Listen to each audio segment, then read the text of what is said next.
the Pledge of Allegiance. Ready, begin. I pledge allegiance to the flag of the United States of America and to the republic for which it stands, one nation, under God, indivisible, with liberty and justice for all. Will the clerk please call roll?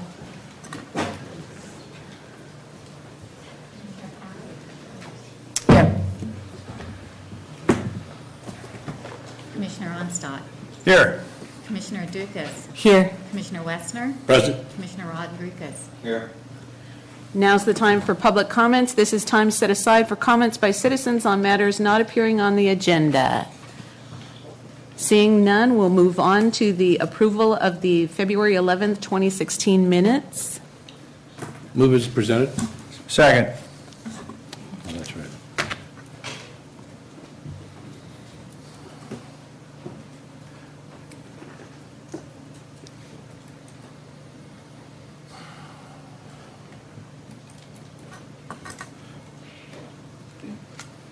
Okay. Next item is PL 15-0043. We'll have the presentation by staff. Good morning. Good morning. Before I begin, I just wanted to make sure that you all received Exhibit 14. It's a memo to the Planning Commission, and that you've had time to review that memo.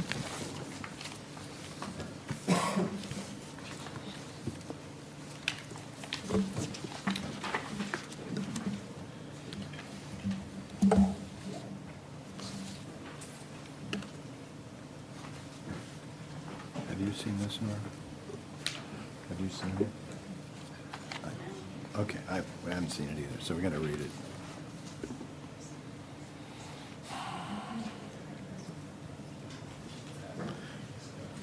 Okay. Okay.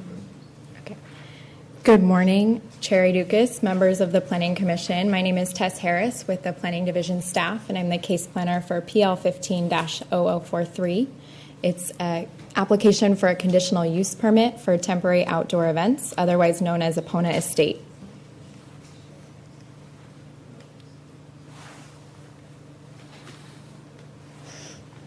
The site is located in Hidden Valley between Lake Sherwood and the city of Thousand Oaks.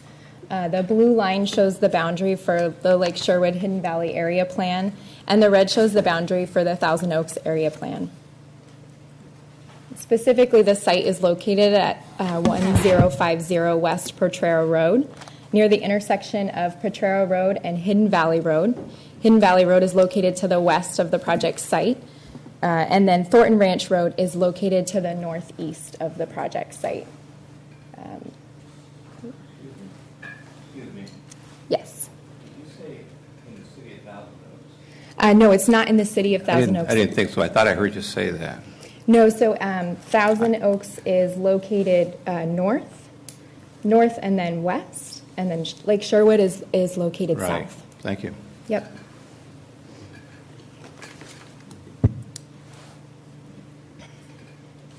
Then open space and residential uses surround the project site. The project site is zoned agriculture exclusive 40-acre minimum parcel size. Here are some street view photos of this site. Surrounding agriculture and open space uses are in close proximity to the project.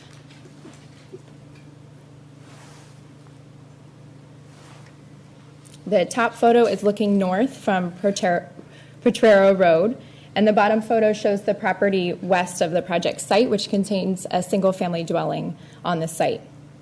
The parcels north of the project site also contain a single-family dwelling. This is the view of the site from Potrero Road, and the bottom photo shows the main entrance to Epona Estate.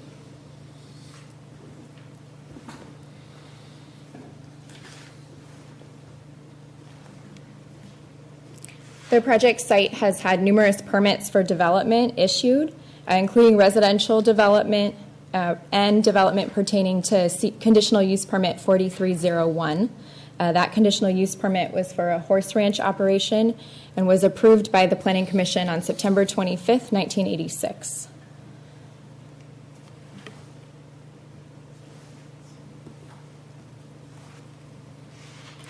There have been 4 notices of violation related to the project site since the applicant applied for the conditional use permit.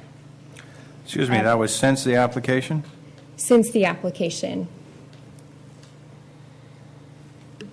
PV 15-0019 was a violation that was received after a film permit application was submitted to the county that stated that a wedding planner was going to be filmed on the project site and that a wedding was going to be taking place. A violation was confirmed by a fire safety officer on site during the event. The notice of violation was issued on July 14th of 2015. Appeal to the violation occurred on June 27th and was withdrawn on August 20th, at which time the notice of violation was closed. The case was closed. It's over with. So since it's a temporary event, at the end of the event, it abates itself.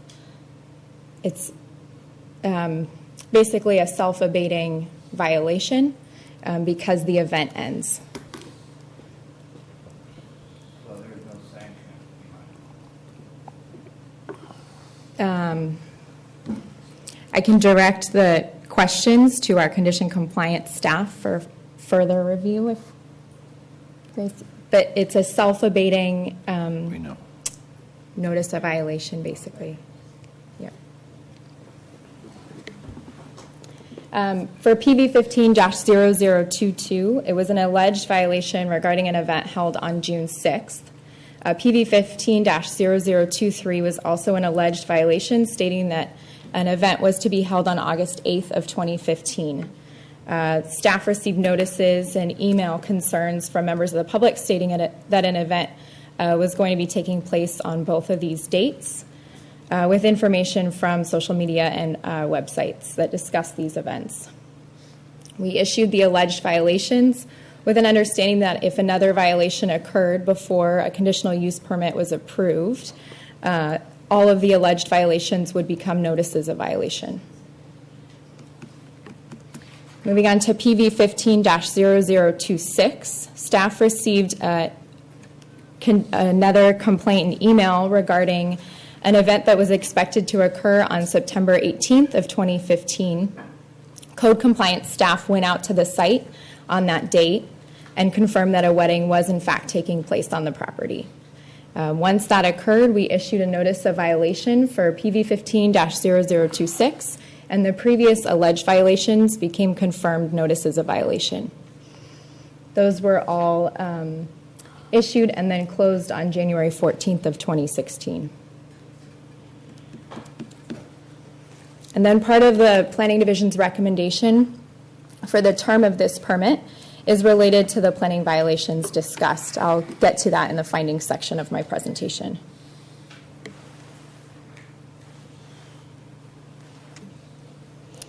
The applicant proposed a project for temporary outdoor events that consist of the following: corporate functions, nonprofit events, rehearsal dinners, bridal and baby showers, tea parties, private events, and weddings. This CUP is under the definition of festivals, animal shows, and similar events, temporary outdoor, in our non-coastal zoning ordinance. This slide also shows a portion of the project description. The applicant's project description is Exhibit 6 in your packet. The applicant is proposing 60 events per calendar year.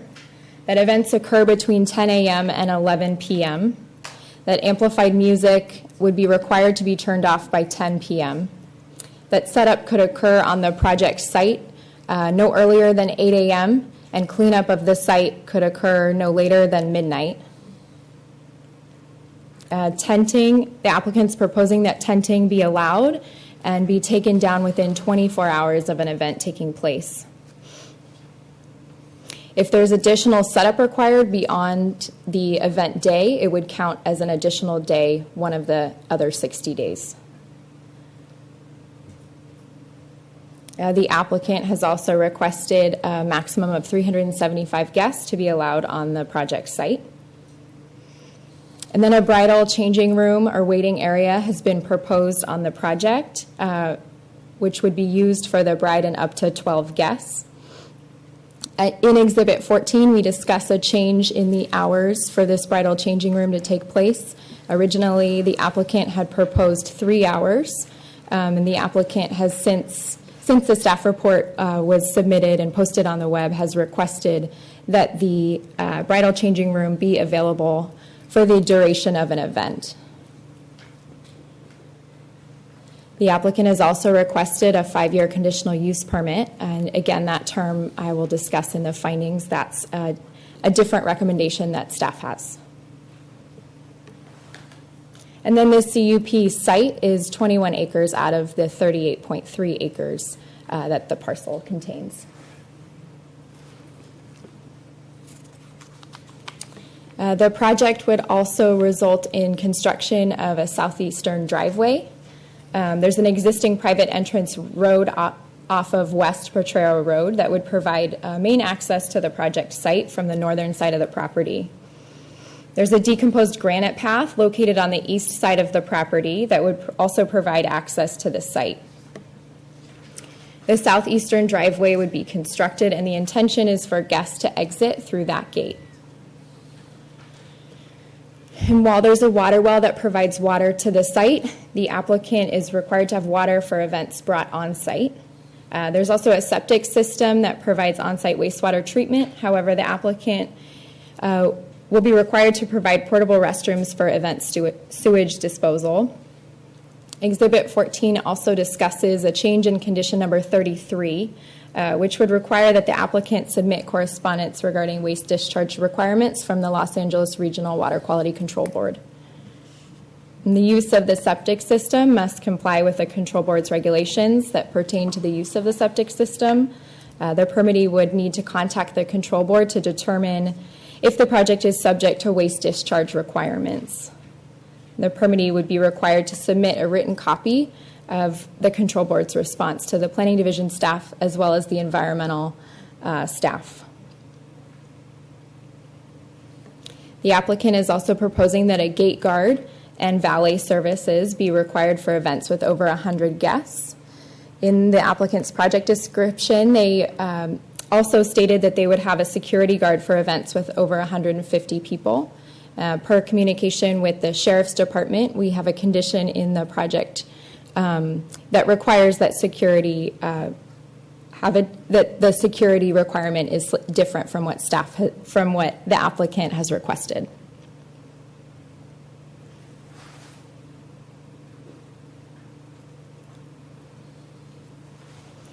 This is the site plan. This is the full-size site plan of the parcel with the CUP, and the black dotted line shows the CUP boundary. This is a zoomed-in version of the project site. The red area shows where parking would be. There would be 315 spaces located on the project site. The existing main entrance up at the top by Potrero, the access point located on the lower right-hand side of the slide. The catering, staging, and loading area would be similarly on the eastern side of the project site. This is a little bit more zoomed in just to give you a better idea. The yellow areas show where the gathering area and tenting areas would be on the site. Excuse me. Yes. Can you back up a slide? Sure.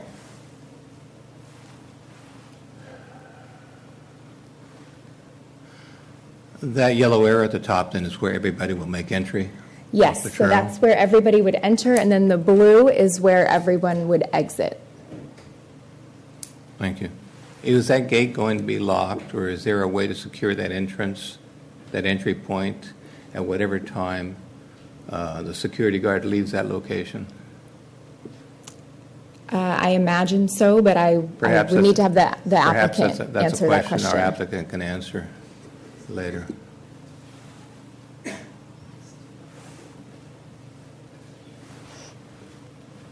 Again, so the black arrows show where the traffic would go. You've got the main entrance coming here. Then the cars would come this way to park in this location. Cars would exit along this decomposed granite path, and then would exit out of this southeastern driveway. Catering may enter in the southeastern driveway, and then you have amplified sound that would occur over here. These are the gathering areas, and then a portable restroom locations on either site of the CUP. And then the bridal changing room is located on the other side of the main entrance driveway. That bridal changing room is associated with an office space that's part of CUP 4301. And that bridal changing room would only be allowed to be used as long as that CUP remains in effect. These are some photos of the venue and the gathering areas. These are additional photos of the venue. The bottom photo shows a portion of the parking area on the project site. Yes. Do you have an arrow showing the closest residences or the adjacent properties? So the closest,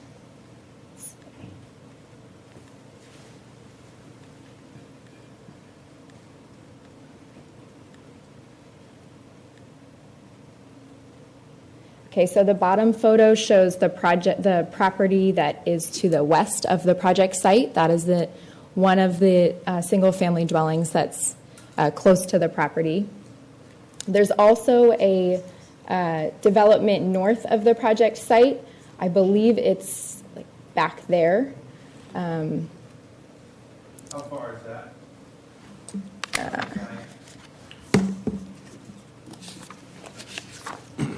Exhibit 2 in our So packet. north is about 1,000 feet. West is also about 1,040 feet. The nearest development to the south of the site is about 2,346 feet, and the nearest development to the east of the site is about 3,128 feet. So, you said to the north, is that a cluster of single family residents? There's 2 single-family dwellings.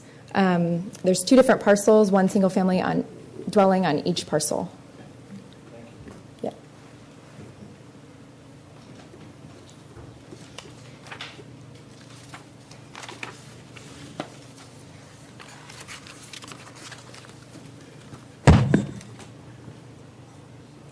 All right, so the bottom portion shows a portion of the parking area. These are some more photos of the venue site. This shows the photo on the top left shows a granite path actually on the south end of the project site.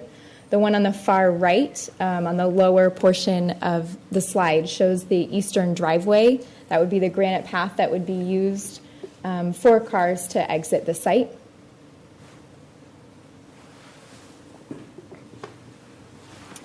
And then this is the proposed bridal changing room, the existing office space. And then the top right photo shows the restroom that's associated with that office. The photo on the bottom left shows the development where the bridal changing room is. And then the photo on the bottom right shows the portable restrooms, an example of the portable restrooms that may be used on the project site.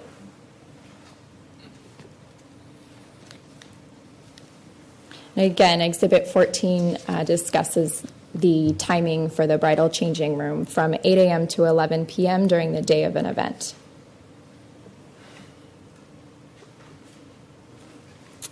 Environmental review. Planning Division staff prepared a mitigated negative declaration for the proposed project. There were 7 mitigation measures identified. The MND went out for public review on December 21st through January 20th. The 7 mitigation measures are as follows. There were 4 noise mitigation measures. One was for pre-event noise monitoring. The permittee is required to conduct pre-event noise monitoring during music performance sound checks to ensure that sound levels do not exceed 79 decibels at 15 feet from the source of amplified music. That's the maximum acceptable noise that would be a level that's set forth in the Ventura County General Plan Goals, Policies, and Programs Noise Policy. That number is extrapolated. The noise policy states the decibel numbers that you can exceed at a sensitive receptor, and so 79 decibels would be the maximum amount at the amplified location. There's also a mitigation measure that requires that a contact person be designated to respond to complaints. There's a mitigation measure regarding the resolution of noise complaints that requires that the applicant provide the planning director with contact information for the designated contact person. The fourth noise mitigation measure is in regards to a noise monitor and sound monitoring system. Again, it requires that the maximum level can be 79 decibels measured at 15 feet from the speakers, and requires that the applicant maintain a written log where the noise monitor is present and maintain noise reading records. There is a biological mitigation measure regarding setbacks from a protected oak tree. The permittee is required to install fencing, staking, or other markers to delineate the protected tree zone. Since the oak tree is adjacent to parking areas, the idea is to prevent persons or vehicles from entering the location of that oak tree. And just for clarity's sake, Yes. was that the photo of the oak tree that you showed? Yes. Okay, thank you. There's another mitigation measure for on-site security. The Sheriff's Department we consulted with the Sheriff's Department, and they have required that a licensed and trained security guards are required for the project site. They recommend that one security guard be required for every 50 guests on the project if there's amplified music and alcohol on the site. One for every 75 guests if amplified music is occurring with no alcohol. And if no alcohol or amplified music occur at the event, then security would be required one for every 100 guests. The other mitigation measure was put on by the Air Pollution Control District regarding the project operation and parking areas. It's a dust mitigation measure that requires the control of fugitive dust through the project by the use of a watering truck or other measures to make sure that dust doesn't occur on the site.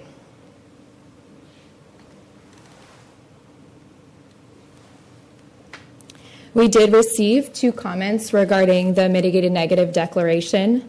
One comment was from Caltrans on January 6th.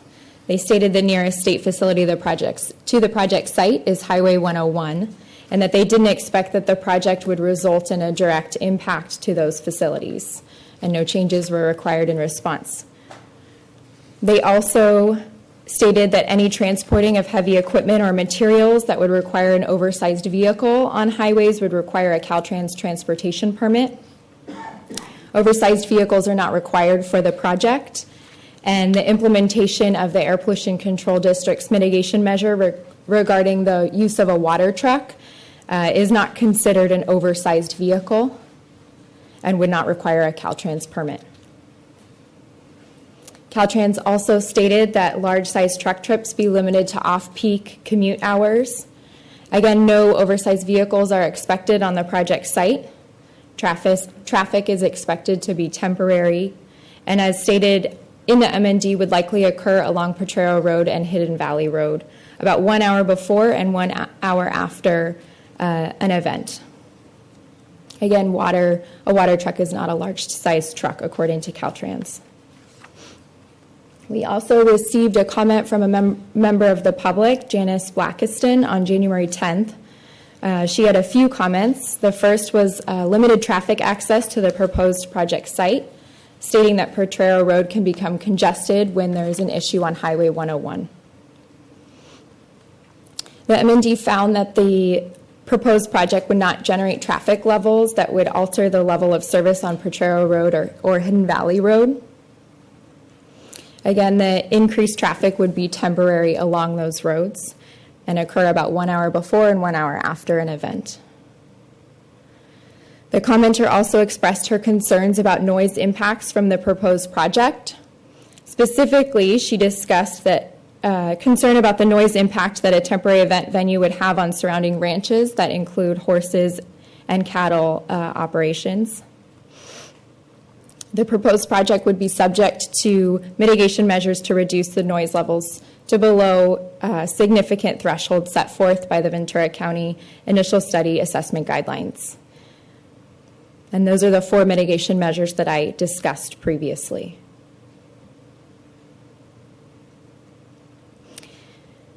County staff would also be conducting monitoring activities that include inspections during events to ensure that the applicant is operating the temporary events venue in compliance with the conditions of the temporary outdoor events CUP. Just a moment, we have a question. Sure. Commissioner Excuse me. Rodriguez. The last page of the staff report included a letter from the Hidden Valley Homeowner Association Yes. that spoke in opposition, and I didn't hear you mention that. Yes, I will get to that in a little bit. The Hidden Valley Homeowners Association responded generally to the project and after the MND public review period. So they're not included in this slide, but they are included in a subsequent slide. So those comments will follow. Yes. Thank you.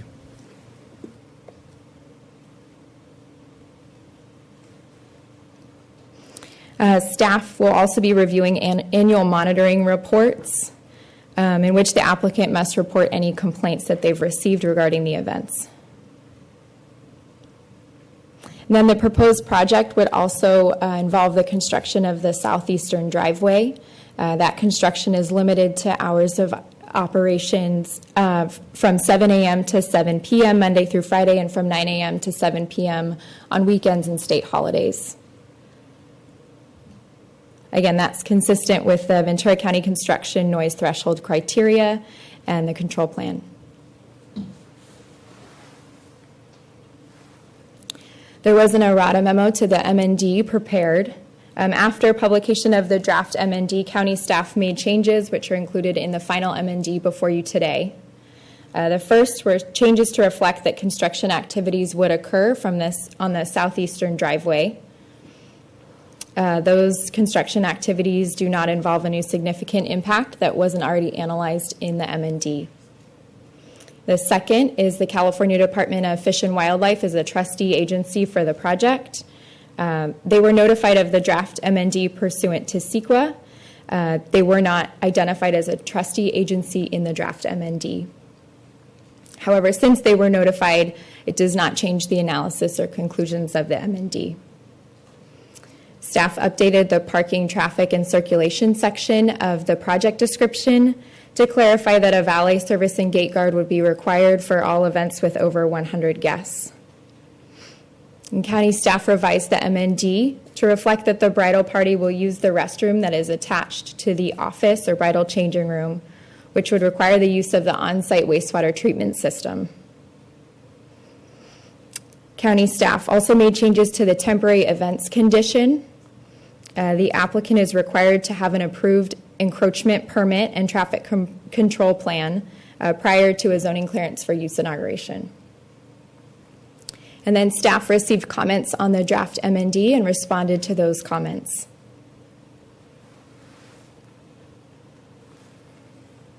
Moving on to consistency with the general plan, area plan, and non-coastal zoning ordinance. The general plan policies are listed in section C of the staff report, as well as the area plan policies. Staff's evaluation of the consistency of the project to the non-coastal zoning ordinance, general plan, and area plan is also included in section C. The project was determined to be consistent with those policies. The proposed use is allowed in an agriculture exclusive 40-acre minimum zoning with the granting of a CUP.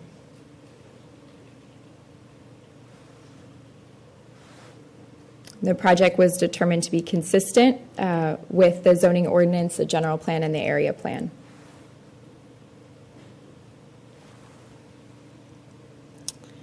The Hidden Valley Homeowners Association submitted a comment on February 29th of 2016.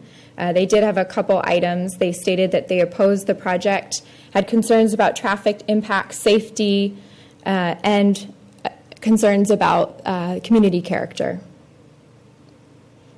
Just a quick note, the letter did state in the first paragraph that a conditional use permit, which would provide for the possibility of over 60 public events to be held at his farm each year. And I just want to clarify that this conditional use permit is for up to 60 events, but not over. Then the response to the statement regarding traffic. As stated in the MND, the traffic associated with the project is temporary and would occur about 1 hour before and 1 hour after an event takes place. Traffic staff stated that if 375 guests came onto the project site, assuming that there were about 2 people per car, there would be three additional cars per minute for that 1 hour before and 1 hour after on the road.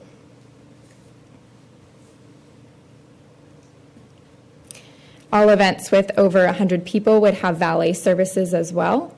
The applicant would also be required to submit a traffic control plan and encroachment permit to the Transportation Department.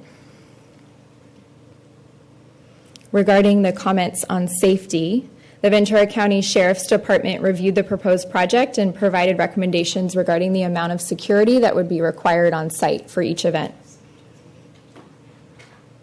And this project is subject to that condition of approval that requires 1 to 50, 1 security guard for every 50 guests. Regarding community character, the parcels that surround the subject parcel to the south and east are not developed and consist of agriculture and open space uses. The parcels to the north and the west do have single-family dwellings on them. The proposed project would be subject to the following requirements. The applicant would be required to provide the residents within 500 feet of the project site with contact information for somebody that would be available if a complaint occurs. I have a question about that. That Yes. was something that caught my attention. Since the closest properties are 1,000 feet, what does that do?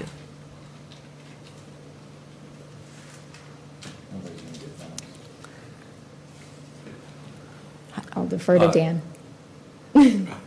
Commissioner Chair, members of the commission. Yeah, just to clarify, I think there was a little bit of confusion between the distance between the nearest dwelling on those lots and then the lots around them, because they're fairly large-sized lots around them. So if you do a 500-foot radius, you're going to capture the majority of the properties around the site.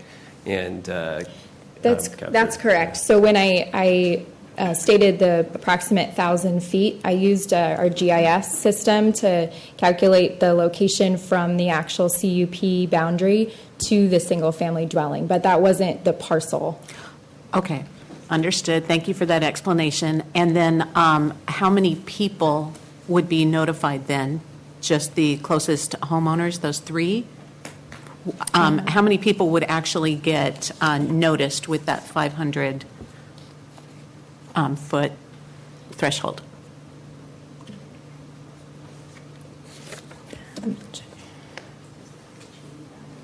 Maybe it's already in my staff report.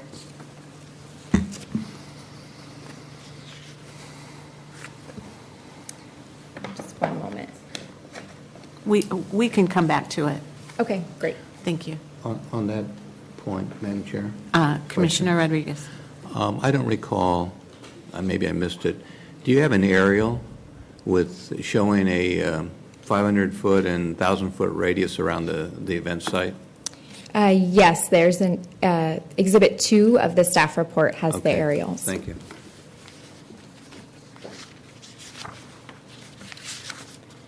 So in discussion of the comments regarding community character, the proposed project will be subject to the following requirements. All parking will be contained on site. The project is not expected to generate traffic that would significantly affect the level of service on Potrero Road. All lighting for events would be downcasted and shielded. A gate guard and valet service will be required. Guests and vendors would be required to exit the property from the eastern gate onto Potrero Road, which is anticipated to reduce neighbor disturbance. A noise monitor is required to be present on site. The project is subject to dust control measures put on by the Air Pollution Control District. And county staff will be conducting unannounced inspections on the proposed project. The initial term of the CUP would be for 1 year, with the option to extend the CUP for 4 additional years upon written request to the planning director. Again, I'll discuss that in more detail in a few slides.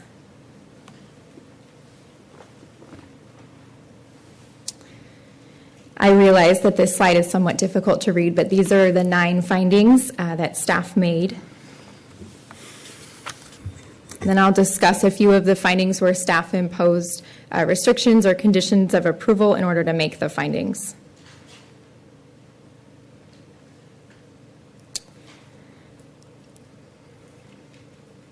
So in regards to findings 2, 3, and 4 that discuss the character of the development, obnoxious, harmful, or impairment of the utility of neighboring property or uses, and that the proposed development would not be detrimental to the public interest, health, safety, convenience, or welfare. The proposed project would be subject to requirements that parcels around the property would be contacted, would receive contact information if they did have complaints. All parking, again, would be contained on site. Lighting would be downcasted and shielded. The guests would exit the property on the eastern portion of the site. There would be a maximum of 60 events from 10 a.m. to 11 p.m. The gate guard and valet service would be required. In addition, security guards would be required. A noise monitor would also be required on site. And then county staff would conduct unannounced inspections on the proposed project, and there are dust control mitigation measures as well on the site.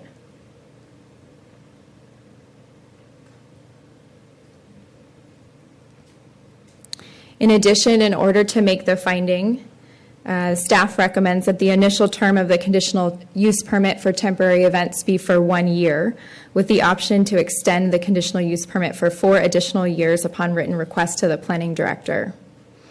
The planning director may make a ministerial determination that the CUP can be extended for 4 additional years if the applicant has not received any notices of violation on the project site during the first year that the CUP has been in effect. And the applicant will be required to submit a written letter to the Planning Division within 30 days prior to the end of the first year to request the extension of the CUP. And then if the applicant receives the 4-year extension, after that extension occurs, the applicant would need to apply for a time extension to the CUP, at which time the planning director would be able to assess whether the proposed project remains compatible with the surrounding development.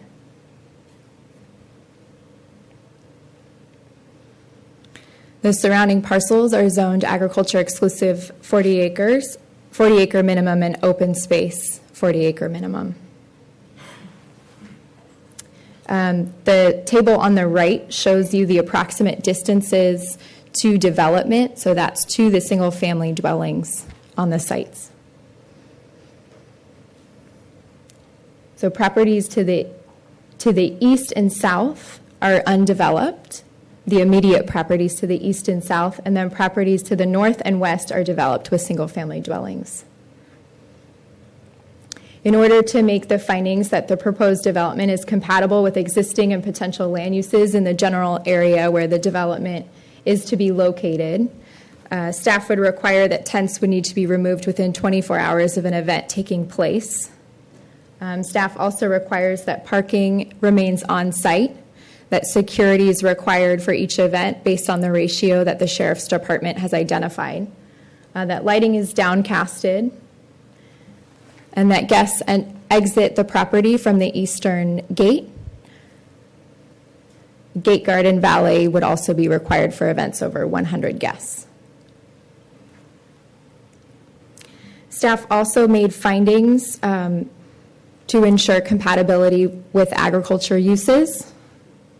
The events would occur within 150 feet of agricultural uses. There are trees along Potrero Road that provide vegetative screening along the lot line. And then the Agriculture Commissioner was consulted and made recommendations that resulted in a condition of approval for the proposed project that would require the closure of the temporary event venue when and if there were scheduled restricted materials applications. Excuse me, ma'am. Yes. On that particular issue, and we talk about the adjacent properties being undeveloped, but it is in ag, is it not? So One form or another, whether it's pasture or whatever. Right. So the one to the south is, the one to the east of the site is open space. Okay. And I've There's the never potential for agriculture in the future, though. Right. I've never understood why a row of trees constitutes any kind of screening except visual when it comes to spraying or anything else. These events are scheduled months in advance, and if a farmer wants to spray, what's he supposed to? He's going to notify them they're going to cancel the event? Yes, that is a Really? requirement. Really? Do you really believe that? That's the condition that the agriculture commissioner put on the project. No, I and understand that, but do you really think it'll be observed? You're going to tell somebody who deposited We X have- number of money with you 6 months ago for a wedding date and sent out hundreds of invitations, and the farmer says, I'm spraying, you have to reschedule? How's that going to work? We have condition compliance and code compliance staff that would go out, and if there was an event taking place while a spray was occurring or was expected to occur, that would potentially result in the CUP being revoked. And has the applicant agreed to this condition? They have received the conditions of approval, including this condition. Have they agreed to this condition? I haven't heard anything we'll ask from the them. applicant otherwise. Thank you. Is the applicant required to notify the neighbors of their schedule of events? Think months in advance? Can they give them 2 or 3 months of advance? These are our planned events, so that, and I guess it's up to the neighbor who might be planning the agricultural spraying whether it would whether that they would comply or not. And then the other question is spraying usually done during the week, and are these events generally going to be on the weekends? So is there the potential for less conflict than more?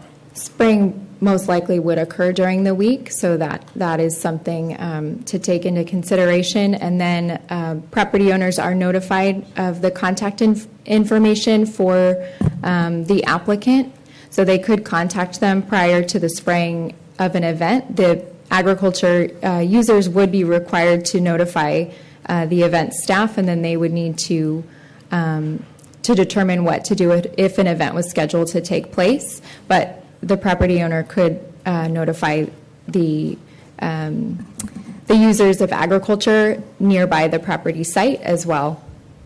Did I understand you to say that the adjacent property owners have an obligation to notify the applicant that they intend to spray with restrictive materials? And if Commissioner so, Chair. how do we impose that condition on them?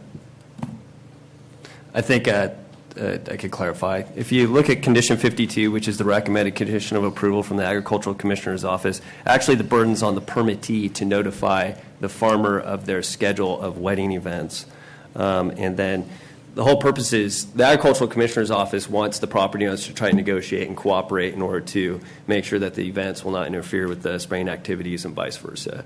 So the way the condition is set up is that the permittee would provide the surrounding property owners with their wedding schedule for the upcoming wedding season, such that they could then notify them, this is what we have coming up, let's coordinate such that we're not going to have spraying events during the wedding events. Agricultural Commissioner's Office, once again, wants to have that be... Well, I understand completely. Yeah, something that they an agreement to negotiate agree, out. I understand. But So- if they don't? Yeah. Yeah. Please proceed.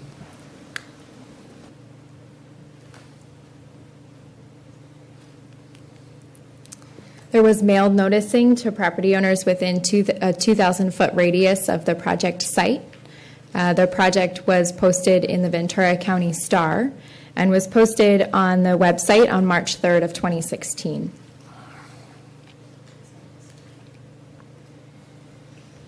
The Planning Division recommends that your commission take the actions as stated in Exhibit 14. Those actions include certifying your review and consideration of this item, finding that the project will not have a significant impact on the environment, adopting the MND and the Mitigation and Monitoring Reporting Program, make the findings to approve the CUP, grant the CUP subject to the conditions of approval, and specify that the clerk of the Planning Commission is the custodian of the record. This concludes my presentation. If you have any questions, I'm happy to answer them. Before we move on to questions, now is the time for disclosures by commissioners. At this time, I'd like to ask each planning commissioner to state on the record whether or not he or she has received any oral or written ex parte communication regarding the agenda item that's not already contained in the record before us on this matter. Please disclose the substance of that information only if that information is not contained in the record before us on this matter. I'll start to my right. Commissioner Callie. I have no disclosures. Commissioner Onstadt. No disclosures. Commissioner Wessner. No disclosures. Commissioner Rodriguez. I'm familiar with the area. And my disclosure is that through Facebook, I looked at, I guess it's Epona Farms website, because we have a mutual friend, and looked at their website, which is all set up for business, has beautiful photographs of the area, has events that occurred. They've been in Bridal Magazine. And so I, instead of visiting the property, I just looked at the website. As I said, this is because we have a mutual Facebook friend. So questions of staff at this time. Are there any? Commissioner Rodriguez. Go to the last slide or next to last slide. So how many public notices were actually mailed out? We mailed 16. I think that was a question that came up earlier. And you got one response. We received one response from the Hidden Valley Homeowners Association, but we did not receive other responses from members of the public that received that noticing. I thought you did receive a notice from a member of the public. So for the MND document, we received a comment from, yes, we did receive a comment from a member of the public and from Caltrans. Thank you. Commissioner Wessner. First of all, congratulations. You're standing up under the fire. You have a good teacher over there. My main question is going to center around, you answered already about the length of it, is the description in the conditions of approval, which I notice we now call conditions for discretionary entitlement instead of conditional use permit. So that's a little side note on my part. It says that the CUP authorizes festival, animal, and similar events, temporary outdoor. The temporary outdoor events will consist of corporate functions, nonprofit events, rehearsal dinners, bridal and baby showers, tea parties, private events, and weddings. Since we've already had some permits work and not work at this site for filming, it is my understanding that filming is excluded from this list, and that's a separate process? Right. So the applicant could obtain a film permit separately from this conditional use permit. The applicant has received 7 film permits prior to the CUP. So that begs my question, that would not count against the 60 events under this conditional use permit? The filming would not, right. Okay, thank you. Any other questions at this time? Commissioner Callie. I just have a question about the horse ranching part of this property. Is there still a horse ranch operating, and how many horses are there? There is still a horse ranch operation. I'm not sure how many horses are on the site for that CUP, but I will defer that question to the applicant. Commissioner Onstadt. That you got from the Homeowners Association. Could you Yes. please elaborate on what you heard from them? And how many people constitutes the members of that Homeowners Association? Do you have an idea? Is there a member of the Homeowners Association here today to speak? Thank you. Never mind. I'll ask them. The other question I have is regarding the noise monitor.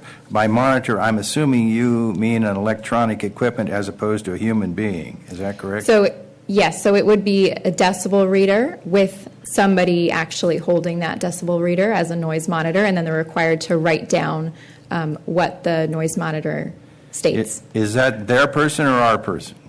That would be on the applicant to have a noise monitor on site. We wouldn't have staff on the site. Okay. Thank you. Can I Commissioner dovetail Rodriguez. on that response and question. I noticed in the report that noise monitoring was going to be, there's going to be pre-event monitoring of the sound. However, after that, there is going to be a noise monitoring reading taken that begin at 8 p.m. through the end of the event. How did we end up with 8 p.m. if an event starts, say, at noon or 1 o'clock? So the idea Where did 8 p.m. come from? for the beginning, the idea for the pre-event monitoring is that they figured out what the decibel level could be prior to the start of the event, so that they're already aware that they can't go above a certain decibel Okay. reading.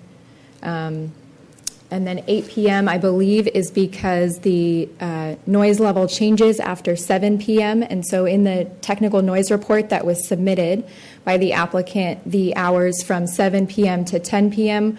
were the ones in question that the applicant would need to stay within the noise threshold criteria set forth by the county.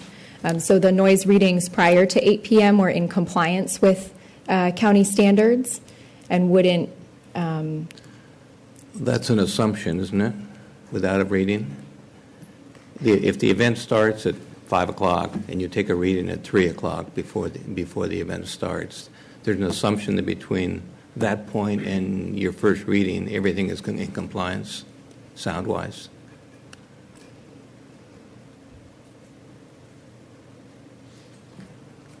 Commissioner Chair?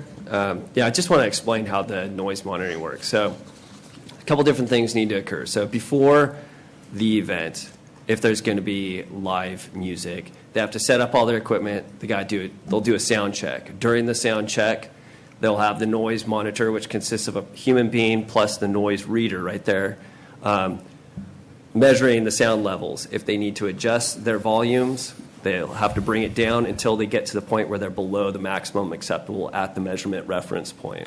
Then during the event, they also have to have the noise meter up and running such that they're monitoring it constantly throughout to make sure that they don't crank it up and it goes back above the maximum noise levels. And I also want to indicate that as part of the random inspections that occur by our condition compliance staff, they also have noise meters on their phones, so they'll go out there during the event to just double check and check to make sure that what they're seeing is accurate given what the noise meter is showing, just make sure that things are done appropriately. That noise monitor is under contract with the applicant, the permittee. It's not staff. So there's monitoring just to clarify, there's monitoring throughout the entire event to make sure that they don't exceed the maximum levels. If that makes sense. So the person monitoring the noise at each respective event is employed by the sound company that monitors? Yes. Well, it could be an employee for Epona Estate. There's a lot of noise meters out there. There's a lot of technology. You can actually download to your phone, or you can actually have a noise meter out there on site, and that would be somebody on contract with the permittee or applicant at this point in time. And I'm trying to recall, and is there a log maintained as Yes. to sound levels at various hours? That is when correct. the reading is taken, that's submitted to planning as part of the post-event reporting? Yeah, they're supposed to submit reports which indicate the noise monitoring readings. And then once again, they're also required to document any complaints they receive as well as what measures they took in response to those complaints to resolve the complaints. So all of that information is required as part of annual monitoring reports. And that includes the identification of the complaining party, Yes, if there's a complaint? that's correct. Okay, thank you. I have a couple of questions. I'm familiar with the area, and that's a spot where there's a big bend in a road. People get going pretty fast. Generally speaking, they come from the, like, if you're traveling to this area, generally speaking, the traffic comes off of Westlake to Potrero and then follows around. I imagine that guests might be unfamiliar with this area, and it would be easy to blow past the entrance. So what kind of signage would there be to indicate, special event ahead? So we don't have signage in the conditions of approval, they wouldn't have a permanent sign because we're not promoting a temporary event venue when temporary events are not occurring on the site.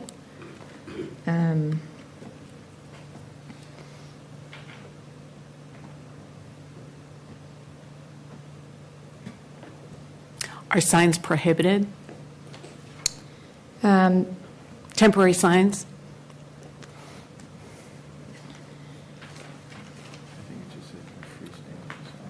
Commissioner Chair, temporary signs for traffic control purposes that, well, let me back up.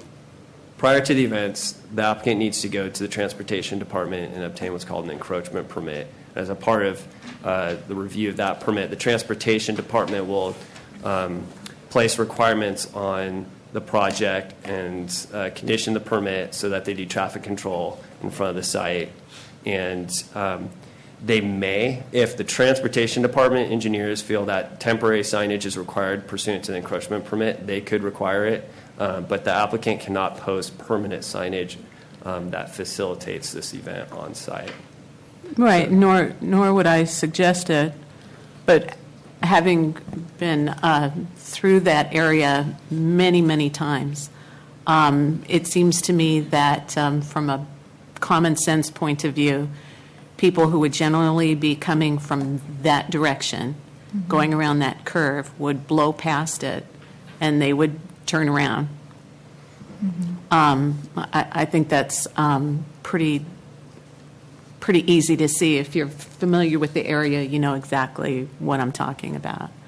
So that's something that would be handled later through the encroachment permit process, and That's that correct. happens on an as scheduled basis, you know, when they have their events. Right. So, Okay. yeah, in the encroachment permit, I should clarify, it also requires what's called a traffic control plan, where Got it. the engineers would dictate, this is what you need to do in order to control traffic entering and exiting the site in order to ensure safe Okay. conditions.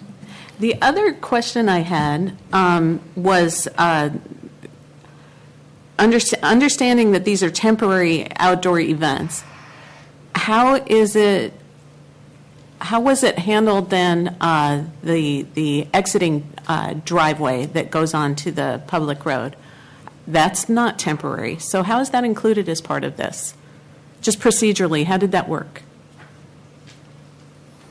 Right, so there's an existing driveway out there, or actually, not a driveway, it's actually, well, I guess you could call it a driveway, yeah, excuse me, but the Transportation Department said if you're going to use that driveway, existing driveway, as the exit point for the site, what you need to do is you need to improve it pursuant to the county's standards for driveways, you know, making sure it's wide enough, make sure you have adequate sight distance going both directions so that you can pull out safely.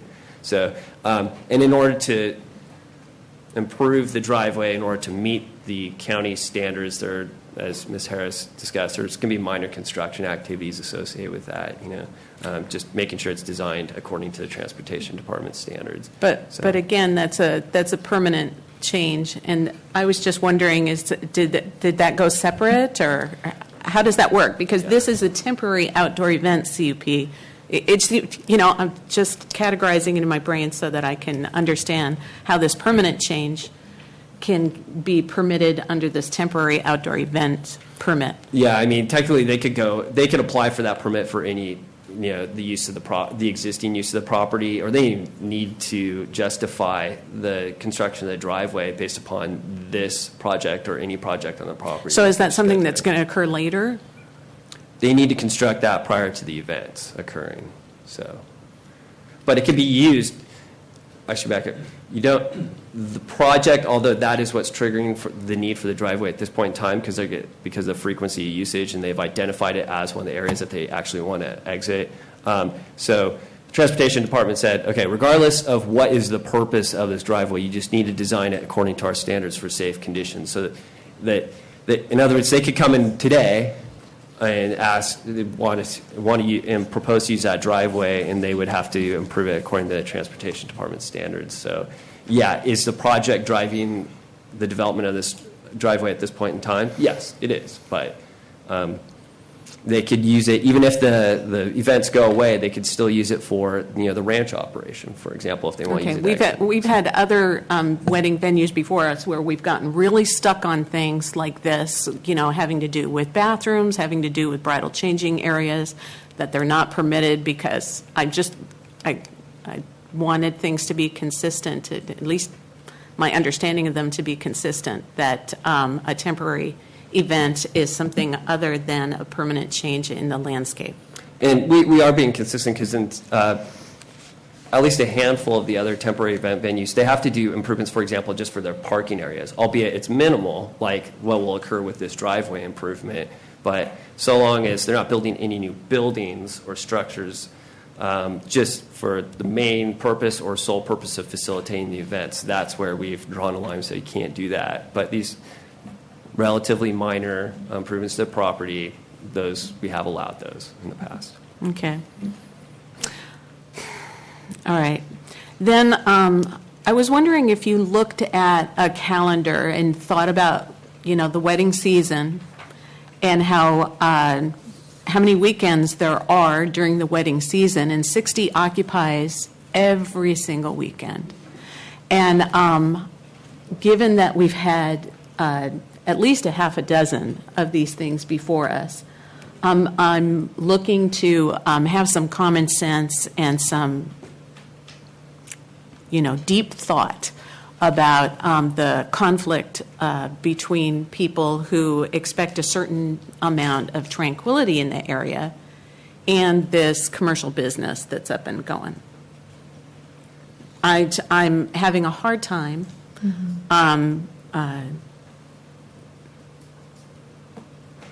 finding that these 60 events per year, given that it's wedding season, that's reasonable. I was looking more. Was that number arrived at just because that's what the applicant requested?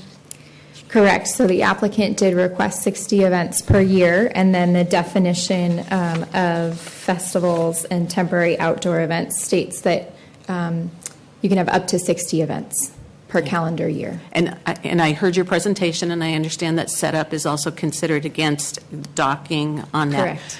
Nevertheless, you look at the calendar, and generally speaking, when the weather is good, that will occupy every weekend for 6 months. And my thought is, and I just want to say it out ahead of time, I'm looking more toward 30 events so that it's not such an intense commercial activity that's introduced in this very tranquil area, generally speaking, except on Sunday when the bikers go through. That I wanted to get that out there at the beginning. So thank you. Now I'll open the public hearing. Do I have cards?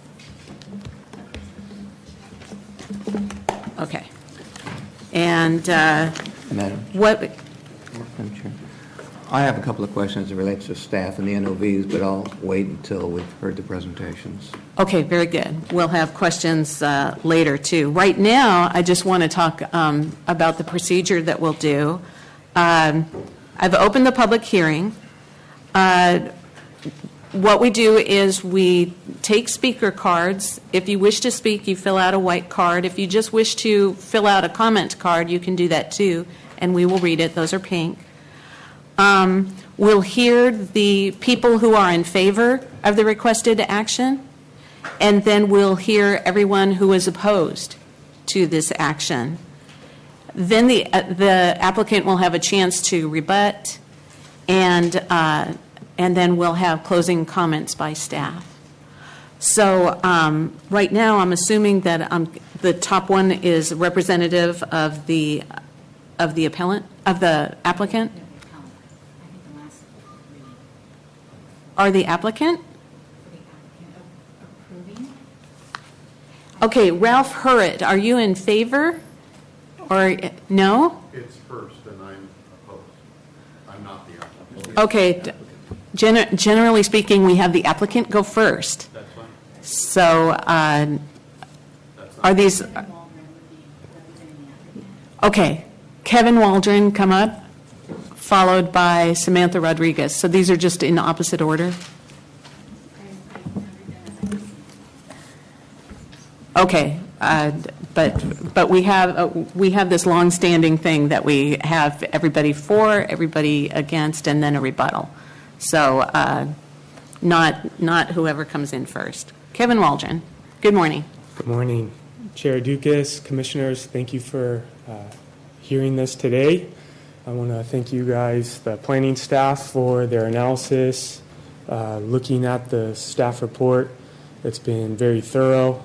Looking at the MND, the analysis for traffic, noise has been very thorough, and we just want to thank you guys for your hard work in this. We do agree with staff for their recommendation for approval on this project. We do request one revision that I'll get into a little bit later, but ultimately we agree with county staff on this. Kevin, could you lean a little closer into the microphones? The audience have a hard time hearing. Yes, sir. Sorry, Madam Chair. Thank you. First off, the effort on this project, as you can see in an aerial here, is it's a 40-acre parcel. On the west side of the parcel, it's essentially a square. I'm going to see if I can find the dot here. It's a square parcel. The west side is horse related in nature, and the east side has vines planted. And in this area, this is where the proposed wedding events will occur. And we have taken myself and the applicant and the operator of this events program, if it's approved, has taken great care to design this property and how the flow, the circulation. I think Tess did an exceptional job kind of showing and outlining what that looks like. Everything is internal to the property. It's not to the outskirts. So I'll go into that a little bit more. The next slide shows something that you guys were all kind of wondering. This is the Hidden Valley area. I have placed these distance markers based on kind of the extent of what the applicant is proposing as temporary events. So when I point here, these are the closest areas where there will be temporary event activity versus the property boundary, which is the big square. That's where we may have a little bit of discrepancy. But again, that is part of the design of the temporary events on this side is, can we make it internal to the vines? Can we do it within visual vegetative buffers around the site? And so these markers are just showing buildings in the area. It's not exhaustive, but it's representative. I don't know what's in those buildings necessarily. They're just structures of neighboring properties. I'm sorry to interrupt, but why did you not include the entrance driveway? I could have included the entrance driveway. These are more active areas where people will be driving in? Well, they will be driving in there, correct. But I was thinking as far as noise, consistent noise that would be occurring. And that might be misleading. So forgive me for that. The distance that Tess had said in the staff report being closer to 1,200 would be consistent with the property boundary to the adjacent property to the north. That would be the discrepancy. Thank you. The next slide is the regulating plan. Tess, you guys have this in your packet. And this is just showing all the internal things that we're requesting as part of this application. It's because we've brought up, because NOVs are part of the history of this project, we'd like to clarify this for the board. The NOVs, it was under the operator's understanding, friends and family events are good, they're okay. If they're non-commercial in their nature. The events that occurred were family and friends, And it was through this that they determined, after these NOVs, there was a film permit, which was for a reality TV show. Through this process, it was determined what is usual, what is reasonable, and what is typical. And that came out of these NOVs, and that having multiple events out there is not usual, it's not typical, it's not reasonable. And at that time, the fourth wedding that the applicant knew, they tried everything to get a different venue for this person. They tried to even, find and pay for another venue of this person, and they couldn't. And so they made the choice, the decision themselves, that although they knew it was not usual, typical, or reasonable, they went forward with it knowing that it wasn't right in the eyes of planning, and it would be a violation, but that's something they couldn't look the friend in the face and go forward with it. So that's the NOV clarification there. And so the last slide here is something very similar to, before that, the request for the application CUP time limits. There is a requested revision to condition 8B, and the staff is recommending a 1-year term. And we believe the intention and the spirit of doing 1 year is to make sure that this application and this applicant is operating within all the permit conditions. And we agree with that.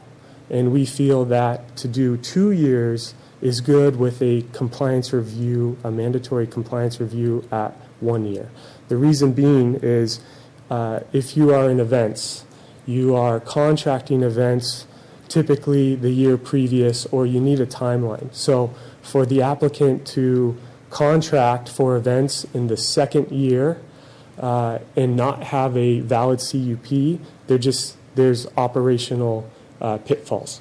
And so the request is, can we get a mandatory compliance review with the planning director at 1 year? And if they find and determine that it is a satisfactory compliance review, then there's no enforcement action, there's no violations. They can move forward with their 2 year and even get a ministerial time extension for the full 5 total. We're not asking for more than ultimately 5. Madam Chair? Commissioner Westner. I hear what you're saying, Kevin, and this is just food for thought as I'm trying to process it. If your client contractually binds himself for somebody 2 years out, and the director finds that it's not appropriate, your client may wind up in a position, and what I'm more worried about is the county winds up in a position, to be number 2 in the complaint. So I'm going to have to think about that, to be perfectly honest with you. Yeah. Because once there's a perception that you can go forward, and again, we're here to protect the county as well as review the body. So we'll talk again at the end. So I just want to let you know where I'm coming from on that thought. Absolutely. Thank you. Thank you, Madam Chair. And in the contract, we can write it however staff and the commission feels appropriate in the contract with temporary events people, to make sure that the county does not feel like you guys are vulnerable, and at the same time it's getting what everybody needs. So this is a suggested change to the existing 8B. Essentially, it's just changing 1 to 2 and 4 to 3, that being the request. Planning staff has done an excellent job showing what the makeup of the project is, and I just wanted to take a little bit of time to describe. The gathering areas are internal to the property, internal to visual vegetative buffers. To the west, the closest property is to the west, but it is line of sight behind a large agricultural barn and additional vegetative screening. The portable bathrooms are screened from view on either end. The amplified sound is proposed to be pointed and done in a direction consistent with the noise study. The decibel readers that you guys had mentioned earlier and had questions about, the applicant, the operator, Sheila Mayfield, she has a decibel reader with her today. These would be in the hands of a designated person, but also gate guard and identified valet people. So throughout the property, there's also other decibel readings being taken. There was a question about horses. There are 8 horses currently on the property. There was a question, Commissioner Rodriguez, you had asked about the main gate, if that would be closed after entrance, and that is true. The gate guard would close that entrance, and that's why the secondary access to the southeast, exiting on Pochero, would be a helpful characteristic of this project to flow people out of there. So you're saying there's a lockable gate? Yes, there is a lockable gate that will not be open unless in the event, God forbid, an emergency or anything. There's the front gate will be available as well as an emergency access only. However, that emergency access is truly for internal, not necessarily external, going out.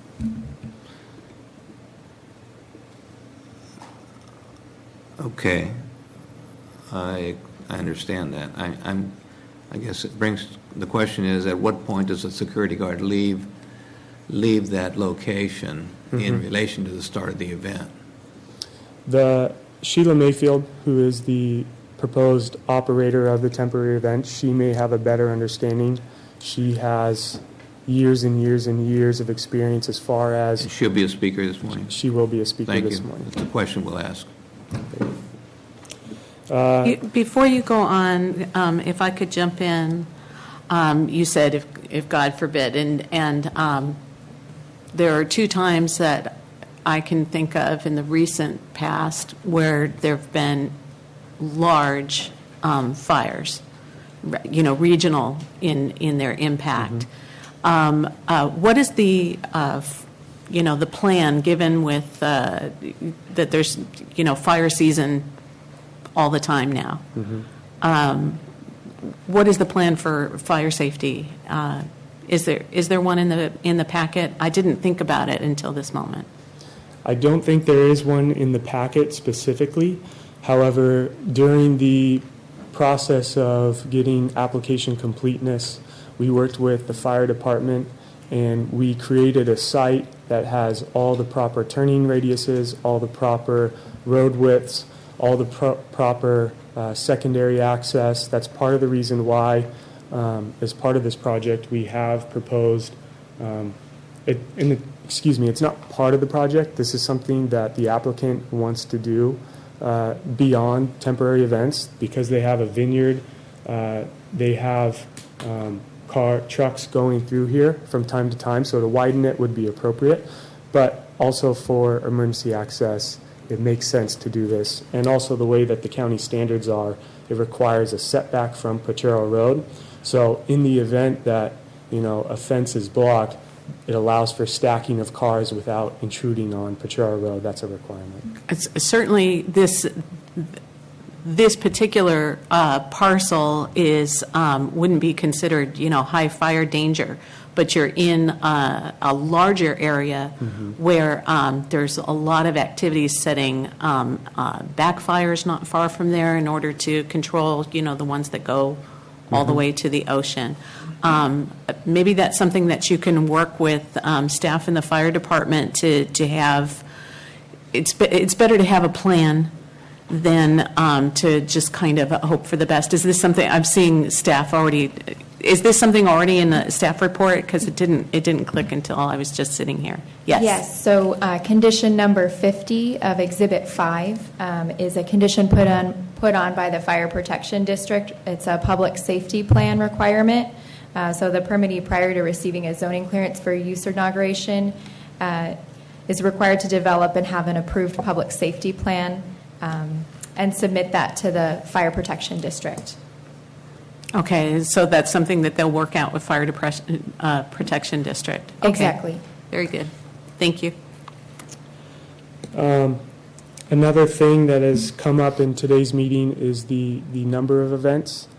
And I do want to recognize that, yes, weddings is a part of this. However, there are also tea parties, bridal showers, corporate events. Dinners would be part of this. Lunches would be part of this. And those could be, 10 people, 20 people, 50 people. So if we're looking at a wedding season of 6 months and the potential for that to occur every weekend, the intention of the applicant is to allow for various different events, and it's not all weddings. And that would just be a point of clarification I want to bring up. Okay, So- just not to be argumentative. Yes. But I would argue there's 52 weeks in a year, and even with 60 events, that is every weekend. Mhm. Any way you look at it. Mhm. I just want to put that out there. Yes. So if you guys have any questions for myself, the proposed operator of these temporary events is here. She has years and years of experience in this. There is a lot of things that she's done in the past that really has expedited the understanding of how to create a environment that is safe, that is consistent, and that she herself has a good handle on this. So if you have any questions, she can speak to that specifically. We'll get to her, but you mentioned the grapevines. When were those planted? Those were planted 2 Octobers ago, I believe. Mm-hmm. I believe it's 2 Octobers ago. Is that correct, Sheila? 2014. Okay. October 2014. Recently. Okay. Thank you. Thank you. No, Madam Chair. Commissioner Wessner. Okay, 2 things. We received Exhibit 14, which is changes that the staff have proposed that we need to consider. Any comments on those at this time? I mean, you do have a chance to rebuttal a little bit later. Yeah, we asked staff for an increased amount of opportunity to have the changing area available. The intention of that request is not to, expand the hours of the use of the wastewater septic tank. The intention is if we don't want to be in violation if a bride only has 3 hours to be in there to get touch-ups, to get hair done. I know my wife, she doesn't take long with hair, but some do. So I know 3 hours is kind of tight. The intention in our request for 3 hours was this would be more likely active time using the septic tank. So staff has agreed, environmental health has seen that the intention of this request is not to expand wastewater use, but expand hours. Okay, well, I'll have the conversation with staff about that. The other thing that I always ask, if you could speak for the applicant, given the nature as of right now, the conditions as proposed in the staff report, do you accept them? With the exception of 8B, yeah, we'll discuss we 8B. would like to say 2 years with a compliance review check mandatory at 1 year. Okay, so accept it. Including number 52, just to jump in here. Yeah, to clarify for 52, that's the one speaking specifically to agricultural properties in the area, correct? Right. Yes. Right now, as it currently is, we look at pasture land to the east, pasture land to the south, pasture land to the north and west. So for this particular project, there aren't row crops, there aren't orchards. Occasionally, there are row crops. Sorry, say that again? Occasionally, there are row crops. Okay.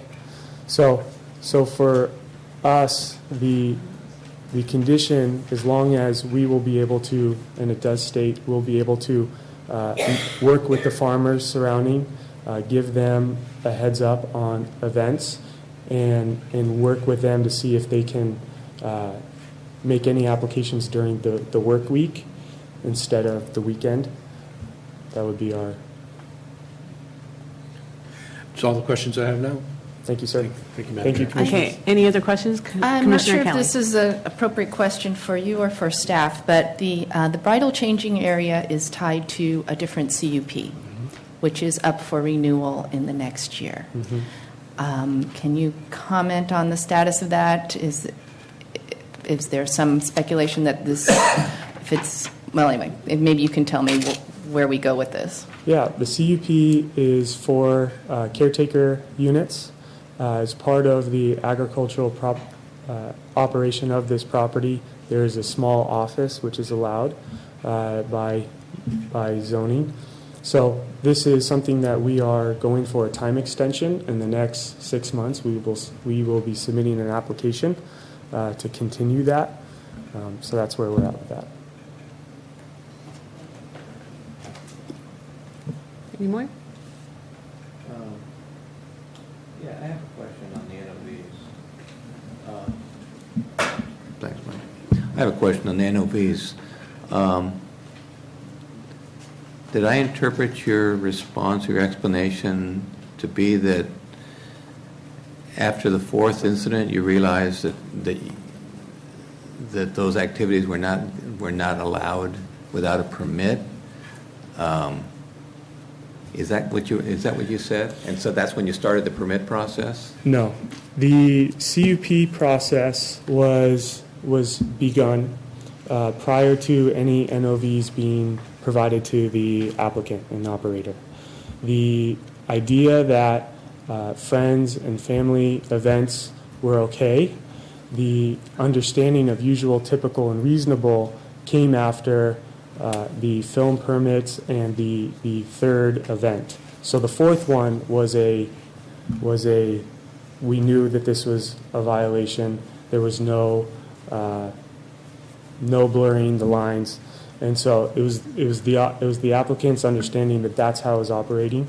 So it was the applicant's interpretation of past practice with the film permits and just their interpretation of what might be allowed and what might not be allowed without consultation of county planning?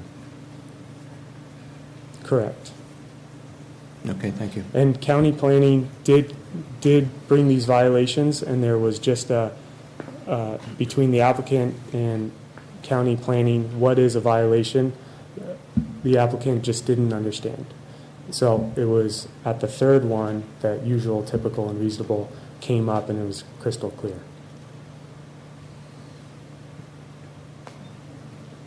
Okay, thank you. But you were under contract, and so you went ahead anyway, knowing that it wasn't, but... That's my understanding. Okay. All right. So. Commissioner Onstott. Because noise is a significant element that we have to. Could you walk me through the noise monitoring process from the point in time where you monitor the initial sound it's set up through a wedding, for instance, including the monitoring, the decibel levels, the staff involved, and contact person, resolution of complaints, yada yada? Are you going to notify the people in the adjacent properties of an event in advance? As part of the conditions of discretionary entitlement, we do notify within 500 feet as the condition requests. From my assessment, 500 feet includes 8 properties. For the MND, it was the planning staff's recommendation that we notified 1,000 people, or 1,000 feet, excuse me, which included the 16 properties. So notification of an event is 8 properties wide. And so the specific noise monitoring itself, Sheila would be able to tell you more specifics on that beyond what staff, Dan, has said. It's a reading during a sound check, and it's subsequent readings by a designated person creating a log. So it's a sole responsibility of that person to create the log and to take the decibel readings at 15 feet. However, the applicant is also suggesting that more decibel readers will be available to gate guards, valet, just to get a check surrounding the property throughout the night. Okay. Some individual is designated to resolve complaints, some staff person. So I assume if there's a call in, then that person will communicate with whoever is complaining. Is that correct? Correct. So if a complaint occurs, they know the contact person for Epona Estate. They also, we have to report any complaints. We report the number of people at each event. We report all the events to planning staff as part of our ongoing monitoring and reporting. So if anything comes up, the county will know of it. Okay. Does the county receive notice of in advance of your event schedule? I believe we had described quarterly reporting to the county of future events. So that's not to say that, you know, if we do it at quarterly, we will do our best to provide updates between the quarterlies, but a mandatory quarterly schedule of events is required. Okay. Thought being, obviously, if they don't know you're having an event, they can't monitor should they choose to do so. Anyway, thank you, sir. Regarding the events that you've had in the past, those 4, how large were they? How many guests? I do not know how large they were. I am the representative for Epona Estate. We do more of the planning, entitlements. We help them with the site plan. So for me, I don't know those, and that would be a question to Sheila. Okay. Are there any other questions of the speaker? Thank you, sir. Sheila Mayfield, followed by James Sanders.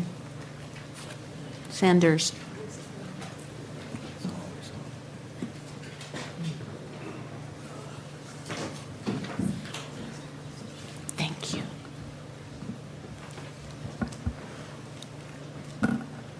Good morning. Good morning. Thank you for taking the time to meet with all of us. And I've made a few notes regarding the questions that you had that I think I may be able to answer. And if Please state your name and city residence. Sheila Mayfield. And what was the second question? City residence. Agoura Hills. Go ahead.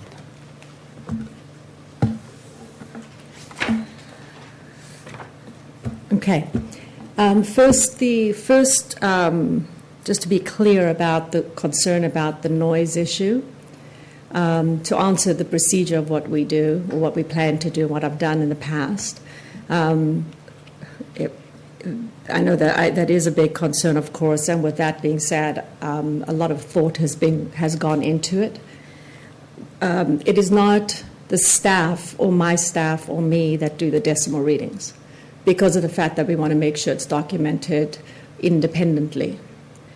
So what we will be doing is, with regard to the security company, and I have letters from 3 of our main vendors that we plan to incorporate into our preferred vendor list, which is critical. So there will be decimal readers, and I have a sample of one. I intend to buy a better quality, not but a number of better quality readers. But from my past experience, what I would do is I would give it to security guards, depending on how many there were, as well as to valet. They would have a sample, as well as whether I'm there or if my assistant's with me or not there instead of me, and they would also get one. At Potrero, I've already gone through the entire property and have made rules according to what will be required from the security companies, where at each designated area, the north of the property, south of the property, the border that is, west as well as east, there will be decimal readings done from the time that the event begins. There will be a stabilized decimal reading done prior to activity, because as we know, there's a lot of motorcycles and bicycles and so forth that do travel, especially the motorcycles. There's a lot of noise. So we'll take a number of readings to make sure that we have an average. When we have the vendors come onto the property, when it comes to whether it is DJs or whether it comes to a band, we will do the appropriate readings with them prior to the event beginning.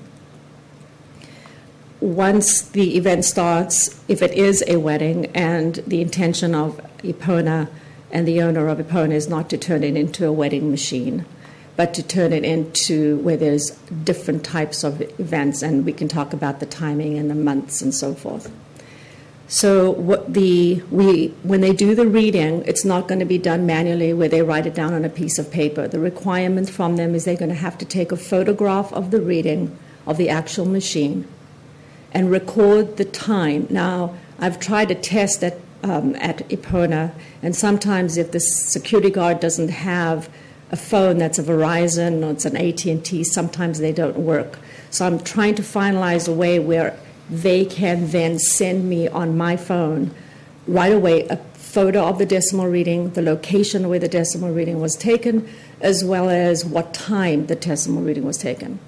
From that point, once it's on my phone, or how we work that, if they keep it on their phone or they record a note to themselves, I will then add that to the file. Each and every event will have a completed file. I have here, which I've been working on based on the recommendations of the county, I've been working on a contract that is 14 pages long. It is extremely specific. It puts the responsibility on our vendors as far as there's 5 pages of 14 pages of the requirements from the vendors, what they need to do, no backing up where absolutely if it's necessary because of noise. So the consideration of all these elements were taken in, and that's why we have a 14-page document for the client to sign. And part of that contract, every vendor, if it's a vendor that's not on our preferred vendor list, will be required to sign that Appendix A, we call it, which states very specifically about noise, access, signage out on the borders of the property, consideration of the neighborhood, the way they drive, et cetera, et cetera. With regard to the number of vehicles and the number of maximum number, when we proposed to the county, we put 375 as the maximum capacity. We all know that there can be events that go up to 500 and 700 and 1,000, and the size of the property could very easily accommodate that many people. But we wanted to really consider what would be reasonable and what would be fair, where it would still be manageable. And that's how we came up with a maximum capacity of 375. And there's a number of different weddings, for example, depending on some cultures where I've worked with before, where they have 400, 500 people, and those are not the type of clients that we would like to accommodate. In addition, most of the time, we didn't put it in our project description, but most of the time, when it comes to weddings especially, they use shuttle service. And in fact, we have a gentleman here that's going to be talking about the trolley and the fact that they do use shuttle service. Especially when it comes to bridal parties and when it comes to transporting from the local hotels, and also because of the fact that with the time of shutting down amplified music by 10 p.m., most of the time when it comes to weddings, they like to move on to their hotel where they can then continue their event with the remaining groups that's there. So usage of shuttles is very, very popular. In addition, with regard to the security guard, once the security guard is at the main entrance when all the guests come in, every client is required to submit a list of guests. The security guard will stay there until all the guests have been checked off, and then will lock, because there's an electric lock on the gate, and the gate will be closed and locked. That security guard will then move, assuming that the east gate, he will move to that east gate immediately to be able to monitor and make sure of traffic leaving the area. As well as in the morning, we will require for, as soon as a representative of any event comes onto the property, we will require that there'll be at least one security guard present so that we can have that support. Let me see. PL. And I'm sure we're going to be talking about this, with regard to the 4 violations that occurred last year. The first violation, which was the filming violation, we actually appealed it, and then after discussion with the county, and we paid the $1,000, we discussed it and said, okay, fine, we're going to leave it be and just let's move on. This was done with the agreement was done with a company called Pilgrim Production Company. We did not, we were aware that there was going to be a wedding, but from my understanding, and I was the one that was involved with this, that because it was a reality show and I didn't know who the couple was. I knew that it was going to be done for a reality show by a gentleman. His name's David Tutera. And it was a reality show through Pilgrim Production Company. As soon as the filming, I did not meet them. As soon as the filming company came out to scout the area, and we started moving forward, I immediately told them they have to get a film permit. And that's when, and we signed the contract, and that's when the situation kind of unfolded. And there was numerous conversations where both county and myself were trying to work this out, because the question was, are we restricted as homeowners to what type of filming we do over there, whatever that may be? And I still don't know the answer. But with regard to the contract, it was done between the film company as well as with Epona. With regard to June 6th wedding, in fact, the mother of the bride wanted to come here today, but unfortunately couldn't get out of her.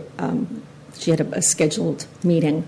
And they are friends of Mr. Fowler. Their children, Mr. Fowler's nephew, because he has no children of his own, but Mr. Fowler's nephew and her daughter are teachers together at school, and they did not pay anything, and they are friends and were friends of his and had the wedding at Epona.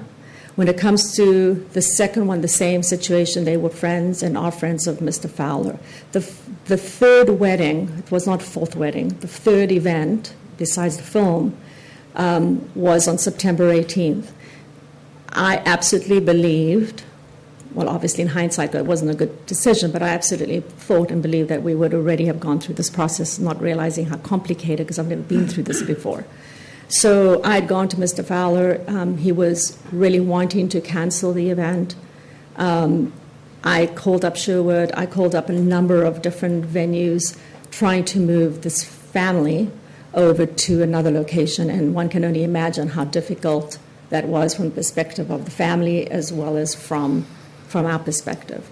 At that point, we had to make a decision either way. Like you were saying, here we are in a situation where we have a contract, and I have another point about the contract, but we have a contract thinking that everything would be fine, and then I chose, and with Mr. Fowler's approval, to go ahead and allow this wedding. And we did give them conditions. We didn't want them to go ahead and put on Facebook and photos and things like that, just because we didn't want to put it out there that this was going to be, that it would be out there. We were concerned about that. As far as you seeing anything on Facebook, on Epona Estates Facebook, there are no photos of weddings. There are photos of photo shoots, which I thought was allowed. So we have not and do not. As far as marketing, again, please let me know if I'm wrong, but it was my understanding that we are allowed to market as long as we do not have any events or anything, because of the fact that when it comes to weddings, and even with corporate events, one usually books and one usually lives in the following year. So as soon as we got through the last situation on September 18th, we have not had any events, any communication. We did have a Halloween party, which Mr. Fowler puts on every year, and in fact, the HOA always invited, and they came. They saw what was happening. They are very aware of what our plans and hopes were, and the fact that we were in process with the CUP. So that's as far as I what I've got so far. So How large were those events? How many people? when I heard your question, I started writing it down. 2 of the events were less than 130, and one of the events was under 250. It was like 235. How big was the Halloween party? It wasn't located in the venue area because it was his own. Doesn't matter. Yeah. Okay, so the largest was 130? No, it was around, I'd say 250. 250. The first one on June 6th. Okay.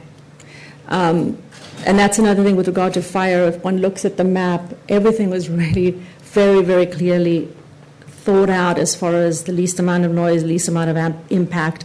If one looks at the middle section of where the venue is hoping to exist, there is a fire truck. It's wide enough, and it's got the angle and the turnaround enough to be able to get a fire truck right into the center of that entire venue. And there's access throughout the entire vineyard area.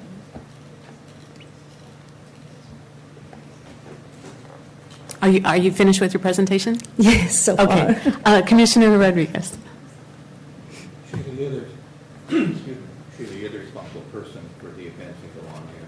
Correct. With Mr. Fowler's approval. Correct, yes.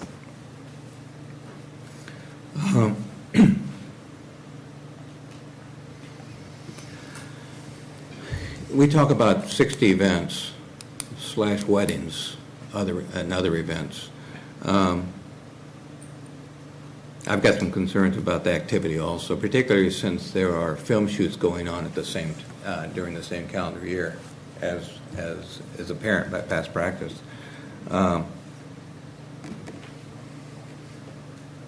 Also, the staff report indicates that that if a second day is required for shutdown or cleanup, that will count as an event day. Correct. And the text in the staff report is a little confusing in that it can be clear. Regardless of whether it's 60 days or 30 days, we're talking about event days, not specifically separate events, but event days total. 60 in the report is the way I interpret it. And so going over a second day, a Sunday from a Saturday event, basically takes you down 2 events, the That's Saturday correct. and the Sunday. That's correct. Okay. The other thing I would assume and assume it's part of the report is that you would be limited to 1 event per day as opposed to a morning event and an evening event. Oh, that's definite, 100%. Because that's not written in anywhere. I have it in my... That's an assumption. Yeah. Okay, then it needs to And be... I'm assuming that's the case, but I don't see it written down. No, I absolutely agree. And the other thing is and just a little bit about my background. My background's in business and finance. I've developed a lot of companies, both internationally as well as here. I had a maquiladora with 42 employees in Mexico. I've run and developed another venue and had over, 50, 60 events that I've attended myself. And that's another point, is that the intention, unless I'm sick, 90% of the time I will be present, especially at the critical time of when the actual event, if it is a wedding, will begin. And again, I have letters that I'd like to submit. One is from Command Performance, who is the exclusive, from Danny, who I've known for 4 years, over 3 years. And there's a letter from him. He represents, he's the exclusive caterer for Hummingbird, for, I have Botanica, Huntley Botanica, a number of those. So we will require all clients to use 5 categories that they have to use as far as vendors. Number 1 is food. Number 2 is beverage, which is another issue, of course, and concern. And I have a letter from our beverage company as well as rentals, as well as security, as well as valet. And by having those categories have a huge effect on access, coming in on time, being out of there on time, so that they don't go over time. There's no choice about that. I'm very clear about that always. So the clients have to use those companies. So breakdown activities would terminate at 11 p.m.? Amplified music is off at 10, period. So the idea is that one would imagine that once the music's off and the cake's cut, if it's a wedding, then they'll be out of there within a half an hour. We pushed about a half an hour as far as get their vehicles and being out of there. But we pushed it to 11 just so that we make sure we don't violate the conditions. But it's important, and clients will know that it's important to know that there has to be time for tear down. And the way that the design of the venue, the way that the venue is designed when it comes to weddings, there are 3 different areas, which allows for, let's say, rental companies to actually come earlier. So not like some other venues where access is extremely difficult. So they can, as let's say they're using one area for a ceremony, they can already come in at 9 o'clock and make sure that they've taken out everything from there at 9 o'clock and be off property by midnight. And A Rental Connection is a local company here who works a lot of these venues. They will know, and we will have detailed meetings as far as the rules and how it works so that we become very fluid in the way we get in and get out. And as I understood the comments earlier, security will stay on-prem until the last person leaves the property, including vendors. Correct. The last person to leave the property is required, one security guard, the site representative, as well as an event planner is required as well. So a client has to hire an independent event planner, and that event planner, according to the contract, which I've now just added, will be required to have a minimum of 2 assistants during the entire time of the event as well. But at least one event planner will do a final walkthrough with security and with the site representative. And I heard you mention that you obviously have separate contracts you would sign or have the various vendors sign. Correct. Whether it's the caterer, and I assume that would include an ABC permit to serve Correct. alcohol. And I assume also that would be a contract with this, whatever security service or services you offer to the event person hiring your site. And your contract would specifically state licensed uniformed personnel? Correct. I have bonded and insured? Yes. And not only that, some venues will allow bring your own booze on the property, BYOB. Epona will not allow that for a number of reasons. Insurance-wise, it's a huge liability, not only for the owner but also for the client. Number 2 is it's a nightmare because you have some, if you're going to allow beyond booze, they want access early, they want to get on there, then they run out of ice. There's no ice in the neighborhood, of course, as well as the fact there's no monitoring of the alcohol. How would you prevent that? I'm sorry? How would you prevent that? So there's 2 companies called, one is Liquid Catering, who's been in business for over 30 years, and I have a letter from him that I would like to submit all these letters to you. And they are required. Some catering companies will say, oh, you can use our servers to serve the alcohol.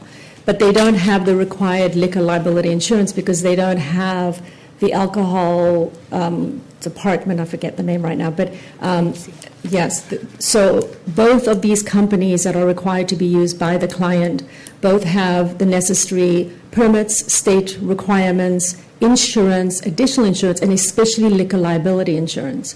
So when they understand and they know that when it comes to monitoring the consumption of the guest, that they are responsible for saying, no, we will not serve you anymore. In addition to that, the whole idea is creating a team. It's not just taking this lightly. So that's hence the requirement to use our valet, requirement to use security, all the same companies, because all 3 of those, including myself as a representative, will have walkie-talkies and will be in constant communication with each other when it comes to the individual leaving, if they're not leaving on a shuttle, to get to their vehicle. In our contract, it does state that if we find anybody intoxicated, we have to immediately call the police. As well as we have Uber. I have Uber on my phone if we have to use Uber. We also find a designated, if there's a friend or somebody that's there, we'll make them go with them. If they want to leave, they can go that way. They're also allowed to leave their vehicle behind if push comes to shove, and then they can pick it up the following day. But under no circumstances will we just flippantly allow anybody to get on to Potrero Road, or any area for that matter. I'm very, very strict with that type of thing. Yeah, no, I've got some history in these events, only because of my previous occupation in law enforcement. Mm-hmm. And rules aside, there's reality. Mm-hmm. And I understand what you're saying, but I still didn't hear you explain how you would prevent people from bringing alcohol in if privately bringing it in, and I'll let that one go by. But alcohol obviously is consumed, particularly festive events like a wedding. Mm-hmm. One would hope that people are able to temper their drinking and are capable of driving off safely. One would hope. But I wouldn't bet on it.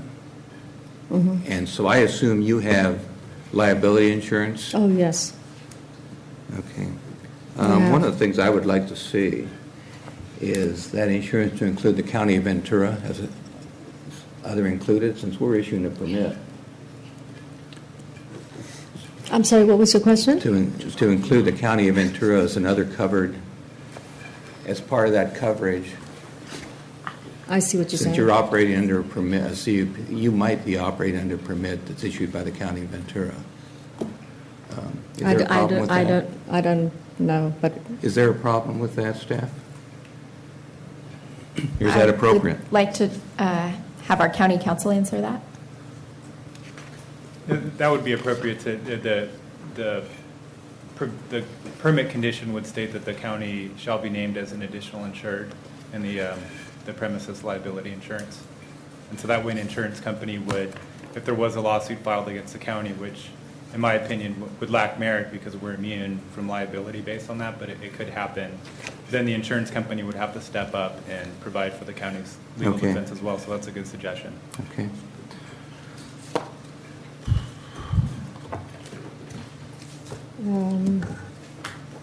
I'm still not, like I said, I'm still not completely comfortable with 60 events per year, but we'll discuss it. We'll discuss it. Yeah, and in addition, close the public hearing. So the way that the idea is, as far as the roadways or walkways that access the vineyard area, a decomposed granite was installed over there, which is when we had the 4 inches of rain last September. I went out there and I took photos to make sure what kind of stability we had out there, and it was really quite amazing how solid the ground was over there. So with regard to doing events, yes, the wedding season, and here we go again focusing on the weddings, but it's not all about the weddings, is to have events, not as many, of course, in the spring and summertime because this is an outdoor event location. But we will be having events, or the intention is to have events in December, January, February.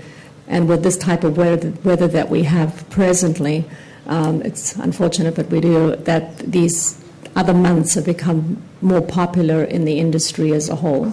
So again, with having the idea of having corporate events, and when it comes to filming will not be conducted the same day. If there's going to be a filming of 4 or 5 days in the vineyard, we're not going to be able to have events. There's going to be no crossover with having an event and doing filming at the same time, and I'm prepared to absolutely agree to that because it wouldn't work. No, and I understand that. I'm just thinking from the perspective of other homeowners in the area and the ambiance of the entire valley and the impact not only weddings but filmmaking has on that. In the valley, and I understand that the Hidden Valley homeowners group has no problem with filming. Well, of course. I'm just looking at the whole picture, okay? Yeah, when it comes to film, it's quite funny because if anybody is impacted with regard to the filming, especially on that stretch of Potrero Road, it's Mr. Fowler. And he's always, and with that being said, when there's a lot of filming on Potrero Road, a lot of the neighbors, which is wonderful, and we've always been supportive because we get the letters of informing us there's going to be a filming, and there's hundreds of people that come in with film crews to the area, and sometimes as early as 3 in the morning, and sometimes stay until 2 in the morning. Right. But there's the impact on that, and it's revenue for a lot of the neighbors, and we're in support of that also. But it's a very different issue with regard to the events, and that's obviously separate, and I always was under the understanding. Which is why we're here this morning, yeah. May I submit these letters to you? Yes, you could leave them with the clerk. The one is from Mr. Fowler, apologizing. He really did want to be here, but unfortunately he's out of the country. So he has a letter to have extra copies for each one of you. The other one is from Liquid Catering, to let you know they've been in business over 30 years, and knock on wood, they have never had a violation or a claim against them because of who they are and the type of company and professional company that they are, as well as it reports about their bartenders and what procedures they have to go to be able to work for them. And then we have the security company, and then we have Command Performance. So.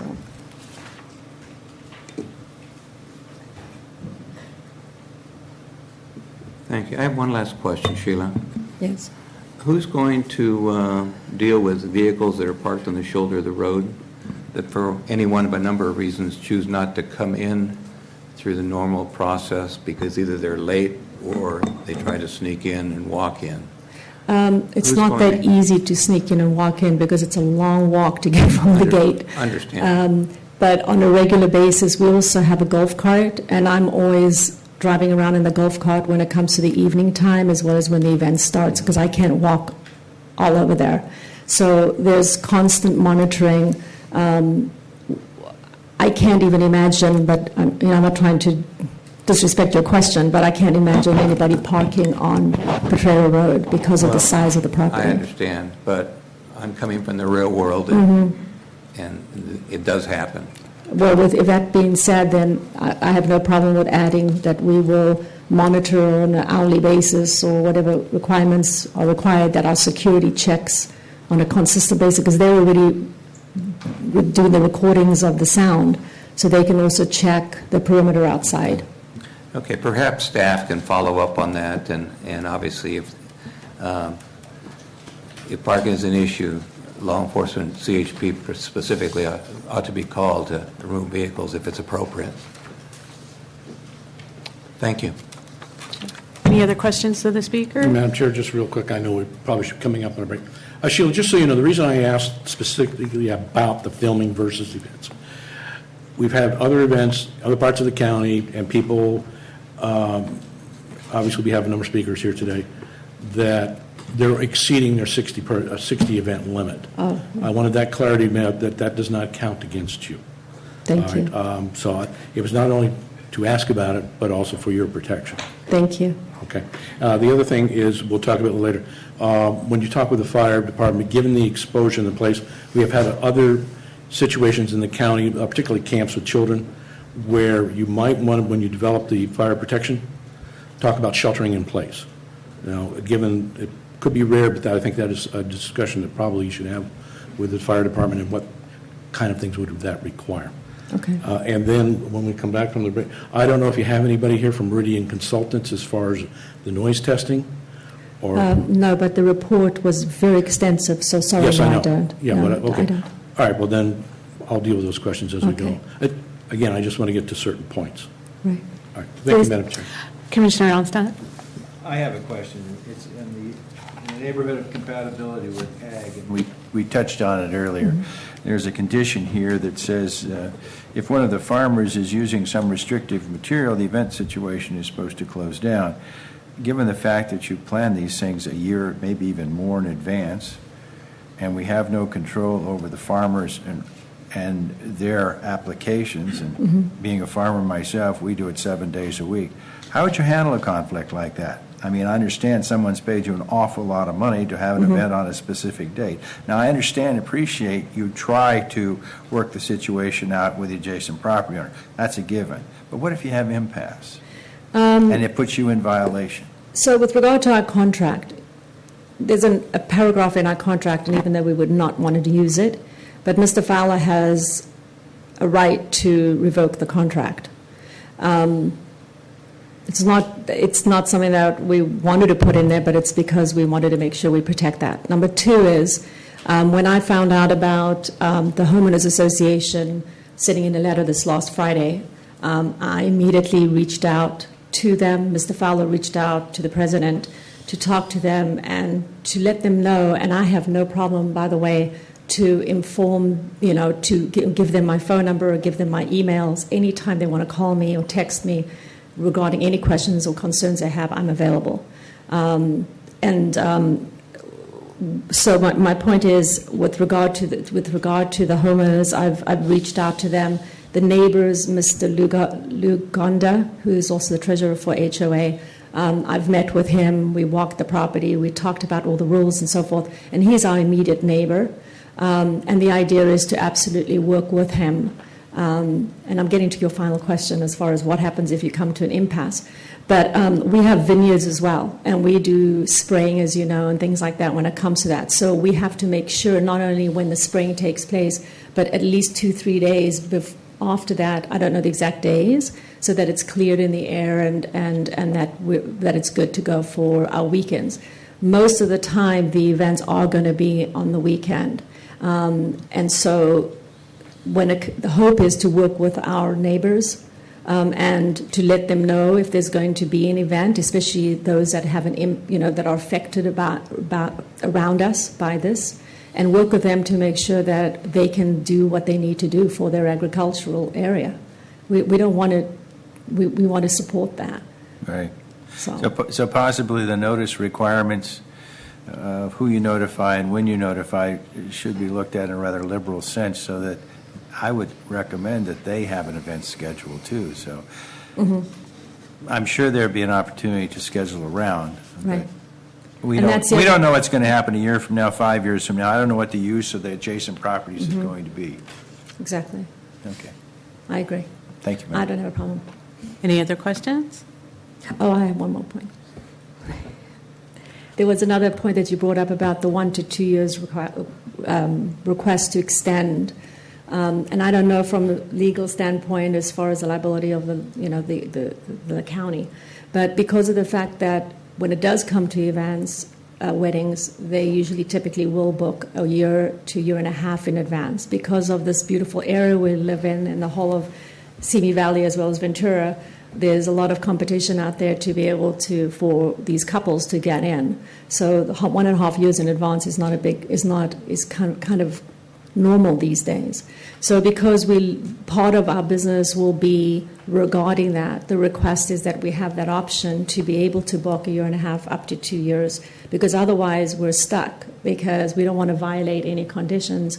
So of course we're under constant review anyways, and at any time the county can pull or do what they need to do to stop us from having events. So whether it's 1 year or 6 months, so that's the request, and it's not because we just want it, it's because of to be able to have this business function appropriately. Yeah.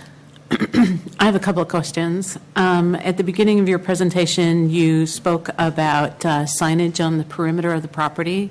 Correct. To what signage are you referring? Oh, we were just talking about any kind of private signage of the client, that they can't put balloons and signs of events or weddings, and if they do want any kind of signage, it has to be requested in writing, and we have to review it so that it doesn't it's kept clean and beautiful on the outside. Okay, and that they're taken down. That's correct. So that's something that you anticipate that you'll have. Actually, we say we do not allow it, but we have let's say, for example, if there's a charity event, and that maybe with your suggestion of having some kind of information that there is an event going on that will help us anyway. So it's about, if you're going to have the day off that are going to be removable. So we have no intention of having signs out there, is the point, unless there's somebody specific that wants something specific, and it's a matter of deciding if it's acceptable or not. Right. I'm okay. The other thing that you mentioned was taking a noise meter and figuring in motorcycle noise in the average. Mm-hmm. Do you want to expand on that? Well, I mean, obviously, when you do a noise reading and all of a sudden there's a Harley Davidson that goes by, and it's astronomically high. So the main thing is to have enough of a reading prior to the event occurring, so we have a number that is average, the average number, so it depicts exactly what the sound level is. And then the same thing will happen when we're with the DJ, is not just do one reading and that's it, is to do a multiple number of readings, and maybe not just do it from 15 feet, but do it from 25 feet, and record that. And the main thing is to be able to record it so that, from the perspective of the county, that they feel comfortable that it's legitimate readings and that they're recorded appropriately by the independent company, which is security. Okay, I hear what you're saying, and I understand your point of view, but this is my point of view. It's a very scenic area, and it's a fun drive, and people do drive through it. Clubs drive through it. It seems to me that figuring in the motorcycle traffic kind of dings the neighborhood unfairly, to have that being figured as part of the average background noise. This is the way our noise ordinance works, is we figure this average. And ordinarily, most of the time, it's a very quiet and serene area. And then there's times when there's filming going on, or there's people that drive through on their motorcycles, or huge masses of bicyclists that disrupt traffic and whatnot. So that gives me pause when you talk about taking noise measurements of the motorcycles going by. Oh, no. There wasn't intentional to take of the motorcycle going by. It's to take different readings, not waiting for a motorcycle to come by. And unfortunately, I've been there a lot of times, and on Saturdays, there are a lot of motorcycles that go by. There really are, and a lot of Harley Davidsons, and a lot of, there are, and there are also the bicycle riders too. So my point was to take it so, and we can put down that we're not going to take it when a motorcycle goes by. My point was that to make it fair, that if we have a car go by, we want it to be a true reading is the point. So not just take one reading, but take it to make sure that it's a true reading. Mm-hmm. So I hope that you can understand. People who live there, that that this would serve to give them a double whammy. Not only does an area that you've paid a lot of money, or maybe it's been in your family for many years, that used to be quite unknown, quite remote, is now, people go through, and it's noise, and it's figured as part of the average.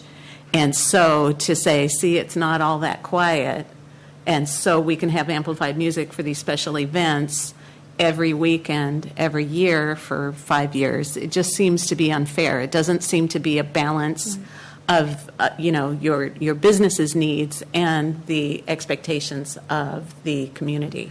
I really apologize. That is absolutely not my intention. I did not in any way. I was talking specifically about readings. I live on a ranch. I have donkeys and horses and goats myself. I am a horse person myself, and I honor and treasure the environment. I am extremely passionate about this location, and it's not about the money.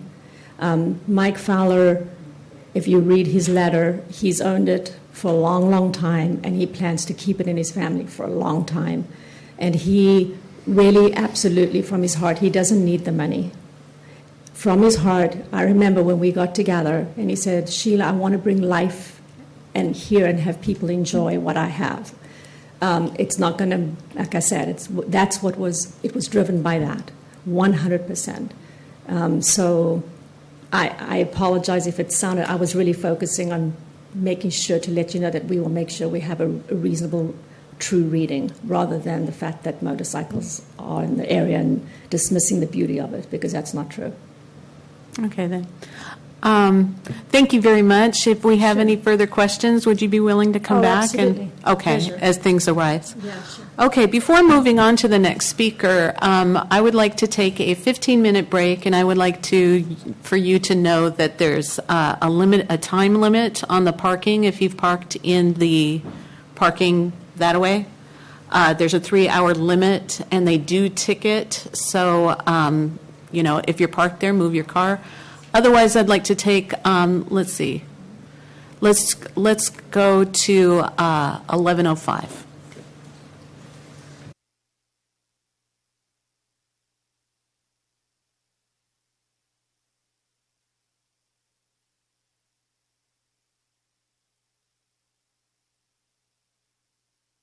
For County Council to come back, and then we'll begin again.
Okay, thank you for your patience. The next speaker is James Sanders, followed by Samantha Rodriguez. Mr. Sanders. Hi. Hi. It's James Sanders Mayfield. I guess I forgot to put my last name on there, but I'm from Agoura. And I also represent trolley service. We provide trolleys for corporate events, for weddings, for bar mitzvahs, parties, wine tasting tours. And we have worked with Sheila in the past on different locations. I can tell you that working with Sheila's professional vendor staff is very rewarding. They're very professional, they know what they're doing, and Sheila goes above and beyond what is required from other venues. She required of us a copy of our PUC license. No one else has ever asked for that. She required of us a copy of our CHP terminal inspection report. No one's ever asked for that. She also wants to have all of our driver's license approved by the DMV so we know who the drivers are. No one has ever asked for that. And, of course, other people ask for a copy of our insurance also. I have worked with Sheila on a couple of small occasions in the venue at Epona State. One is I was hired by a production facility to come in during a reality shoot. We provided transportation from the hotels to the Epona. And a lot of times that's what we do. We provide transportation from hotels for bridal showers, wedding groups, and we take cars off the road, and we take drivers off the road. Our shuttle seats 30 people. We normally could make up to 3 or 4 runs to get everybody out at the wedding venue. And each run can take between 15 to 30 cars off the highway. And that's what we do, and she tries to promote us to her parties. She used to do that at the other venue. Almost one of every 3 parties over there used to hire us. So she is concerned, we are concerned about safety for everybody on the highways and on the freeways. We also had a small group that was invited by Epona, and we provided a wine tasting tour, and that was for the homeowners association, the women of the valley, I was told, is who it was going to be. We picked them up after they had been to Epona and seen the venue and seen the vines. We took them to the Malibu Family Vines. They had a wine tasting up there, and then they had catered food, and we brought them back down. All of those are always done very professionally. And that's the main thing about Sheila. She goes over any of the boundaries to make sure she does things the right way. So that's my vote in saying I'm in favor of. If you have any questions from me, I'd be happy to take them. Do you have a location identified in the Canal Valley where you would ordinarily shuttle people from? Normally, we pick them up from the hotels. We work with the Four Seasons, the Sheraton, the Hyatt, the Westlake Village Inn. Thank you. Madam Chair? Since we've already addressed the issue of people that should not be driving, and you appears to be carting people back to their cars, have you dealt with that? What is your procedure for that? We don't take them back to the cars. Normally, we are picking people up from the hotels. They're people who come out of town. It's the bridal party or the groomsmen. What we will find is we make 2 or 3 runs back to the hotels. People want to leave early. We'll take them back. We'll come back, pick up the bridal party or the groom's party. Now it's the wedding party. And then we would take them back to the hotel where they would continue their partying back there. But we don't take them to their cars anywhere else. Okay, so I'm going to assume we all know what that means. That your arrangement with Sheila in the conversation, if her and her staff or other vendors identify people that should not be driving? That's right. And if we need to take them somewhere, we're happy to do that. Okay, thank you.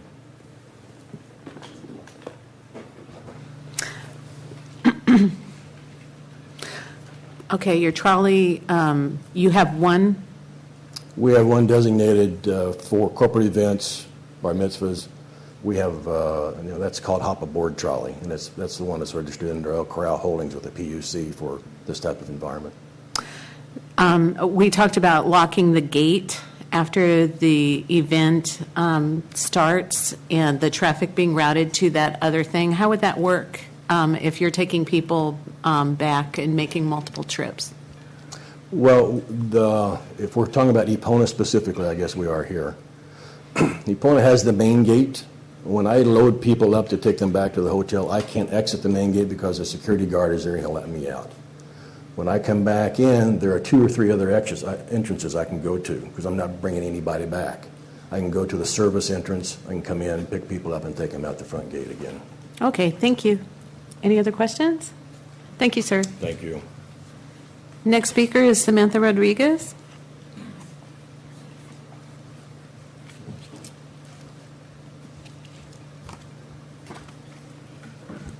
Hi, good morning. Samantha Rodriguez, City of Residence, Woodland Hills.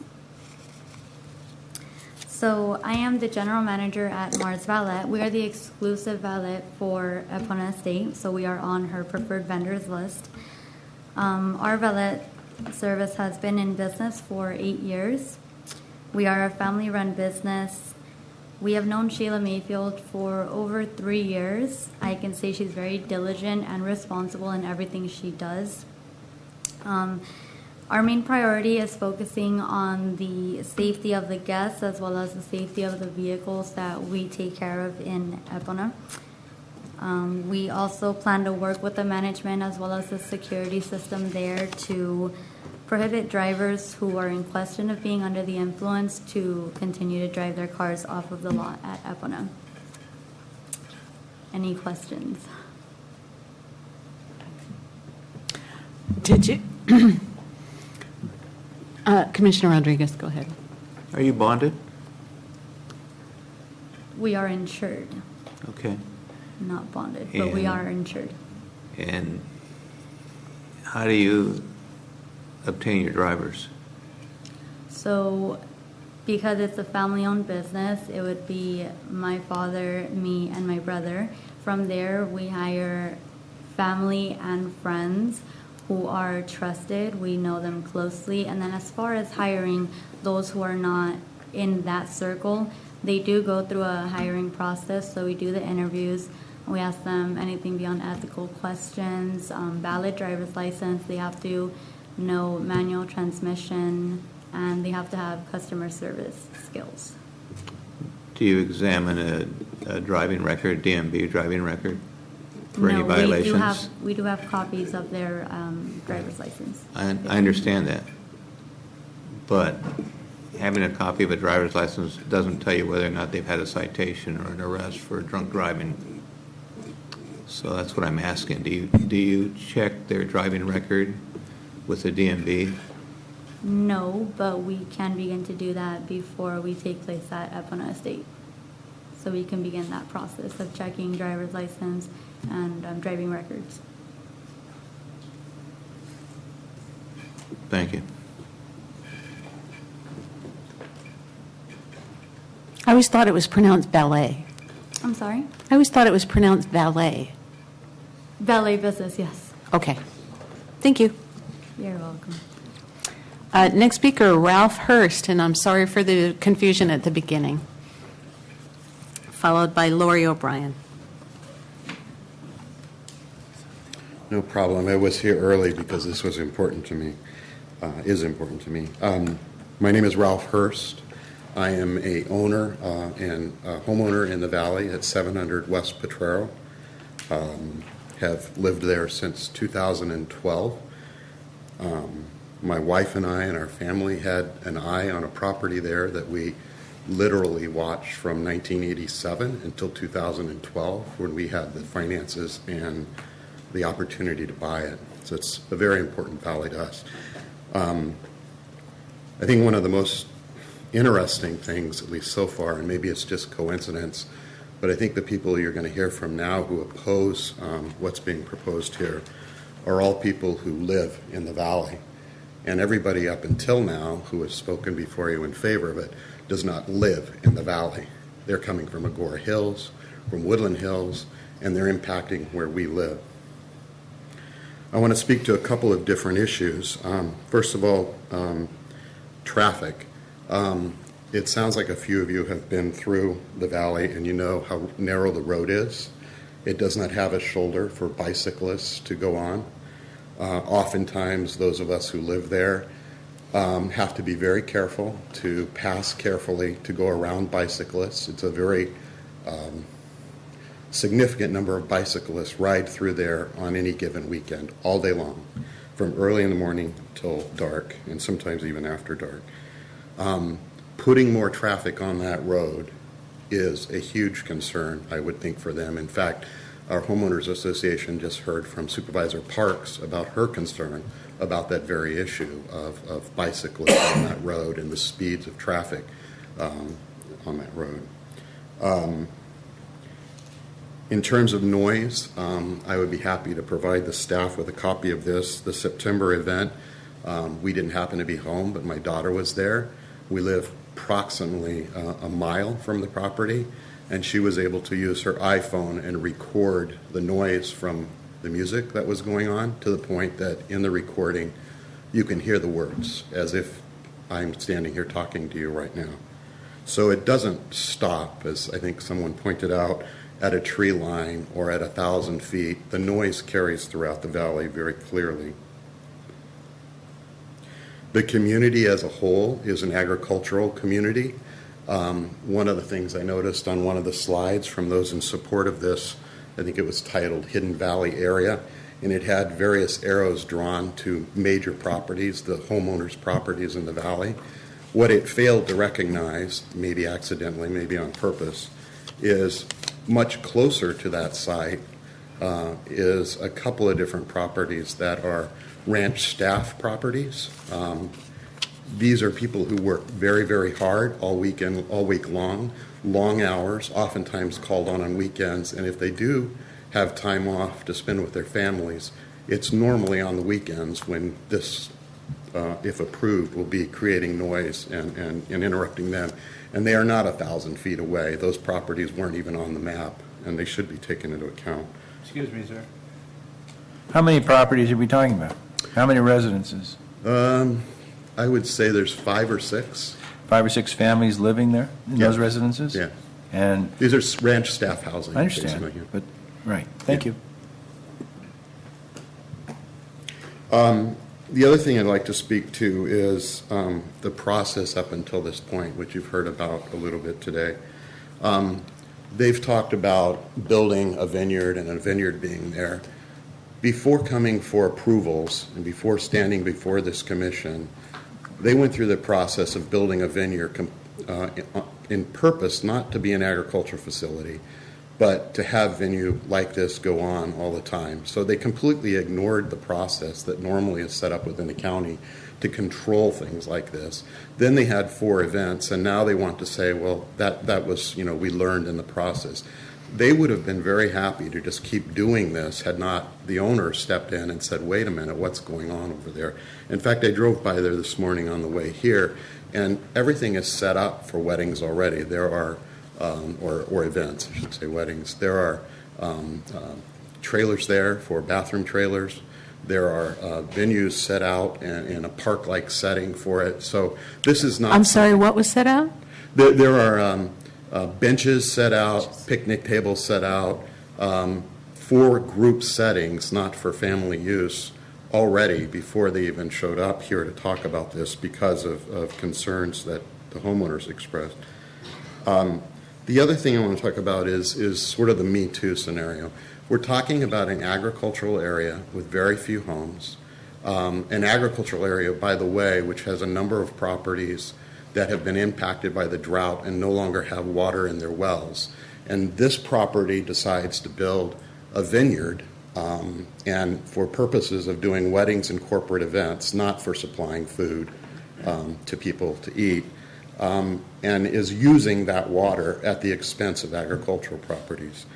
And then the last thing I want to speak to is sort of the Me Too of this. I don't know what the rules are, but I do believe that if this commission approves this, there's nothing to stop another homeowner from coming and saying, me too, they're doing it. And pretty soon, 2 or 3 steps down the road, you've taken a quiet agricultural community, frankly, one of the prettiest areas in this county, and you've turned it into a commercial operation. One more thing I want to talk about too, and maybe you could ask about this in your follow-up. My understanding, and I could be wrong about this, but my understanding is the vendors who are working with the owner, who by the way is an absentee owner, the vendors that are working with that owner previously had an operation in either off of Canaan or Las Virgenes in a vineyard where they were doing much the same thing. And because of noise and other issues that you've addressed and talked about this morning, they shut that facility down, and now they've moved to our county to do the same thing. And I would very much hope that this commission would do what they can to protect the area where we live from people coming from the outside and throwing parties. Thank you. Before you step away. Sorry, questions? Are there any questions?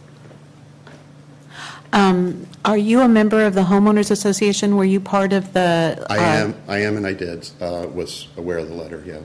Okay. How many members are there in the Homeowners Association? I think 32, 36, sorry. 36. And does it cover, do you want to, was there a picture that shows how large an area? You can bring up the one from, I think it was called Hidden Valley area that had the distances on it. Could we bring that up so that we could see these 36 homes where they are in relationship to the, or 36 homes and where they are in relationship to the venue?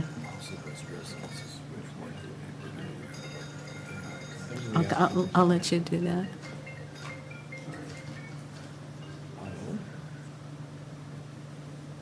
I should have reminded you at the beginning. I had to do it with my own phone to turn off your phones.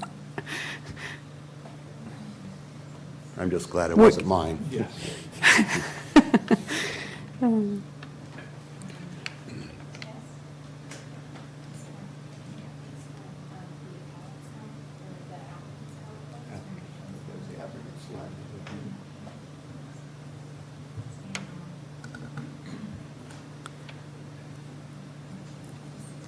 This is why we wait. My understanding, and maybe some of that, that'll work. It wasn't that slide. It was another one that had. Yeah, there's a. This one.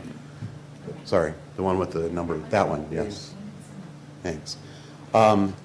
About where you see the left side of the arrow that says 3850, right maybe between that and the 6500 arrow on Potrero Road, there is a group of 4 or 5, they don't show on this for some reason, but there's a group of 4 or 5 staff housing.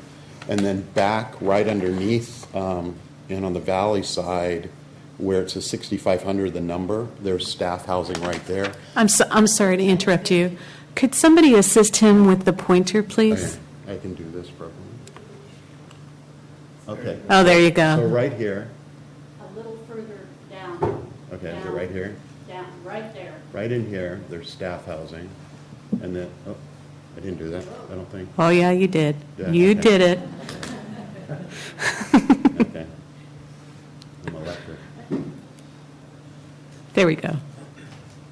And then right here.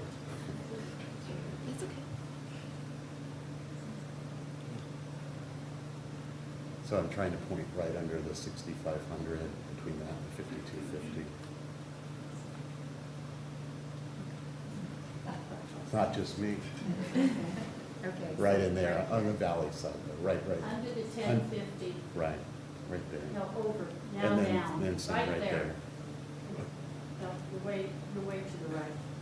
Go up, right there, next to the 2 and Right between there. the 0. Right there. There Looks is like staff trees, housing. yeah. And it's right on the road. Right. And then there is a residence right there in the corner. You know, ma'am, we're mic'd. I understand you're trying to be helpful, but we're mic'd, and your voice will not pick up. So if you want to speak, fill out a speaker card, and I'll call you. I did, I was just. Okay. We're all trying to struggle with And this. then the other place is sort of between the 5250 and the 6500 on that right in there. So those are 2. There's more. Yeah, I'm just familiar with right there because my property faces that direction. I'm sort of directly below where the 6500 is, where the trees are on the other side of the valley. Okay. But some of the other residents can speak to what exists over on the left side. So regarding the homeowners' opposition, did they hear a presentation, or how did they make their decision? Do you know how they made their decision to be in opposition? It's a bit of an odd homeowners group because we only meet once a year as opposed to monthly or quarterly because there's only 32 properties, or 36, sorry. And so our board meeting was in February, and this came up because of what's going on here, and so we talked about it at the board meeting. There was not a presentation by Epona or anybody representing them. They did not attend the meeting, as far as I know. So on what basis did the homeowners association make their decision? Was it the noise, the traffic, the fact that this is an agricultural area, it's not a commercial area. There are a number of homeowners that I think the rules are you can have 4 events that are like family and friends, and then the filming thing. So that goes on, but that's not the same as 60 events a year. That you're talking every single weekend. So there is an agreement in the homeowners association that each of those 36 homes can have 4 events per year that include filming? I think that's a county rule that we all abide by, that without going through what you're looking at today, we can have our daughter's wedding at our farm kind of thing. There's 4 events allowed. That's not, I don't think Maybe that's I'm true. wrong about that. He can have his daughter's wedding, right? Yeah, you can have your daughter's wedding. Okay. We're going to get more information on this question. Yeah. What say you to 30 events per year? I don't think it's consistent with the area. I mean, you're taking an agricultural area, a quiet area, a scenic area that many people from the county enjoy bike rides through it, drives on Sunday, and you're turning it into a commercial area. It wasn't appropriate in LA County, and it's not appropriate here. So would you say you're unequivocally opposed to any? I would say if there was some reasonable number, 3, 4, like we were talking about earlier. Just the same as everyone else? Yeah, then that's fine because it's not disruptive. But when you put trolleys on the road, by the way, 375 cars is not a small amount of cars. That's the average of cars about that's set at the Thousand Oaks Mall every day. So this is not just something that, not on holidays, but just the average day of cars at that mall. This is a lot of cars coming and going, 750 in terms of what they're asking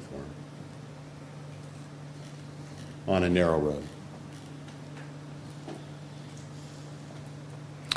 And regarding water and, there being pasture out there and very extensive grounds. Yeah, the left side of the valley is where water is more of a challenge, just nature. That's where the wells have gone dry. This is about, as you can see, in the middle of the valley. Maybe that corrects with the rains we're having, but right now, owners at that end are dealing with having to bring water in order to feed their agricultural needs. And that made the news recently because a very famous actor was bringing. Although there's a story behind that, in fairness to him, he made a mistake maybe, but it was an honest one. And I don't know that that's true, but I was bringing it up more to the point that that water has been an issue there. Yes. And this is a high demand parcel because of the grapes. Are there anyone else in the valley growing grapes? I'm not aware of anyone else who has grapes. No. And this isn't really a vineyard like you or I would think about in Napa or Sonoma. This is a small vineyard that was planted to make the venue look like you're in a vineyard. It's not an agricultural operation. The other thing, too, I forgot to mention this, if I can just keep going for one more minute, is we talked about spraying and the impact that could have on the venues. I wished, and I'm sure some of my other property owners will speak to this, I wished bugs and fertilizing and all of that could be done on a schedule and that nature would cooperate. That's not the reality of how things work. You find something on your property, you have to deal with it, and you can't say, let's wait a week to do that, unless you want to destroy what's on your property. So it's not a matter of, unlike a wedding that maybe gets planned a year in advance, you have to deal with nature as it occurs and fertilizing as it's needed. And this year, that may be this week. Next year, it may be 3 weeks earlier, 3 weeks later than that. So it's not an environment that can be scheduled, generally speaking. And generally, the agriculture that is there, there's cattle grazing, there's horse keeping, they grow alfalfa. I've seen row crops in the past, but not recently. Some have avocados. Okay. Yeah. That's what I was going to ask. Is it citrus or avocado? I'm not aware of any citrus, but avocados has been. And there are some, again, because of the water issue, that have had to let their avocado trees die. So again, speaks to, is it really wise in an area where water is challenged and we're all in wells? There's no choice here about connecting into municipal water. Is there any more stone fruit? Any more what? Any more stone fruit? Any apricots, plums? Not that I'm aware of. Not for a while? Yeah. Not for a while. Yeah. Okay. Any other questions? Thank you, sir. Mm-hmm. Lori O'Brien, followed by Louis Gonda. Good morning. I want to thank the Commission and the Commission Chair for hearing from the homeowners. I'm located at 1993 Potrero. It is my primary residence with my husband. I also commute every day. We have another residence with offices in Beverly Hills, so I drive Potrero a lot. And to go back and speak of a little history of how I heard about this, my first knowledge of Epona beginning to plan and throw events was through a friend who suggested I look at the website and asked if it was in my neighborhood. And I said, no, we don't have any event venues in our neighborhood. And when I looked on the website, I was disturbed to find that Epona was promoting a wedding venue that not only listed the beauty of the facility itself, but disclosed the names of many famous celebrity neighbors. It suggested that they could have their wedding near Sophia Loren, Ellen DeGeneres, Jamie Foxx, a billionaire, David Murdoch, et cetera, et cetera. Some of those people don't live there anymore. Others were offended. I think they have since removed this from their website. But that was the first knowledge that some of us as homeowners got of this place becoming a venue. Needless to say, that was pretty offensive and not a great way to start with working with your neighbors. We since had an increase in paparazzi sitting on the road. Because I drive a lot on Potrero, because I do this commuting, the first thing I want to talk about is traffic. It is a 2-lane highway. At night, there are no street lights. It's extremely dark. It's almost pitch black some nights. There are very severe drainage ditches on both sides. We provided a picture of the east side of Epona Farms. There is a very severe ditch that runs the entire length of the property. Numerous cars have driven into this ditch. Several months ago, a catty corner across the street from them, someone was driving under the influence, flipped their car into a ditch. The car caught on fire, and one of the famous neighbors actually had to rescue this person, and his life was barely saved. Accidents, people running through fences. I believe even Epona Farms had 2 cars through their mailbox and their fence in the last year. This is in broad daylight, not necessarily drinking, no events, no extra traffic. I also spoke with a CHP officer that helps us a lot in the valley when people pull film permits, named Officer Cohen, and he was going to come here today, but they're very preoccupied with the Nancy Reagan Memorial and weren't able to come. But they suggested that they haven't been contacted, but an event bringing 375 people on a 2-lane highway, he feels they would have to be contacted, and that extra highway patrol officers would have to be provided to handle that level of traffic in a safe way. Some of you on the commission yourself have brought up maybe additional liability insurance for the county, which suggests you might also think there could be additional accidents and liabilities to occur. We're more concerned about people actually getting injured, killed. There's extreme fire hazard. People leave an event, you bring extra people to the valley, they throw a cigarette out the window. All our properties go up in flames. A couple of years ago, we had to evacuate the valley. I was in charge of creating an evacuation plan with the park rangers, the sheriffs, and the highway patrol because there was a horrible bottleneck. My farm is right at the intersection of Hidden Valley Road and Potrero. At that bottleneck, people couldn't get in and out, and we had to try to move people around on Potrero, sometimes changing it to both lanes one way. If that should happen during an event of this size, that road can't accommodate people. People will not be able to get out of there. I know they've said they're going to try to mitigate people's drinking and driving. I don't know that that's really possible. We don't believe it is. It's very dangerous. And for people sober driving on that road at night that don't know the road well, very dangerous road. And I guess our final point being that it's not what any of us live there for. We've lived there since 1997. It's quiet. It's peaceful. I'm not within the 1,000 or 500 foot zone. I didn't get a letter notifying me of this, but I can sit on my front porch and not only hear the music from parties that they have had at Epona Farms, but I can also hear what they're saying on the microphone announcements at the wedding. For some reason, sound travels very easily, and it's like an acoustic bowl. We can all hear everything everybody else is doing on our farms. It is a small group of us. We are only 36 homeowners, but we're very committed to keeping the area a picturesque, pastoral, and scenic area. So we appreciate you hearing our side today. Thank you. Okay. Are there any questions of the speaker? Not far from where you are is Lake Sherwood, and a very popular place for weddings and other events. How does that impact you, if at all?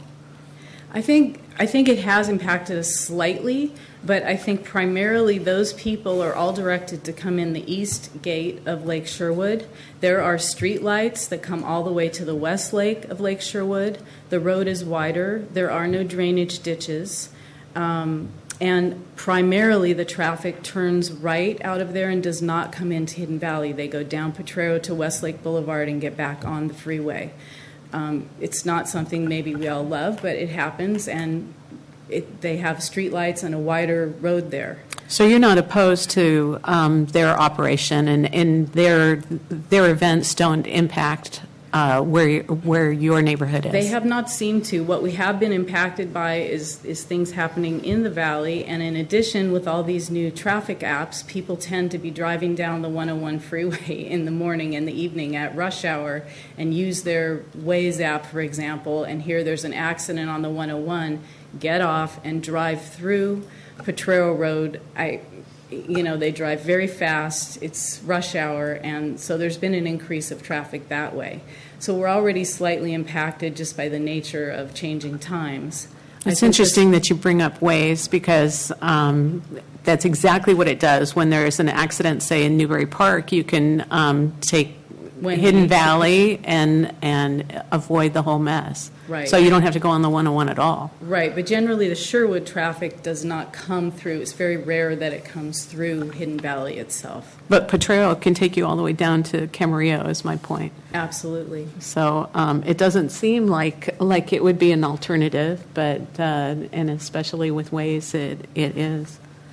Are you opposed to the Epona Farms for any number of events, or is there a reasonable number of events that you could think that was fair? I think the opposition is the idea that it's becoming an event venue. It isn't anything to do with the professionalism of the individuals involved who seem very capable of putting on an event.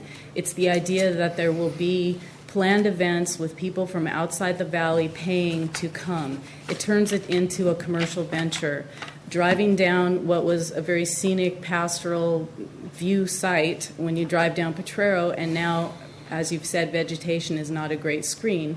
Seeing portable toilets, strings of lights that make it look like a restaurant, it isn't pleasant. It isn't why we want to live there. It isn't the lifestyle that we want to promote. And so you're opposed to them even hosting one event?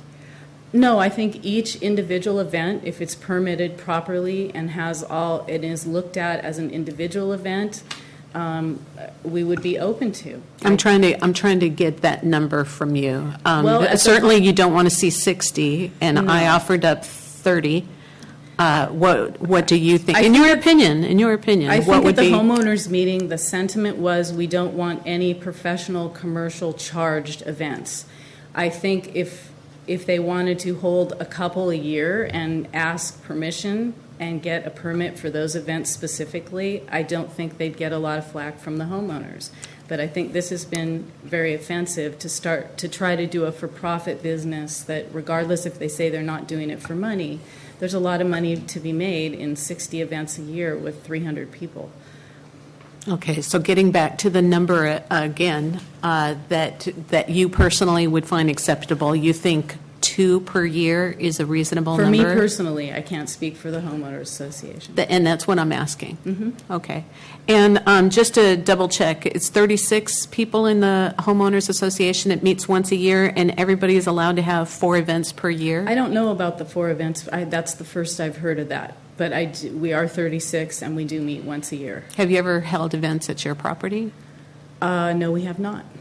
Would you? If you were asked, say, a family member or something, would you? No, we probably would not. No? Okay. All right. Thank you very much. Thank you. We should ask staff what can homeowner do there without violating the ordinance. Okay, you can follow up with that. Louis Gonda. Gonda? Fonda with a G. Followed by Nadine Tilley. Thank you very much. My name is Lou Gonda, and I reside directly across the street from the entrance of Epona Estate, which is the subject property. My property is known as El Campeon Farms and Windy Hill Ranch. I'm also a member of the Hidden Valley Association, which is a community of 36 property owners, most of whom reside in the valley and have always had a very harmonious relationship between each other. At the most recent meeting that took place, as Lori said, probably in February, the subject was discussed of this property. And for the first time, there was extreme opposition to something that one of the property owners is wanting to have a conditional use permit for. Normally, conditional use permits are, everybody goes through them. You prove to the county that you can meet certain criteria, and if they're not pre-approved in the plans, then you have to allow for the mitigation of that. This is the first time that I recall, since 1998, since I've been there, that there's actually such tremendous opposition between one property owner and the rest of them, and that is because Mr. Fowler wants to create a commercial venue, an entertainment center in the middle of our valley. It affects every single one of us, and it affects our lifestyle. When we drive through the valley or we're going home at night from work, it's nice to be able to go through our valley, maybe see the stars, maybe hear some of the animals, but certainly we don't expect to be offended by a very bright lit environment down the road. I'm personally opposing Mr. Fowler's project.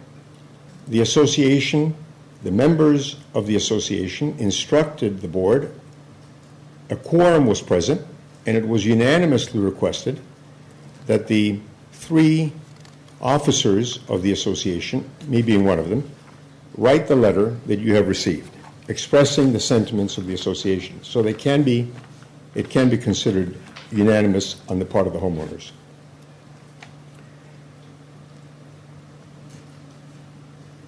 I most sincerely oppose not any one of the particular violations or issues that come up for which mitigations have been presented to you, but I oppose there becoming a wedding central. It could be a wedding central today, it could be a circus tomorrow. Circuses would be allowed on this property. It's not what this valley is all about. This is where we live, and this is the way we like it to be. It's why we bought in to quite expensive real estate, and we enjoy the lifestyle that we have there. This would be a dramatic change to it. I'd like to point out a few other points. Mr. Fowler owns the property as an investment property or a hobby property, but it's not his permanent residence. I don't even think it's his primary residence. As far as I know, he lives in Century City in the county of Los Angeles. He merely wants to operate it as a commercial venue for which the property is not zoned, without regard to all of those of us who have chosen to live here for the peace and the tranquility and have been long-standing residents of Hidden Valley. Mr. Fowler has someone who you heard from earlier acting as an event planner, attempting to maximize the commercial revenue from this property. I don't blame him.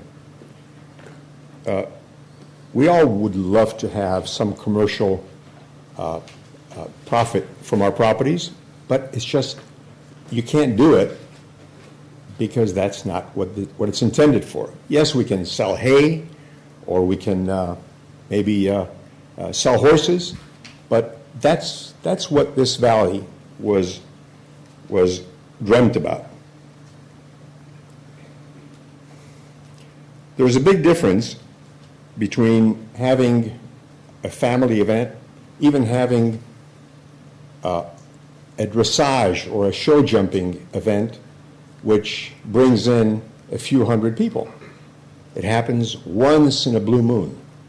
We're going to have one sometime towards the second half of this year, and it's an Olympic trainer coming from Europe who's hosting a clinic.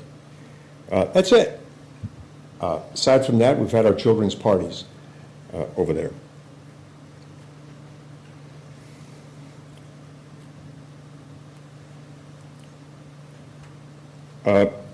There's something that I'd like to point out, that in the traffic studies, only the traffic that was or would be caused by 375 guests coming in was taken into account. But what wasn't counted, and doesn't appear anywhere, is the traffic that is caused by the service trucks, by the caterers, by the additional staff. Maybe 30, 35 employees need to get there who are going to be taking care of a party for 375 people. The band trucks, all of the other support equipment that needs to be brought in, rental trucks, everything else, that all needs to come in. That wasn't counted. The traffic study addressed Caltrans and the impact on the 101. That's silly. That's irrelevant. The 101 is not what we're talking about being affected. It's Potrero Road. The stretch of Potrero Road where the applicant is proposing to have an exit for the vehicles is a straightaway that's maybe shy of a quarter of a mile, and it's a speedway. We had, I would say, between Nadine Tilley and us, we're at both ends of that straightaway. We had, in the course of the last 12 months, probably 8 crashes through our fences. Now, we talk about insurance, the insurance that would name the county. Well, that's great, but that doesn't help us. When we need to make a claim to a driver who may have gone away, but we need to make a claim to a driver for the repair of our fence, and it could take months for that to actually ever happen, what use is it to us that the county is named additional insured? We will be having to repair the fence ourselves in order to protect the animals from getting out. So these aren't decorative fences. These are purposeful fences. There's no need for us to have to go through this. It's an additional change that we never bargained for, we're not going to benefit from, and it just plain shouldn't happen. As far as the nuance, whether it's one event or 2 events or 60 events, it should not be a commercial venue. That is a complete departure from what this valley has been about. And I ask that the committee please consider us, the lifestyle of the people living in that valley, and the fact that the Homeowners Association has asked the board to express to you that we unanimously disapprove of this type of a venue. Thank you. Thank you, sir. Any questions to the speaker? Did you say that you're hosting a special event, a dressage event? Yes. How many of those have you hosted? We hosted one a few years ago. It was a George Morris event. It was a small clinic that probably had about 60 people there. And in your experience, do other people host events like that on their property? Mr. Fowler did. There was an equestrian event, another dressage event, and nobody complained about that. Mm-hmm. Mm-hmm. But those only occur very occasionally? Sure. Okay. Does anybody host weddings? Are you familiar with? Or No, not on a commercial basis. My daughter's wedding took place at my ranch, but, Right. That was many years ago. Okay. So how many, whether or not they're commercial or private, how many events a year do you host? Maybe one every few years. Okay. At most. Generally speaking, in this vicinity, do people generally host special events, charity events? Not that I'm aware of, no. Okay. So this would be new. Are you impacted at all by Lake Sherwood's facility? No, that was an interesting question. No, because the traffic to Lake Sherwood comes from Westlake Boulevard, and at the mouth of Hidden Valley, it turns into the Lake Sherwood Drive, and when people are leaving, they leave and make a right and go down to Westlake and get back on the freeway. So, no, other than, an occasional person who might say, oh, let's go sightseeing through the valley. We don't really feel much of a traffic impact there. We do feel ways. And that is, a big concern. As you leave from the subject property and you go not in the direction of Westlake, but in the direction of Camarillo, you go up a very, very, I would say, dangerous, curvy road.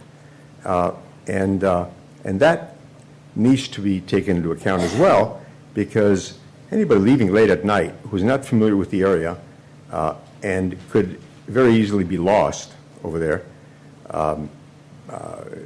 wouldn't enjoy that drive at all. Pretty recently, there was a very large fire in the area, and some homes at that end of the valley were threatened. Are you familiar at all with that? Yes, I am, yeah. Did you have to evacuate horses? We didn't. We brought our horses out to the pastures, and we actually we have a pond. We had a large pond on our property, and the fire department was filling the helicopters from our pond. So we were very well aware of everything that was going on with that fire moment by moment, and had we needed to evacuate, we could have done so. So were you around, or maybe it was before then, the Green Meadow fire? That was in the early 90s. Yeah, I wasn't, no, but our ranch manager was, yeah. Uh-huh. Okay. I guess the point being that, with some regularity, there are some very serious large fires. Oh, yeah. Yeah. And the issue, really is that Potrero is a narrow highway. It's a highway where we have asked the Highway Patrol to please put some passive speed detectors, and they said no money. There is no funding whatsoever for putting even one of those machines that says your speed is, and it displays it. They can't do it. I said, well, what about, you could make a lot of money by putting a speed trap over there. They said, not allowed. Not legal. Yeah, not legal, which is shocking. But it's certainly legal to go 85 miles an hour down that straightaway and crash into my fence or Nadine's fence, but we can't ask the authorities to do anything about it. Other than make a phone call, and it's incumbent on us to make that phone call and report, which is also silly as far as the noise is concerned. The noise does travel. Why should it be up to us to make a telephone call when the noise is excessive? I've had to do it with my neighbor, and I can tell you it's a royal pain in the neck at 2 o'clock in the morning to try to reach somebody at the Highway Patrol or the Sheriff's Office to report the noise. You feel like a heel when you're reporting your neighbor's noise. So that shouldn't be our burden to report noise. No, I think the venue should plain not be permitted. Thank you, sir. Thank I have you. a question. Oh, Commissioner Kelly. Just a question on, is there any signage on that road, curve? Yeah, there are. There are arrows that indicate the end of the straightaway. It doesn't make any difference. People barrel right through them. Okay. Yeah. And I can imagine what will happen when there's an exit from a party and people are speeding down that straightaway when they never expected to be there. There's no light. There's nothing that will warn them that there are cars coming out of a driveway. What if the event wasn't at night? What if there were no night events and no amplified music at night? You'd still object to having any events there? Yes, because this is not a commercial entertainment area. This is not a place to have Ferris wheels, and it's not a place to have circus tents, and it's not a place to have weddings for hire. You know, you can go to other places that are commercial venues that are approved and licensed for that. This is not it. Thank you. Thank you. Nadine Tilley, followed by Elizabeth Grossman.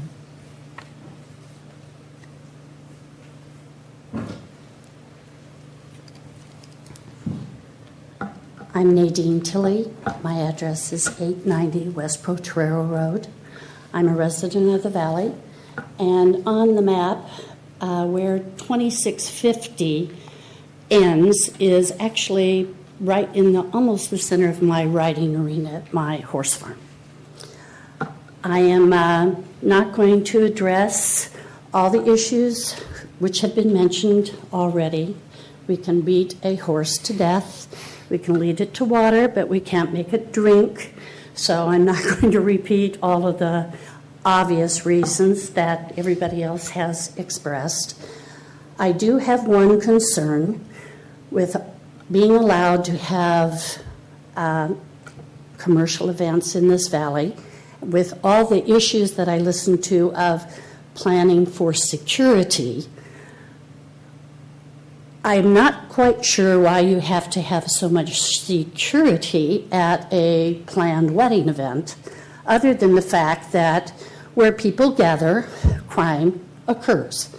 And so all of a sudden, we are now going to have the possibility in a very private valley, which is an upscale neighborhood.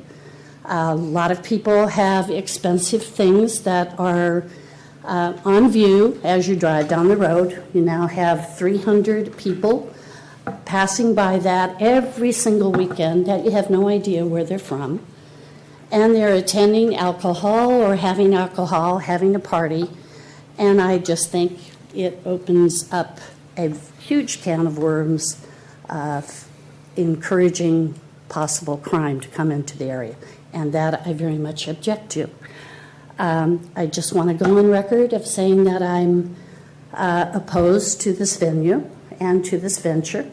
And I have been, yes, subjected to many of the traffic problems that occur on Potrero Road because I am at the other opposite end of a very dangerous curve. Our last accident was January 2nd, 17-year-old boy, not drinking, brand new car for Christmas, just did not have any idea how sharp the curve was, wiped out 50 feet of fence, 2 sycamore trees, a huge boulder, and came into a steel area pasture fence into my horse field. So, and he almost got it pulled out of there before we were able to notify the police. They hadn't even notified the police. And had my neighbor not been coming home, I probably would have known that it occurred until the following morning with no evidence or no report. So I know that's a very small issue at the moment, but when you increase everything, you increase the possibilities of more things occurring. So I thank you for your time, and if you have any questions, I'd be happy to express an opinion. Any questions of the speaker? I have one. Sure. Have you ever hosted any events at your property? I have. I had one event for the Navy SEAL Family Foundation, and there were 50 people. I have been asked to host events, but I am under construction also, and I have turned everything down at this time. Would I consider that possibly for a charitable event or something that I believe in that needs money to be raised for their cause, but not for my own personal profit?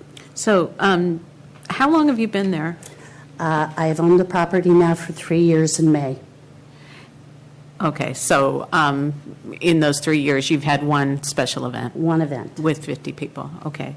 Are you opposed to, say, 30 events? I'm opposed to 30. Are you opposed to 5? Earlier, someone suggested that the homeowners association had a limit of a certain number per property. Again, I am not aware of that we have a limit. I do know that we have to go through certain things whenever you want to film out there. We do have appropriate permitting. All the neighbors are notified that are impacted. I would hate to commit for eventing. I just am not. I'm not qualified to say personally. I wouldn't like anything going on. Personal is another matter, but for profit is another matter entirely. Gotcha. Thank you. Thank you for your time. Last speaker is Elizabeth Grossman, followed by the applicant's rebuttal. Good afternoon. Thank you for your time, and more importantly, thank you for a venue where we, the homeowners, can be heard on something that's so critical to all of us. I appreciate it. It's my first time testifying before a commission, so I'm a little nervous. I echo the comments of my neighbors. Hidden Valley is a very special place, and I'm really grateful that you have law enforcement experience and that you are all familiar with our valley and how beautiful and quiet and serene it is. And we'd like to keep it that way. Some people have controversial feelings about the bicyclists. I happen to like seeing the bicyclists meander around Potrero Road and down my road, which is Hidden Valley Road. I've lived there since 1998. My husband has lived there. Unfortunately, he passed away, but he had lived there since 1979. So we have a long history in Hidden Valley. I wanted to just let a couple of things besides what they said is that I can hear, because I'm elevated, and Nadine as well, I can literally hear pretty much any party that's going on in Hidden Valley Road, and on Potrero Road or in our valley. And I don't know if it's a function of the fact that there's kind of a vacuum because we're surrounded by hills and mountains, the Santa Monica Mountains I back up to. But you'd be surprised what you can hear if the wind is right. I'll just let it go with that. I have had charitable events at my farm. Every year I do a camp for burn survivors, children, hosted by the Children's Burn Foundation and by my private foundation at my home, and that's usually in July and involves around 25 campers and volunteer assistance. Of course, there's no charge. My husband, as you may know, founded the Grossman Burn Center, and this was a cause that was very dear to his heart, and so I'm supporting it after his death, of course, for as long as I can. I've had one event, in the late 90s, I think, for like 400 people, which was also a benefit for the Civic Arts Plaza. I'm not opposed I'm opposed to commercial activity in the valley. I'm not opposed to personal events, and I also, like my neighbors, have no knowledge of the 4-event-a-year stipulation, and I don't think it's part of the homeowners, and if it would be anything, it might be a county restriction, which I doubt very much that you guys have done, or I hope you haven't. That's it. Oh, we've had fatalities on Potrero Road, which I'm sure that those of you who are in law enforcement are aware of. We've had a couple of fatalities. We almost had one recently when our neighbor rescued a guy that almost died. And that was alcohol related, as you may know from the newspapers. And so, I'm very concerned about safety. I'm concerned. I had to evacuate during the lovely fire a couple of years ago. I moved my horses over to where the helicopters were refueling because I thought that was a safe place. And then my husband and I and our 2 dogs checked into the Hyatt, and then we got to go back in at 8. But the traffic of people moving horses and trying to get out of Dodge, it wasn't mandatory, but a lot of people evacuated. So if that happened on a Friday or a Saturday or even a Sunday, it would be a disaster. And 60 events a year, that means pretty much one every weekend. Can you imagine living in that? Would you like to live in that? Would you like to have 60 events a year or one a weekend in your neighborhood? I just hope and respectfully request that the commission rejects this application. That's it. Does anybody have any questions for me? Are there any questions? Seeing none, thank you very much. Thank you. Okay, now we have time set aside for rebuttal by the applicant. I don't know who's going to get up and speak, but we'll just have one speaker.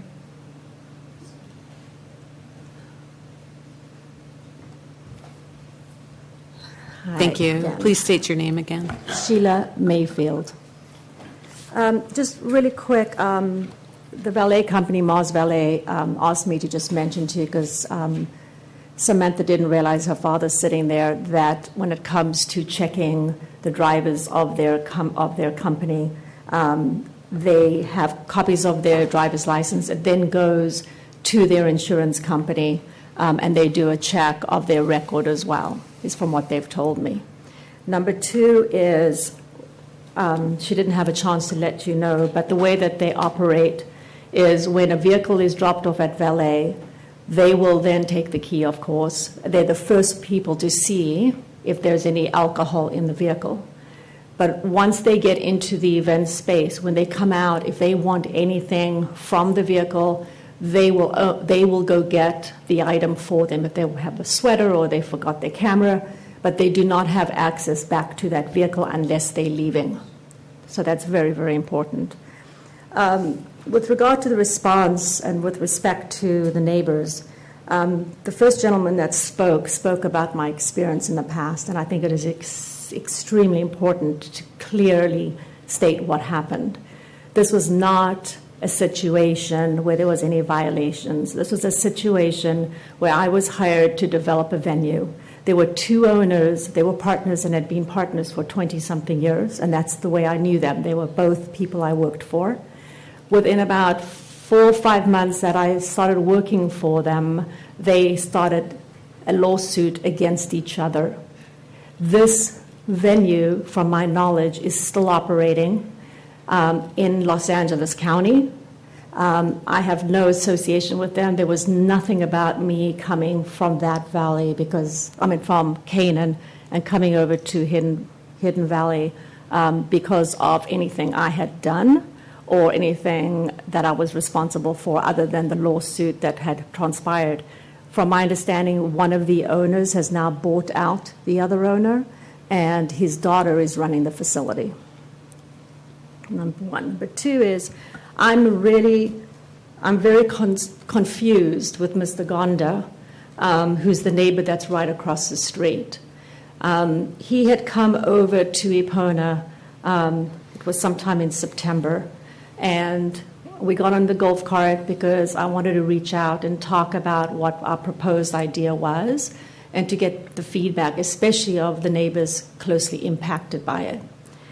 I have an email from him that was written on September 13th, where he clearly states it was a pleasure to have a personal tour of Mike's beautiful creation.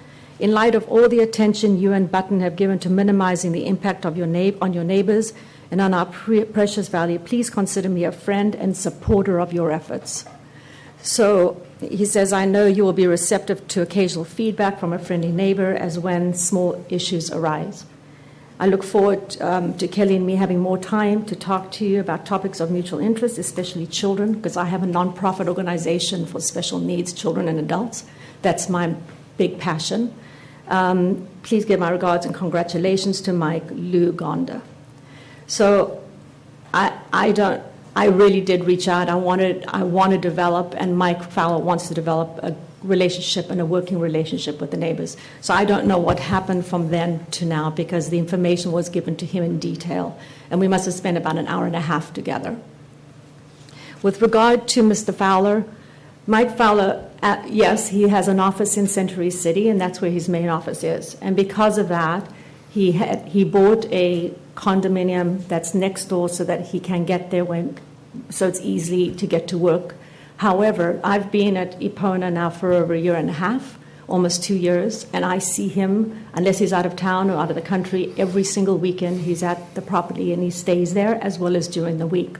He considers this, he only has 2 locations, that's this location as well as the one in Century City, and he considers this his home. In addition, he has brought his family from Seattle, his brother, his nephew, niece, 2 young children. They're at the farm all the time. Sorry, I'm not sure what you said. With regard to the irrigation and water, this is a very interesting subject. Yes, the valley does not have city water. However, last year, I don't remember the date, but sometime in the beginning of last year or the year before, Las Virgenes Water District together with Ventura, there's another company, they've brought in a watering recycled watering station, which is near the police station, the fire station, as you come in to the valley from Westlake.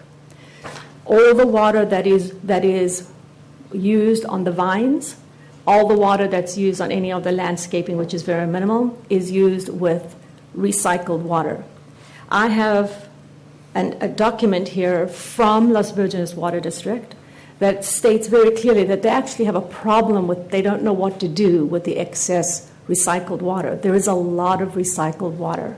So this gives them an opportunity to sell the water, which Mr. Fowler buys. And we also have a pond. We have a large, large pond, which is a reservoir as well.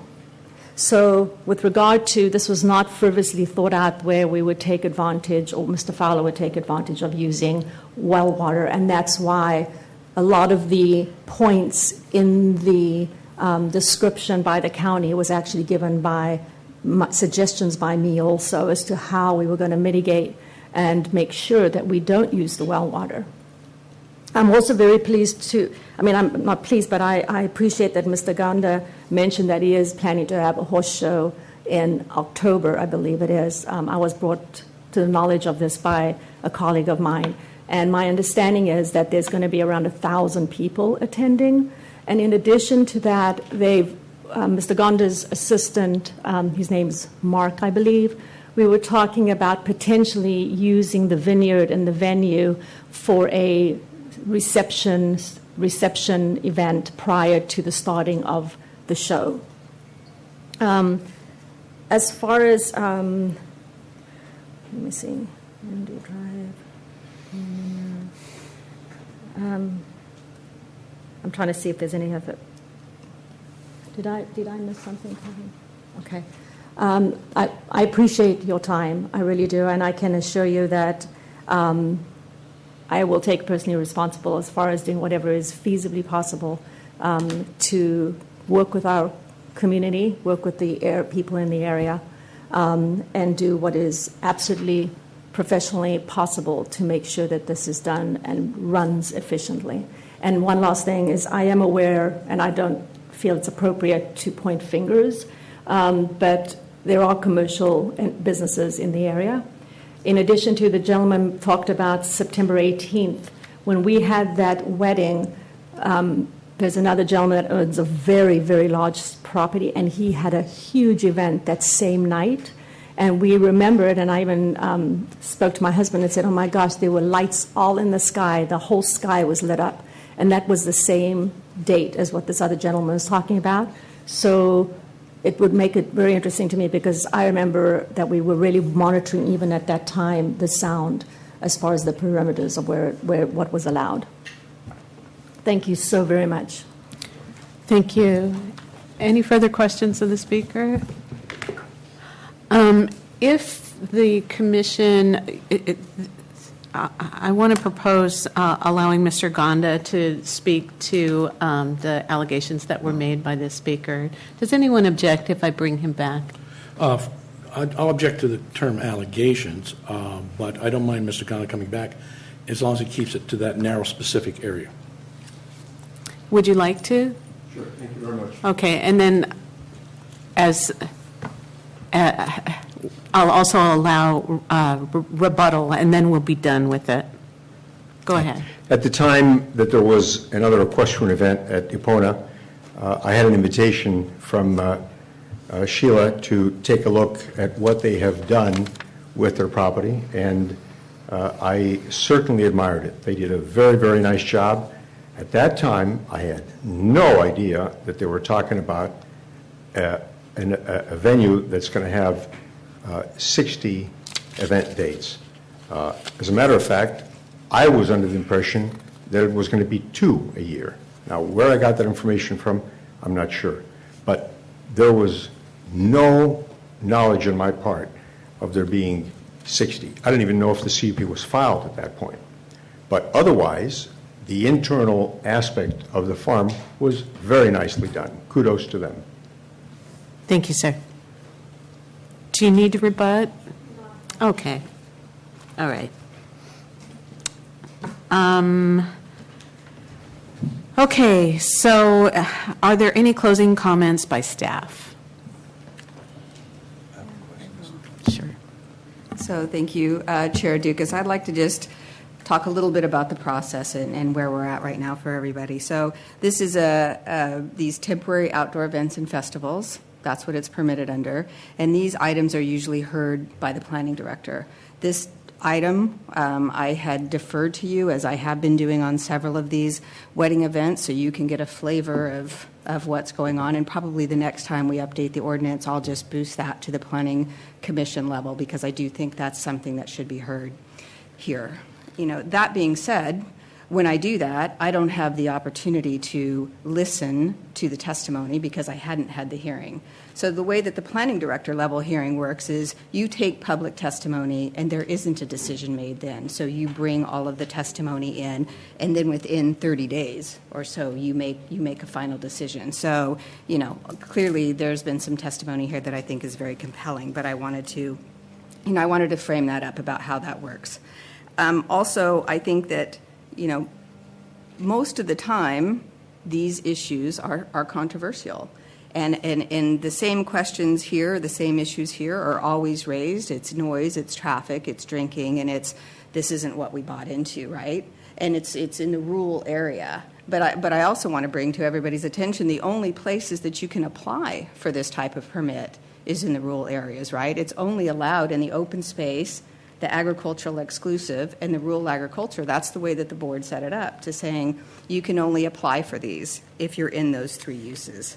So, you know, to the issue to me for a wedding venue, this same category is also allowed for animal shows, right? So if you wanted to have an animal show in the same vicinity, you would be applying for the same type of permit. You would go through the same analysis. And I would say that those are not without controversy either, right? So if you want to have an equestrian CUP in an equestrian area, there's people in the area that are not equestrian friendly and don't appreciate that either. We're going through that right now, right? So there's, you know, on both sides, I would say, even if you're in a rural area and it has to do with just horses, there's still people that are not going to appreciate any additional traffic or noise or anything in that community. And so, I can fully appreciate how controversial these events are. But, having said that, I heard some compelling testimony today that would probably make me change my recommendations to lower the events, and I've heard that today. And I want to be clear that this was a 365-day venue. So, if looking at it again with the testimony, there could be a lot of negotiations that I would offer that saying, there could be some events of 50 or under, or 30 or under during the weekdays outside of peak traffic, and then very, very limited number of weddings, because as I heard Sheila said, this is not all about weddings. The issue of working with your neighbors is always near and dear to my heart. So when these come in, or when any controversial permit comes in, typically the first words out of my mouth are, did you work with your neighbors? Have you notified your neighbors? Because the worst thing that can really happen is to get the county's little orange card saying something is happening, right?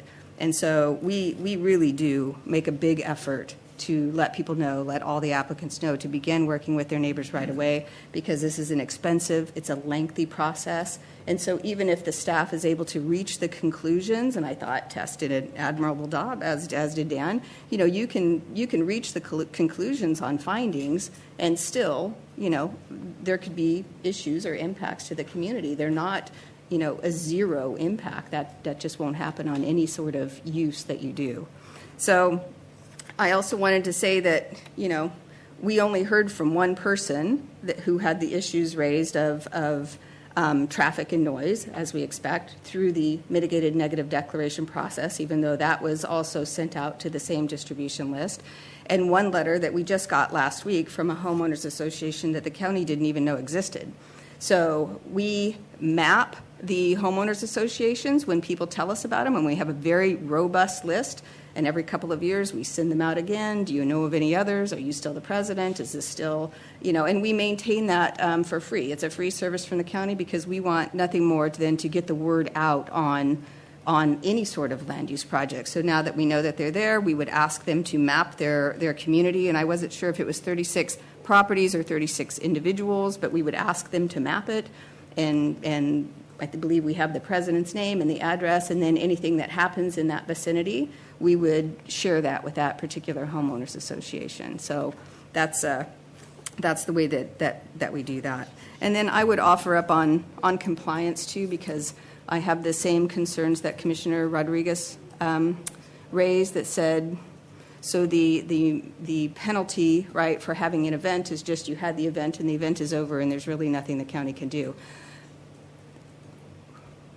The penalty for having it when you're applying for a permit, right, is that we're recommending for a very short and narrow amount of time with a lot of conditions on it, to saying we really want to make sure this can work, right? And that's the penalty over saying maybe you don't have an issue, you haven't done that, we would be granting a typical 5-year permit, and that's not what we recommended in this case. The penalty, if you do not have a CUP, is very hard to get at anything. And I know the county of Santa Barbara and a lot of counties, I meet with a lot of county planning directors all the time, they struggle with this issue mightily, right? And even going to the legislature and trying to get an assembly bill on a one-time event, because it's not really, our civil administrative penalties and our program, our enforcement program isn't really made for a one-time event, because it's automatically abated. And we give people all these chances to get it together. So it's more like for open storage, you got 10 junk cars in your front yard, you have 30 days to get them out. If you don't, you'll be civil $250 a day, until you do. So that's kind of the way that it's geared, but I can tell you there's a lot of effort statewide in California to have some meaningful penalty for a one-time event. And then just to the event of, can you have your child's wedding, can you, and so we go through this all the time, and this is where it is reasonable, customary, and subordinate, and those are really critical words that we use when we're looking at saying, what can you have at your home? So you have a home, you're involved in some, specific event, like the burn center, well, yes, you can have something like that at your home. That's reasonable that you would do that. It's reasonable that you would have your child's wedding. It's reasonable that you might even have your nephew's wedding. It's not reasonable that you would have your third cousin's wedding every weekend in a row, right? That's where we say no. At that point, you need a conditional use permit. But we rely very heavily on those 3 words. What can you do? And so that question is always always coming up. And I had a very clear conversation with Ms. Mayfield when that came up, explaining to her the meaning of those numbers and how you could or could not have an event. And so that's just my feelings on that I wanted to get on the record. Are there any questions of staff at this time, Commissioner Onstott?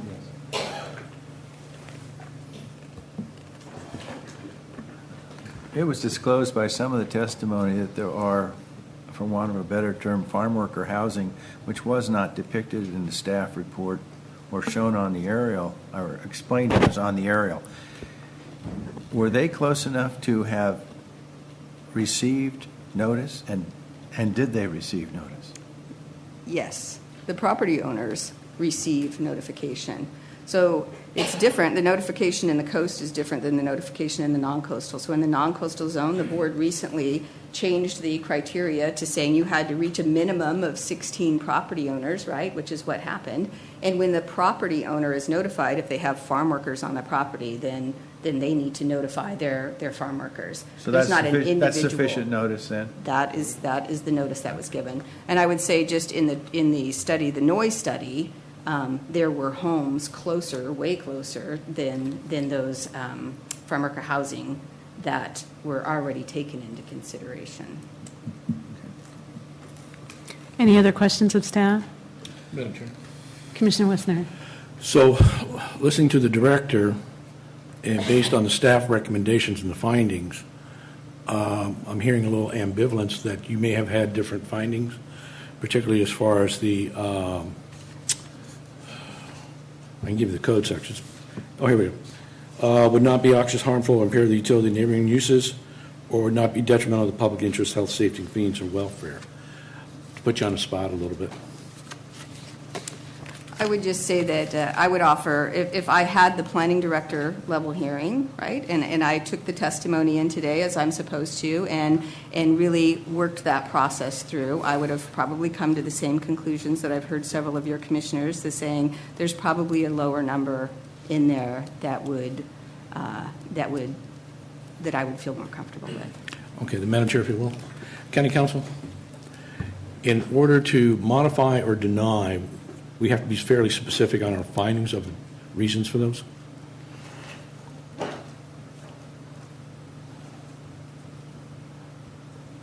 Are you referring to modifying the proposed conditions of approval? Or denial, which is one of our three options, either approve as presented, modify, or deny.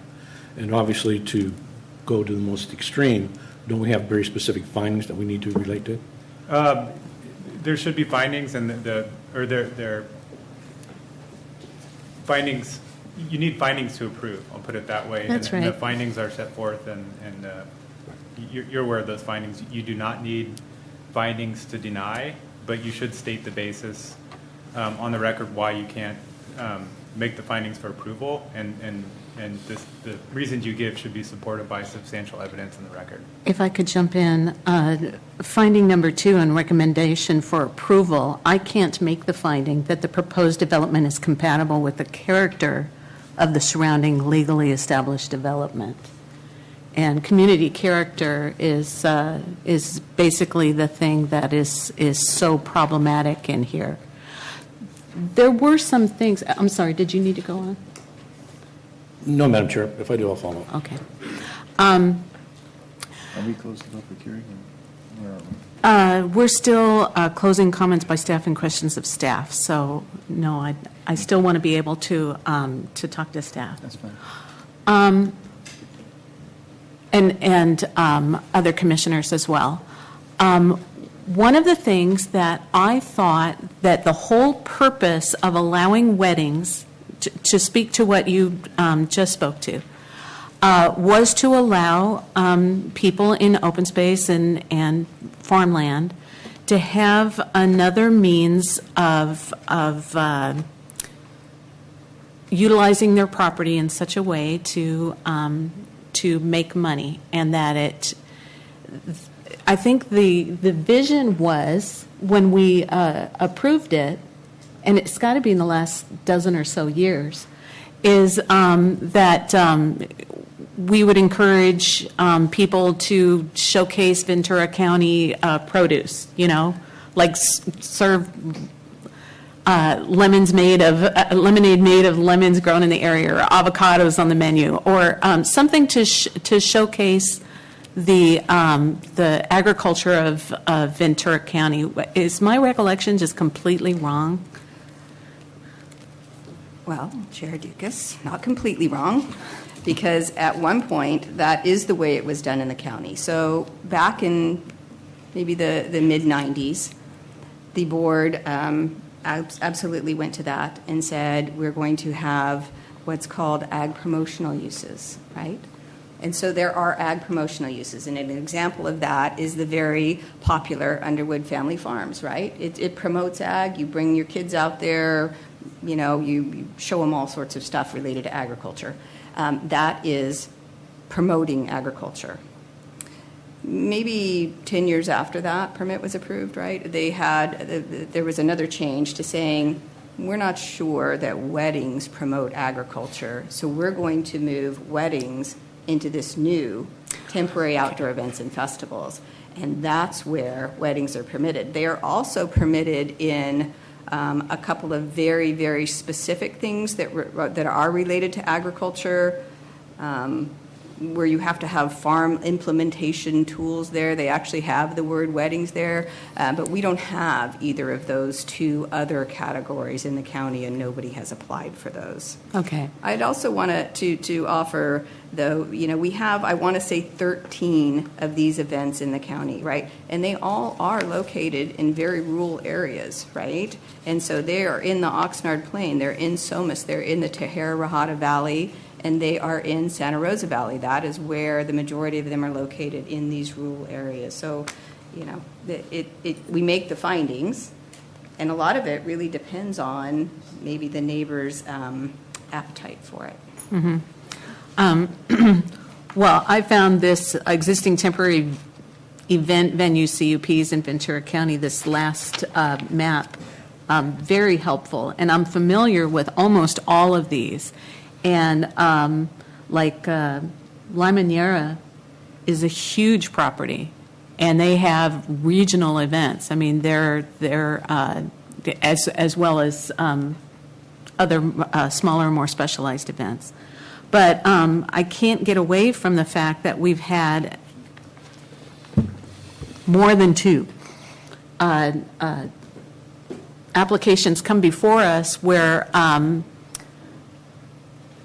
they gave it a go, and it wasn't a good fit because of these conflicts between the expectations of a certain neighborhood. I remember the first one just being, the biggest one, and where was that? That was, yeah.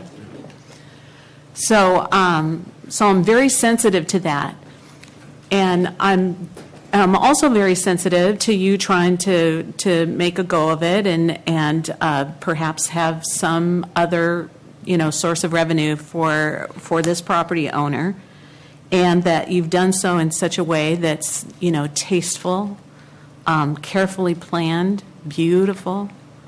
The physical aspect of it, aside from it's like, whoa, grapes in Hidden Valley, since when? Other than that, it fits right in, to the physical environment. The use, though, I think is really problematic. 60 events per year, in my opinion, is by far too many.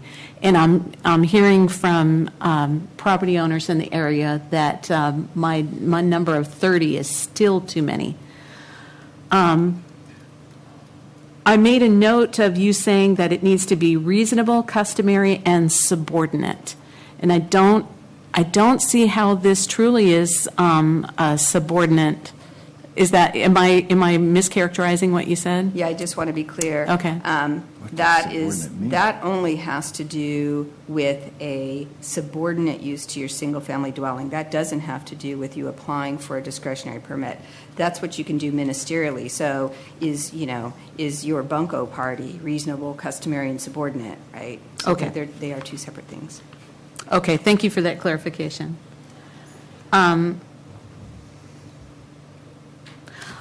I just think that based on the evidence that the testimony that we've heard, the existing uses, the physical layout of where this project is located or proposed to be located, and the surrounding properties makes it extremely problematic. I think we are borrowing trouble. And certainly I'm opposed to 60. I'm even opposed to 30 now. That's what I thought. We could come to a meeting in the middle. I'm not even convinced of that now. That's where I am right now. Is there anyone else that wishes to speak? Commissioner Kelly? Where are we? I don't know. Oh, procedurally, yeah, let's close the public hearing. Okay, go ahead, Commissioner Kelly. Well, my main concerns are the road. It seems to me, it's sounding like it's an almost inherently dangerous road, particularly at night. The idea of it being a rural two-lane road with the ditches on either side is a concern for events that will go into the night. And again, having events every weekend seems not reasonable for the area. I don't know what our leeway is in modifying it. If we wanted to modify it to smaller events, I mean, the idea of having a bridal shower, wine tasting, tea parties is not as overwhelming as having 375 people and amplified music until 10 o'clock at night and trying to get everybody in and out of there. Also, the use of the trolley, whether using transportation to bring people in and out is a good option that would make it more palatable. But it sounds like from the neighborhood that none of that is workable. So, but I definitely feel like some modifications need to be made if it's going to be considered.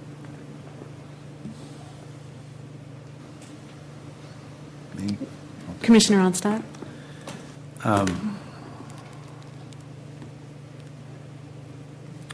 I, too, have significant difficulty with the compatibility of this enterprise.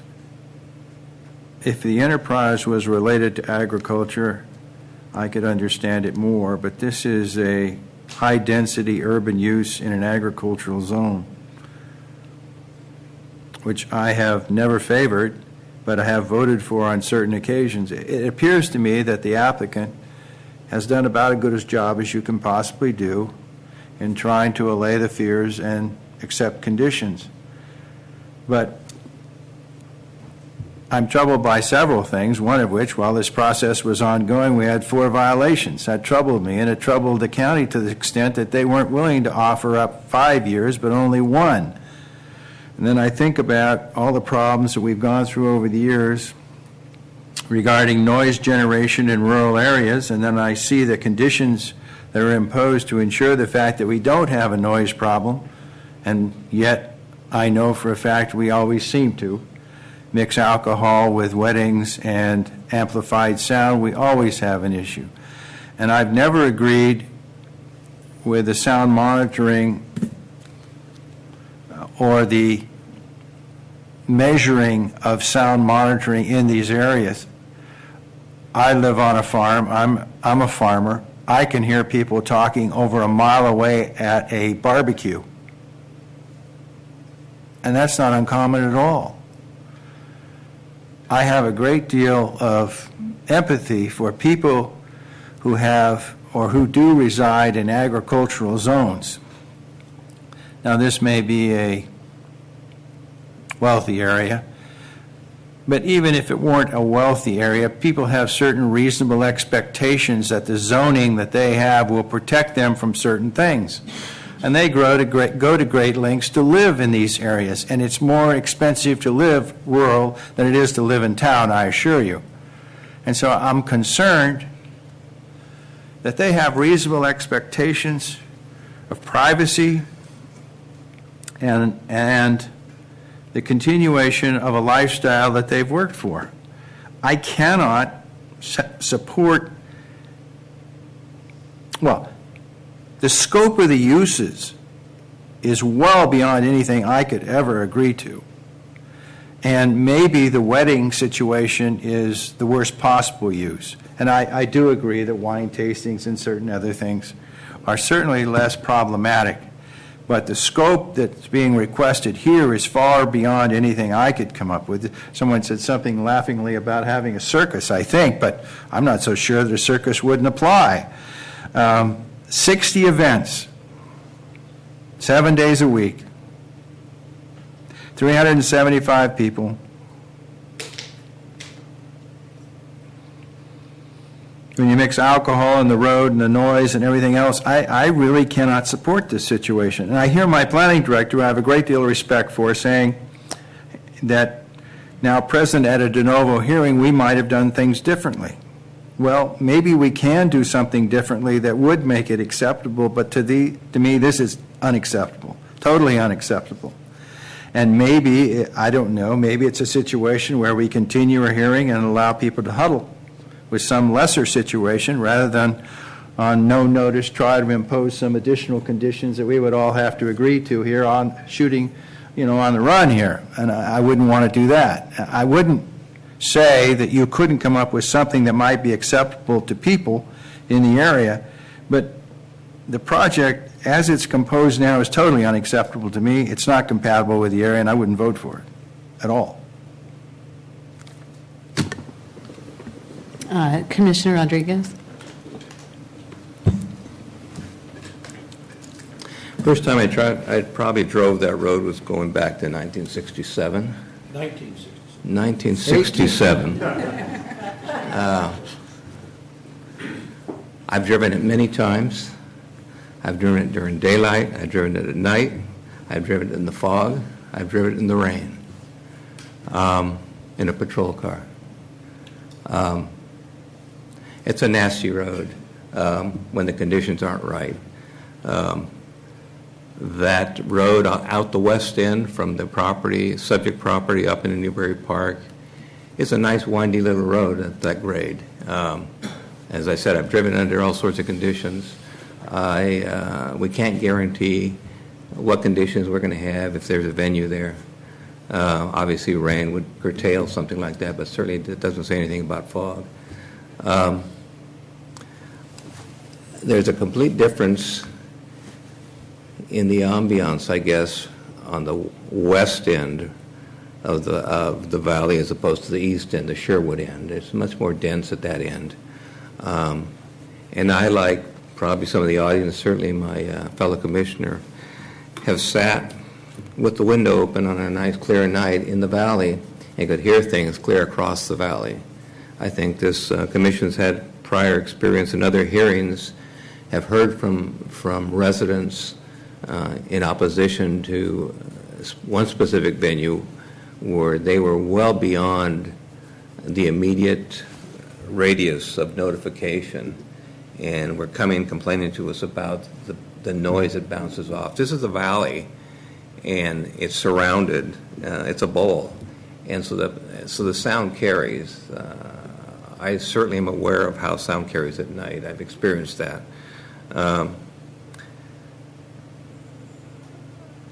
I just don't think this is a compatible activity for this location.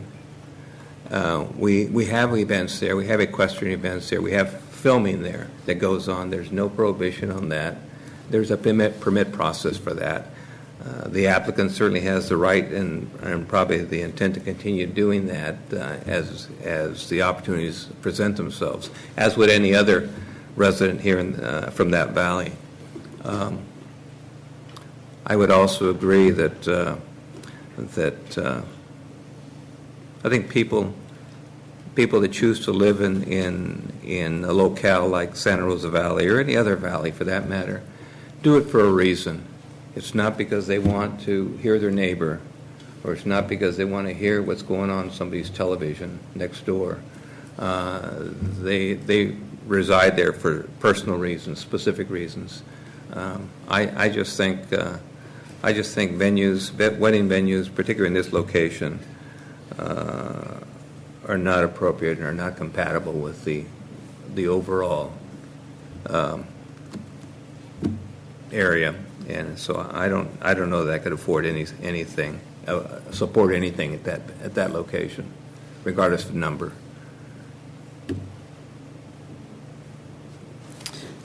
Do we have a motion? Can we get a motion? If I could speak before we have a motion. I'm sorry, sir. Commissioner Wessner.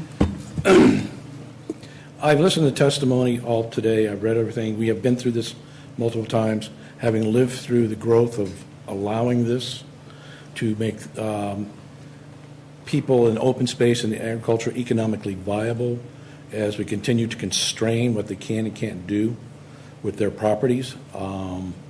If this were Hearst, O'Brien, Gonda, Tilly, Grossman's property, as opposed to somebody else's, we have to listen to them equally. And what I'm listening to now is recently what we did 10 years ago was say if you're in open space, it's a permitted use, even though it's a discretionary aspect. And discretionary is the key part here. But our matrix says to the person at the counter, you can apply for this. All right, so now it has become problematic. And we've had testimony, we've had experiences on it. However, if I want to put a cemetery in open space, the zoning permits it, just like it does a golf course. Agriculture, if I want to open a pig farm, I can put it in. So as far as the applicant, I agree with things you said, Commissioner Onsot. You professionally have done everything that you expected according to what the county has allowed and presents to you. So what I'm faced as the technical person, but not the policy person, and I think staff alluded to that, the zoning sets us up, even though it's discretionary, because of an expectation of the landowner. So I think sooner than later, this needs to be visited at the supervisor's level, because this is going to continue to come to your lap, Madam Director, as well as here. And so the impasse is, the intent years ago was to help these areas be economically viable as we continue to constrain them as far as their available uses. But the empirical evidence is now demonstrating in certain venues, physically, it's not the best and highest use, if you will, for lack of a better term. But trying to say, okay, we'll allow tea parties but not weddings, I think now we're getting down to that unacceptable level of we're going to let them decide what type of parties as opposed to size and frequency. If you want to limit it to 100 people, if you want to limit it to 10, I think that's within our scope and authority. But we've been set up because the codes, the zoning ordinance, everything else says a discretionary permit can allow you to use this here. But I think the conflicts keep coming forward to us. So that's why I asked County Council, if we can make a different finding that it is not compatible or it's the health and safety and welfare, then we can move to denying it, because I think the chair has done an excellent job seeing if there's a mitigating point, and it does not sound like there is one. So as much as you know, I do not like stopping people from the use of the property. I believe we're at that point that the facts stare us in the face, whether it be agricultural, traffic, safety, but I think our own best efforts to try and allow uses that make them economically viable has put us at a crossroads, and I think we're there. So out of this, depending on whatever the motion is, part of what I would like is for staff to take forward, as we're about to go through this whole new general plan update, to revisit this. Okay. So with that, Madam Chair, those are my thoughts at this time. Madam Chair? Commissioner Rodriguez. Just a point of disclosure just occurred to me in listening to testimony. I attended a fundraiser on the Grossman property many, many years ago for the Burn Center, as I recall. Just to put that on the table. Did he give you enough? Yeah, okay, all right.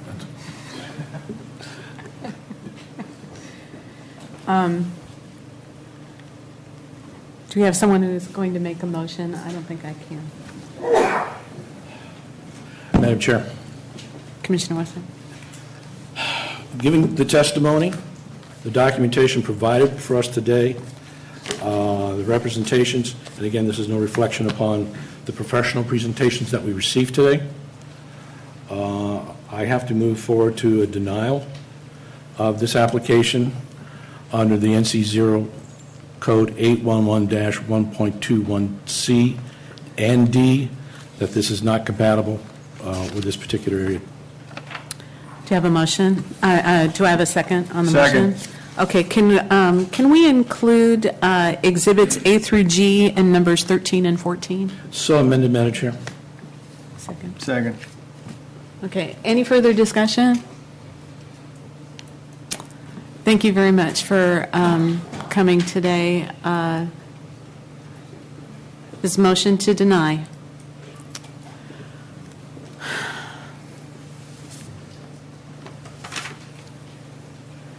That's a motion to deny.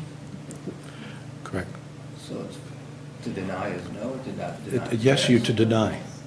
Yes. It's a yes vote to deny. I misvoted. I meant to say Yes.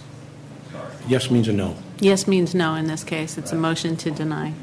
And so just for clarification, the record should reflect 5 yes votes. Yes Correct. votes to Deny. deny the application. Based on the findings and what we testimony Right. received today. Okay. Okay, thank you very much. We do have other business to attend to. We'll take a 5-minute break, and maybe, do you guys want to go through? I'd like to go to lunch.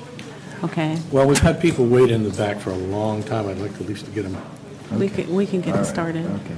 Okay. 5, 10 minutes. Yeah, 5 minutes. Since We do have other business, so you can, if you're not here for the next agenda item, thank you very much. Commissioner Kelly brought her notes. And I got my banana. You owe me one, girlfriend. Yeah. Why? Did this- Time, we'll call PL 15-0111. And we'll have the staff report and then a presentation by the appellant. Good afternoon. So this is actually the incorrect, yeah. That was the appellant's presentation.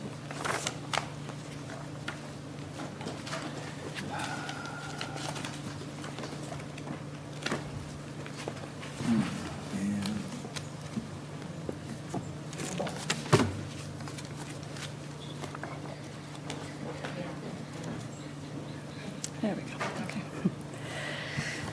Good afternoon, Madam Chair and members of the Commission. My name is Monica Hood, and I'm the case planner for this agenda item, the Outpost Neighborhood Market Plan Development Permit, case number PL 15-0111. The project was approved by the Planning Director and is before your Commission on appeal. I will provide an overview of the project and discuss the grounds of appeal and staff's analysis. The site is located in the unincorporated area of Ventura County in the community of Nyland Acres, just north of the 101 freeway. The site is located here in blue. Oops, pardon me. Again, just north of the 101 freeway, adjacent to Santa Clara Avenue and Ventura Boulevard. And the white shaded area on the map is the city of Oxnard boundary. The site is zoned CPD or commercial plan development.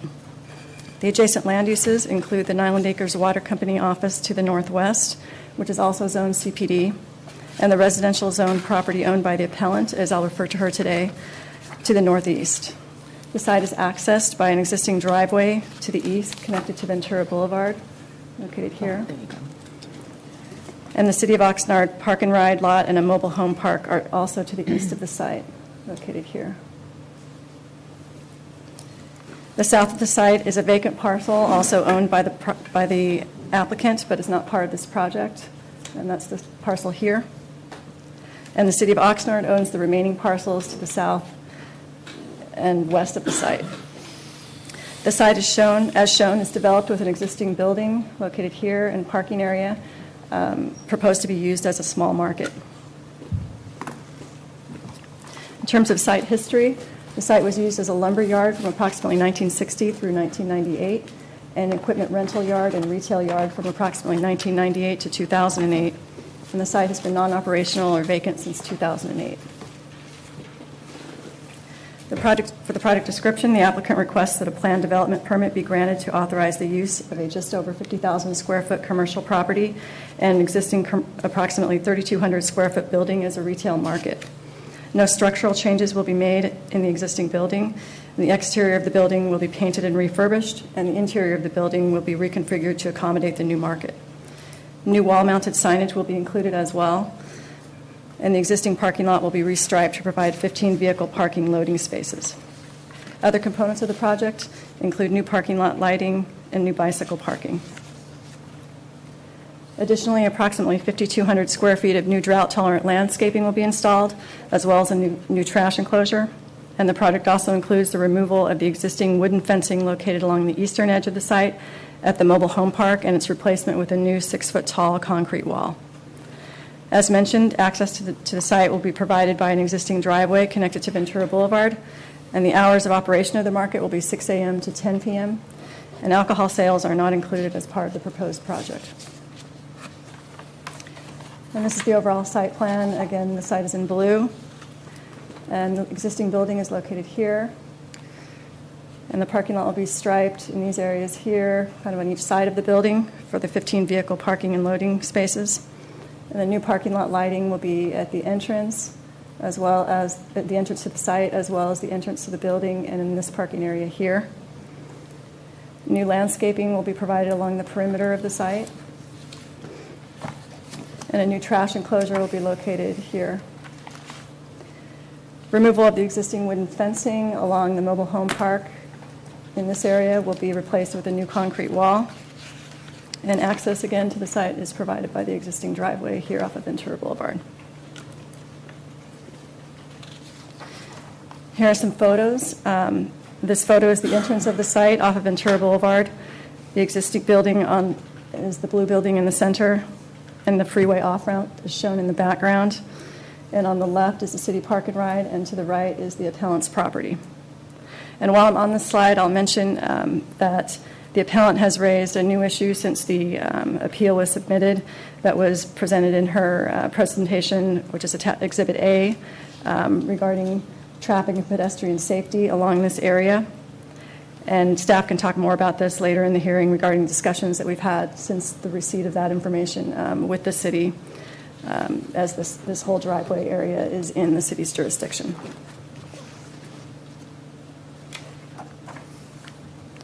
And this is a view from on the site near the existing building looking towards the site entrance and the mobile home park with the wooden fencing I mentioned previously that will be replaced with a concrete wall. I'm sorry to interrupt. Is there any impact to those two large trees, the replacement of the fence and the construction of the wall? Those trees are actually located on the other side of the fence. So will digging out the footing for the wall, will those trees be protected? We have not identified anything now regarding those, but they are on the property of the other side of the fence. Okay.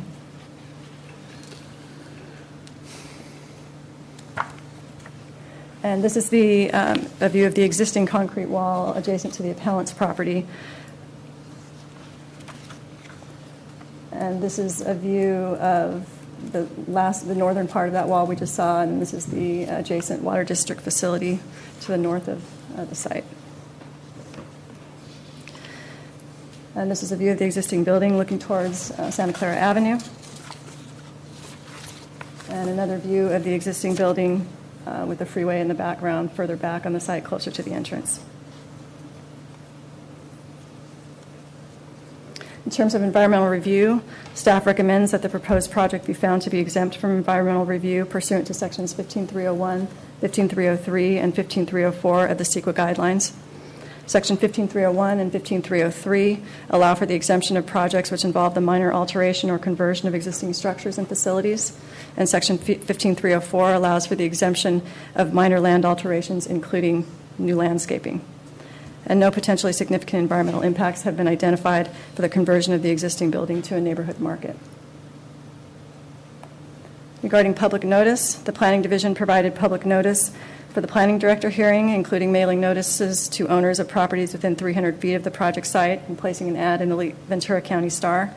And the Planning Division also provided the same public notice for this Planning Commission hearing today, as well as contacted interested citizens who had requested information prior to the hearing. The El Rio Municipal Advisory Council considered the project at its September 17, 2015 meeting and voted unanimously to recommend approval of the project. In terms of Planning Director action, the planning hearing was held on November 10th, 2015. The public hearing was held on November 10th, 2015, and the project was approved on November 12th, and the project was subsequently appealed on November 17th, 2015. So there are two decisions before your commission today. The first decision is whether the request for a planned development permit should be granted with conditions, or denied. And the public hearing on the appeal is a de novo consideration of the project by your commission. The second decision is whether the subject appeal should be granted, denied, or granted with modifications. I will now go over the appellant's grounds of appeal and provide a summary of staff's responses to the issues raised. The appellant is Marlene Waite, the owner of the residential property located adjacent to the project site to the north or northeast, as shown on earlier slides. And 7 grounds of appeal were listed in the appeal form submitted by Ms. Waite, which are presented verbatim on the following slides. Ground of appeal number 1 states that this planned commercial usage of a market is incompatible with our adjacent property of residential use, and the proposed market entrance and exit of our residential property at 3202 Santa Clara Avenue is adjacent to 3170 Santa Clara Avenue. Staff's response to issue number 1 is that the proposed project involves the use of an existing building on an existing commercially zoned site, and the proposed project is an allowed use in the commercial zone, and the property has been used for commercial purposes in the past. The existence of commercially zoned land adjacent to residential uses is not new or unusual, and many areas of commercially zoned land are adjacent to residential property and uses in the county. Additionally, adequate buffering or separation exists with the existing concrete wall, and the existing building is set back an adequate distance from the existing residential use. There will also be landscaping and a trash enclosure, as I showed earlier, for additional buffering. Other aspects of the project design and conditions of approval will also ensure compatibility with the adjacent residential land use. All on-site lighting will be designed to minimize glare on the adjacent residential areas, and lighting will only be used during the hours of operation. Lastly, no significant environmental impacts have been identified. This ground of appeal is without merit. Ground of appeal number 2 states that markets have a high density foot traffic and vehicle commercial deliveries, leading to loud noise and congestion. Markets have a tendency to allow customers to loiter, and this leads to loud music, drug users, and drifters. Staff's response to issue number 2 is that the operational impacts of the market may include noise associated with truck deliveries. However, there would be no more than 9 deliveries per week, which would be limited to the hours of operation of 6 a.m. to 10 p.m., and this noise would not substantially contribute to the noise level associated with traffic on surrounding public roadways, including Highway 101. The limited additional truck deliveries or other market-related traffic would not be considered substantial, and the project will provide bicycle parking areas in order to encourage alternate transportation to minimize project-related traffic as well. The comments regarding high-density foot traffic, loud music, drug users, drifters, and loitering constitute speculation about the character and behavior of potential future customers of the market. No substantial evidence has been presented that the future customers of the market will be comprised of drug users, drifters, and loiterers.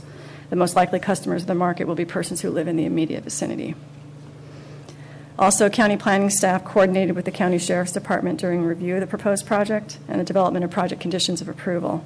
The county sheriff's department has recommended conditions of approval for new commercial permits in general to help prevent crime and enhance law enforcement response.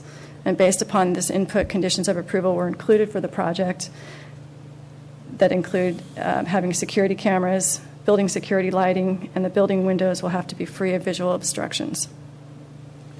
Additionally, a 6-foot chain link fence will be installed to separate the market parking lot from the adjacent parcels to the south that I showed previously, and this fence will be secure and prevent unauthorized use of the adjacent parcels. This was a City of Oxnard recommended condition of approval that has been incorporated into the COAs. Finally, if nuisance issues do arise, despite the conditions of approval, the issues could be addressed by the planning director through a permit modification or revocation process. This ground of appeal is without merit. Ground of appeal number 3 states that this area in Nyland Acres has had numerous police activity. Staff's response to issue number 3 is that a neighborhood market would not be expected to substantially change the level of police activity in the area. As stated, county planning staff coordinated with the county sheriff's department during review of the proposed project, and conditions of approval to prevent crime were included in the project. Additionally, the hours of operation would be 6 a.m. to 10 p.m., and as described earlier, a secure fence would be installed to separate the market from the adjacent parcels to the south. For these reasons, this ground of appeal is without merit. Ground of appeal number 4 states that the park and ride to the proposed market and across our property entrance is being used by individuals and their vehicles to congregate in numbers beyond what a park and ride is supposed to do. I have personally observed a vehicle drive into the park and ride, make a stop. Within 5 minutes, another vehicle drove up adjacent to the waiting vehicle. An exchange parcel was passed, and both vehicles disappeared driving off. Staff's response to issue number 4 is that there is no evidence that the proposed project will substantially exacerbate or facilitate criminal activity that may take place in the area. And this ground of appeal is without merit. Ground of appeal number 5 states most certainly these individuals will apply for an alcohol license, which the community has indicated previously they don't want. Staff's response to issue number 5 is that alcohol sales are not included in the proposed project. However, the proposed project is being considered by the county as a retail trade use, which is defined in the non-coastal zoning ordinance as businesses such as food stores, furniture stores, jewelry stores, liquor stores, music stores, etc. And the county does not generally distinguish in a land use permit a food market that includes alcohol sales from a food market that does not include alcohol sales, as both operations are permitted under the same retail sales principal use. So unless the land use permit specified otherwise, alcohol sales would be allowed in the proposed market if the permittee applied for and was granted a liquor license by the California Department of Alcoholic Beverage Control. The county serves an advisory role to the ABC when it considers the granting of a requested liquor license, and the ABC process includes an opportunity for public comment and participation in administrative hearings. As I mentioned, the county retains the authority as well to take action to abate any public nuisance identified due to the operation of a county permitted facility. And as described in staff response to appeal issues number 2 and 3, conditions of approval were included for the project, such as the installation of security cameras, security lighting, as well as fencing off the adjacent existing undeveloped parcels, which would also serve to address concerns regarding alcohol sales.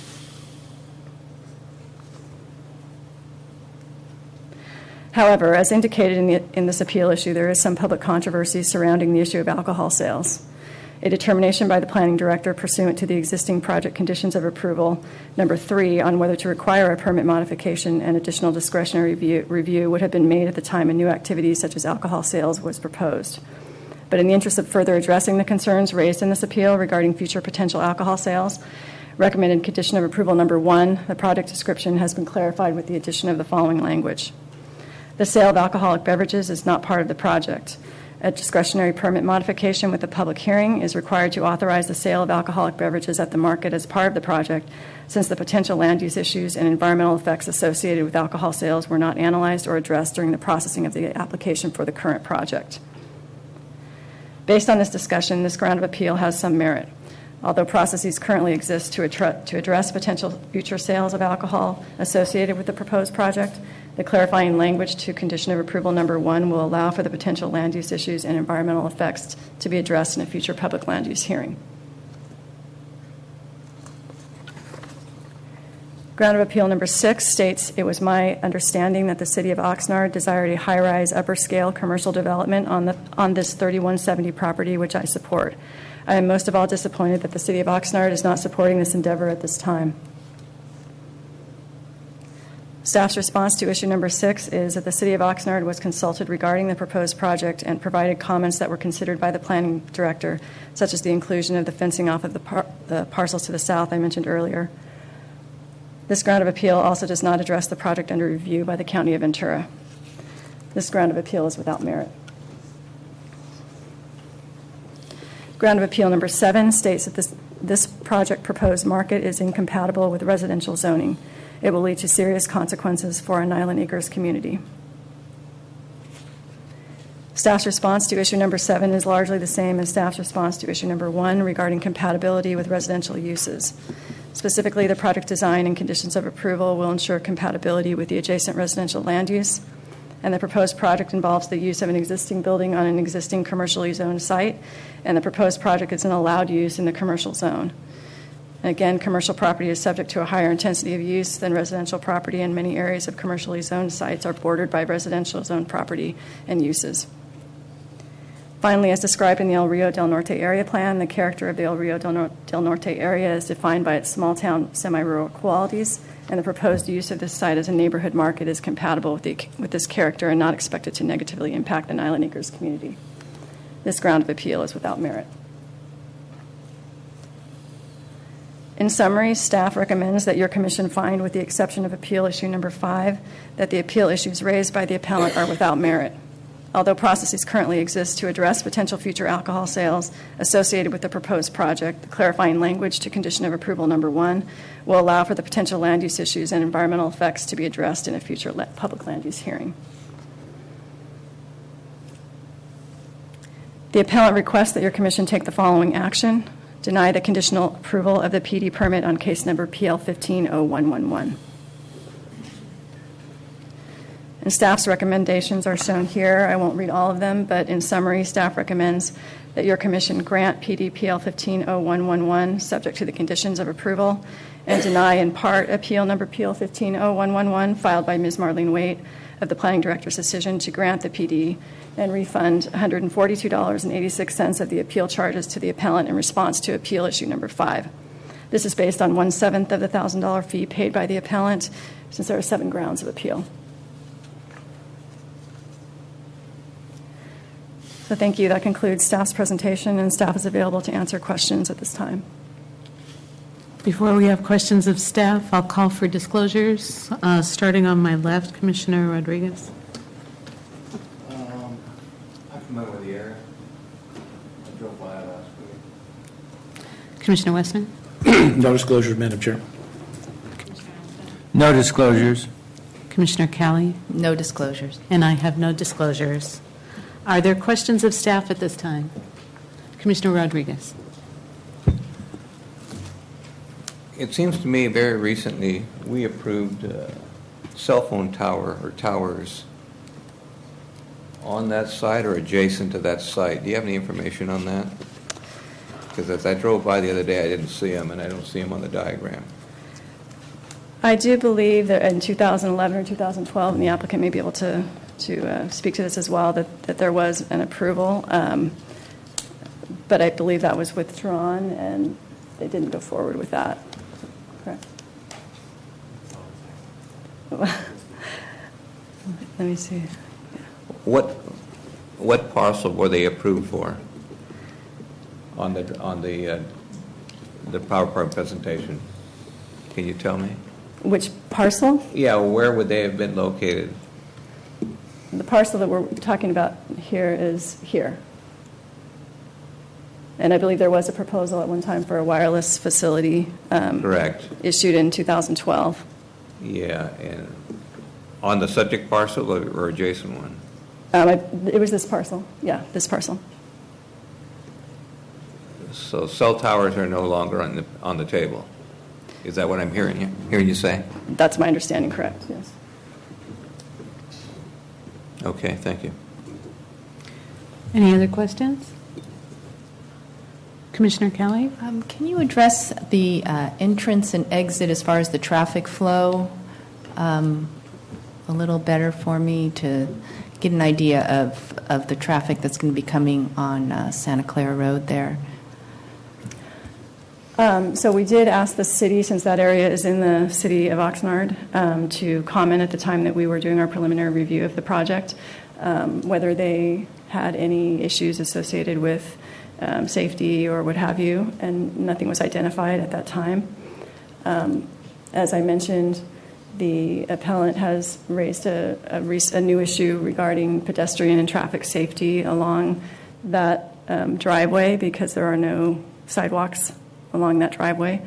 So staff has reached out to the city to have discussions about that, and we can talk more about those discussions, but essentially that's in city jurisdiction. Does that answer your question? Is that what you're asking, or? Well, if somebody's trying to turn left out of there, I'm curious as to how that's going to be accomplished, or turn left into it. Is there a turnout? Is there any way for people to get in and out of there if they're not coming off the freeway and turning right, or leaving and turning right and going into the neighborhood? So access, you can't access it just by coming off of Ventura Boulevard and making a left. There are no stop signs or signals there, if that's what you're... No, it's just a one lane. Is there room to put a turning lane or one of those, like island things that allows people to pull in and then merge? I'm not certain if there would be enough room for that or not. See if I have. Yeah, here's the 2-lane area.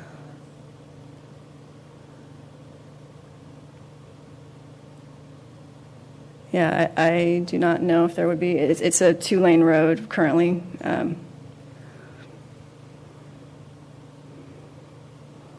So if someone's turning left into there on that photo, then they would be holding up traffic behind them? Yeah. Okay. I think you could move around to some extent, but there are not 2 lanes there. Okay, and there's no shoulder on the other side to...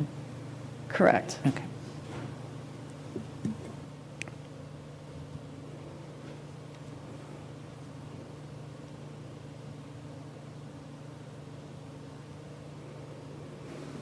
Help me understand, because I haven't visited the site. This major access into the market is not the. Which street is it? So it's an existing driveway off of Ventura Boulevard. Okay, and Ventura Boulevard isn't the one that you exit out of the. Go to the other picture. It's not the one. The overview. Yeah. So the driveway, take your little red thing. Yeah, that's what, okay. So that's the driveway. And so the other, take your little pointer and go to the other egress that we're talking about. Is there an ingress-egress on that other side? No, this is the only... that's the only one. Ingress and egress of the site is here. Okay, thank you for that clarification. I see now. Thanks. Okay. All right. Is there anything else?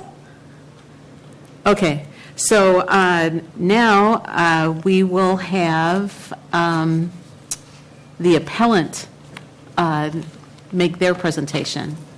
So I have Gail Force and Mohammed Hassan.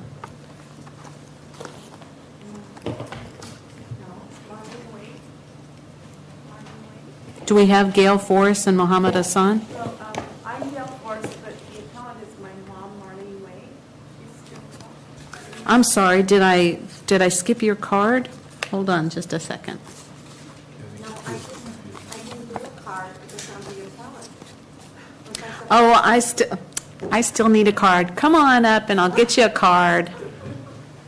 You want to have the applicant come first because it's a de novo hearing, and so even though there was an appeal, the applicant should get the last say because it's an entitled. But that's okay. She's got a pen. Okay. So I'll call on them next. Okay. Okay. You know what? Go ahead and have a seat and fill that out. And then it's been brought to my attention that I called speakers out of order. Since this is a de novo hearing, we're going to have the applicant go first, and then the appellant can speak. So go ahead and have a seat.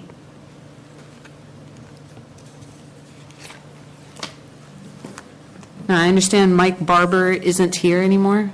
Mike Barber? No?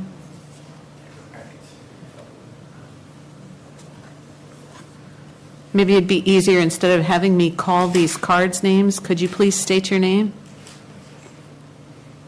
You're for the applicant? Yeah. Okay, what's your name?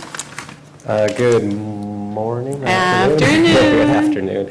My name is Jesse Gilholm. I live in Ventura, and I'm here representing the applicant. Okay, and I don't have a card for you either, so before you leave today, if you could fill one out. No, I have a card. You do? Yeah.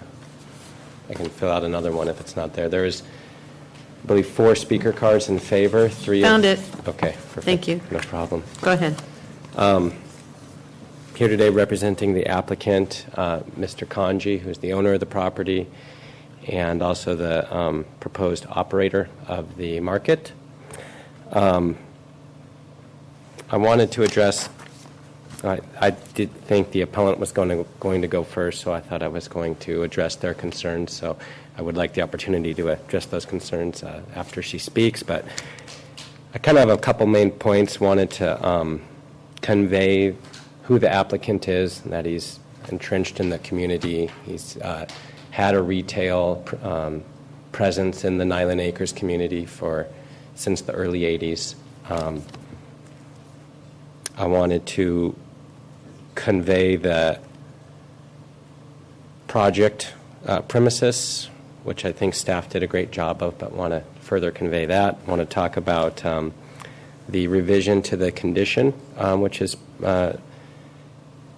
required by staff, which we actually do not agree with. Do agree with all of the conditions as originally approved, but we're asking that the modified condition number 1 be not incorporated and it get approved as it was during the planning director hearing. That's the alcohol sales? Yeah. Okay. And I'd also like to run through the appellant's remarks as presented in the staff report in the appeal. Mr. Kanji has been a member of the Nyland Acres community since 1981, where he operated the Santa Clara Motel, CJ's Burgers, and the Texaco gas station, which was near the Santa Clara 101 on-ramp. That was from 1981 until 2006. And from 1992 until he's still actively working in the Glass Wizard, which is just down the street on Ventura Boulevard within Nyland Acres. So from 1981 until present, with cumulative of, I believe it's 48 years or 49 years, Mr. Kanji's ran retail business within this area. He has been very charitable to the area and to the community. When people have reached out for donations and whatnot, he's always given. He's allowed his land to be utilized for other entities' purposes, for the staging area for Caltrans and DOT during their work, and for their opening ceremony, for the annual Nyland Acres Christmas Gala, if you will, which takes place. He's allowed them to utilize his property as well. So he's a member of the community. He's not a nameless, faceless corporation or someone from out of town coming in to seize an investment opportunity. The family has owned this property since, I believe, 2010, and they've been attempting to utilize it since then. And this attempt is to utilize the premises basically as is,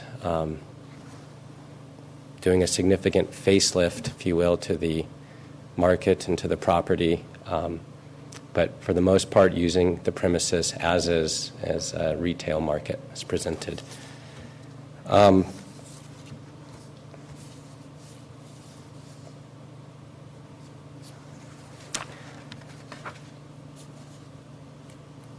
like to talk about the basis of the appeal. I think there is 7 points.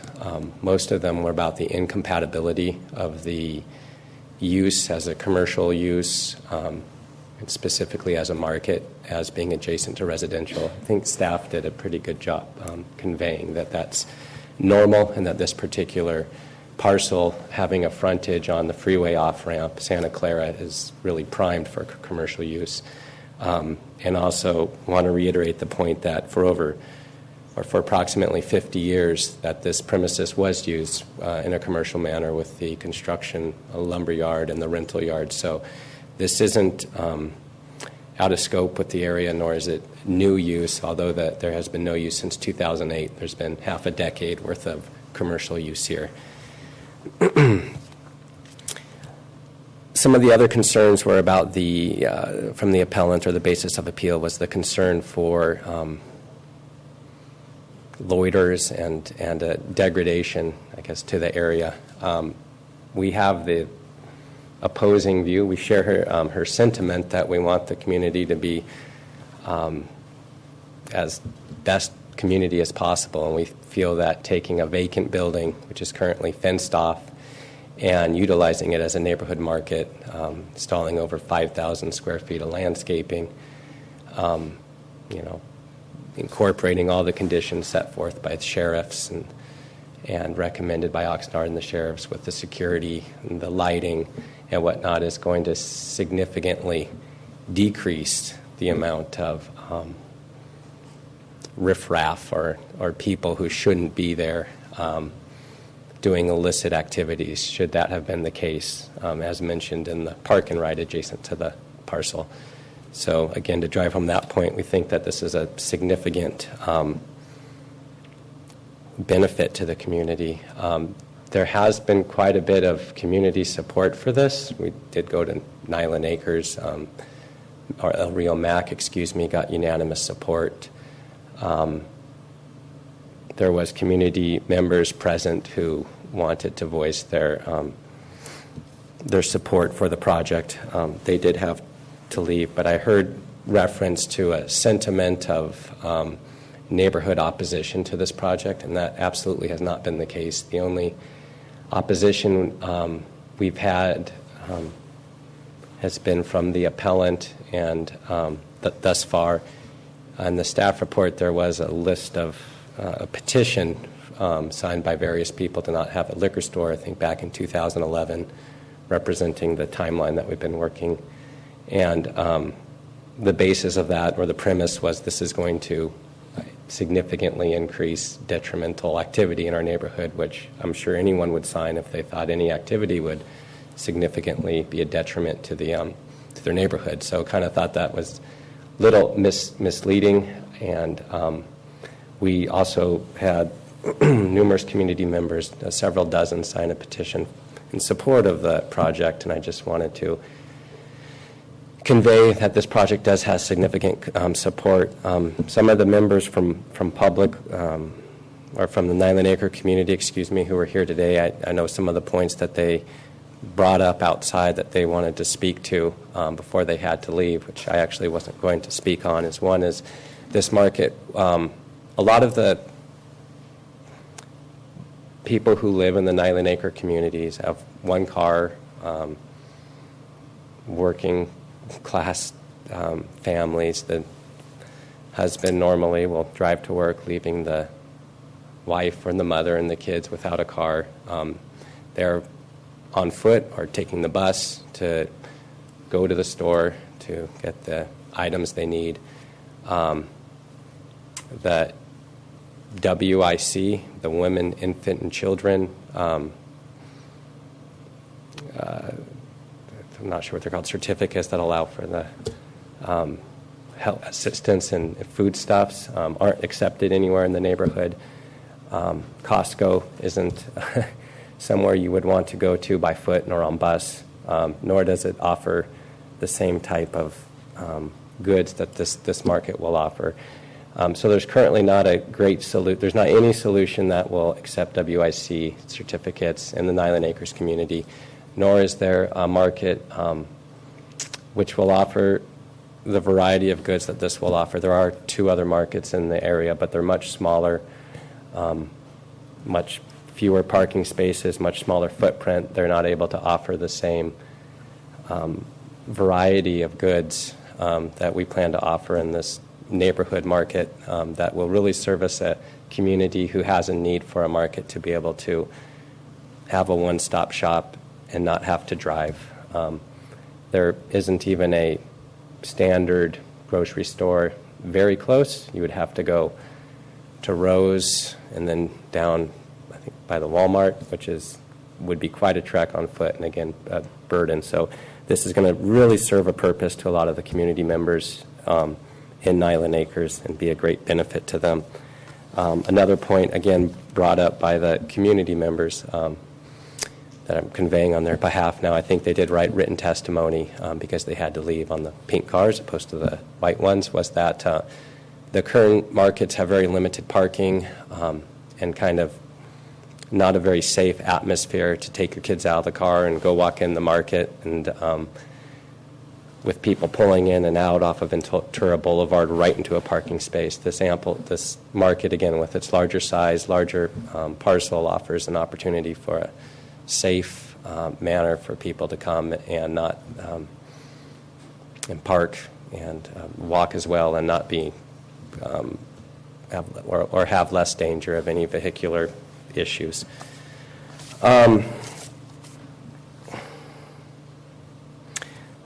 The appellant had an issue about traffic noise. Again, this being adjacent to the 101 freeway and the off-ramp, I think that this isn't going to increase the traffic noise in any manner nor offset the existing character of the community.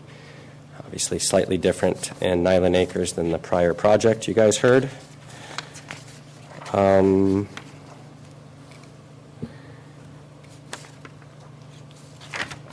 Last issue I'd like to bring up is the request to remove the modified condition and approve the project as previously approved. As staff did state numerous times, there is a process in place in order to get a liquor license should the applicant at some future time request to do so through the ABC, which allows for or requires notice of 500 feet, which the appellant would be part of. And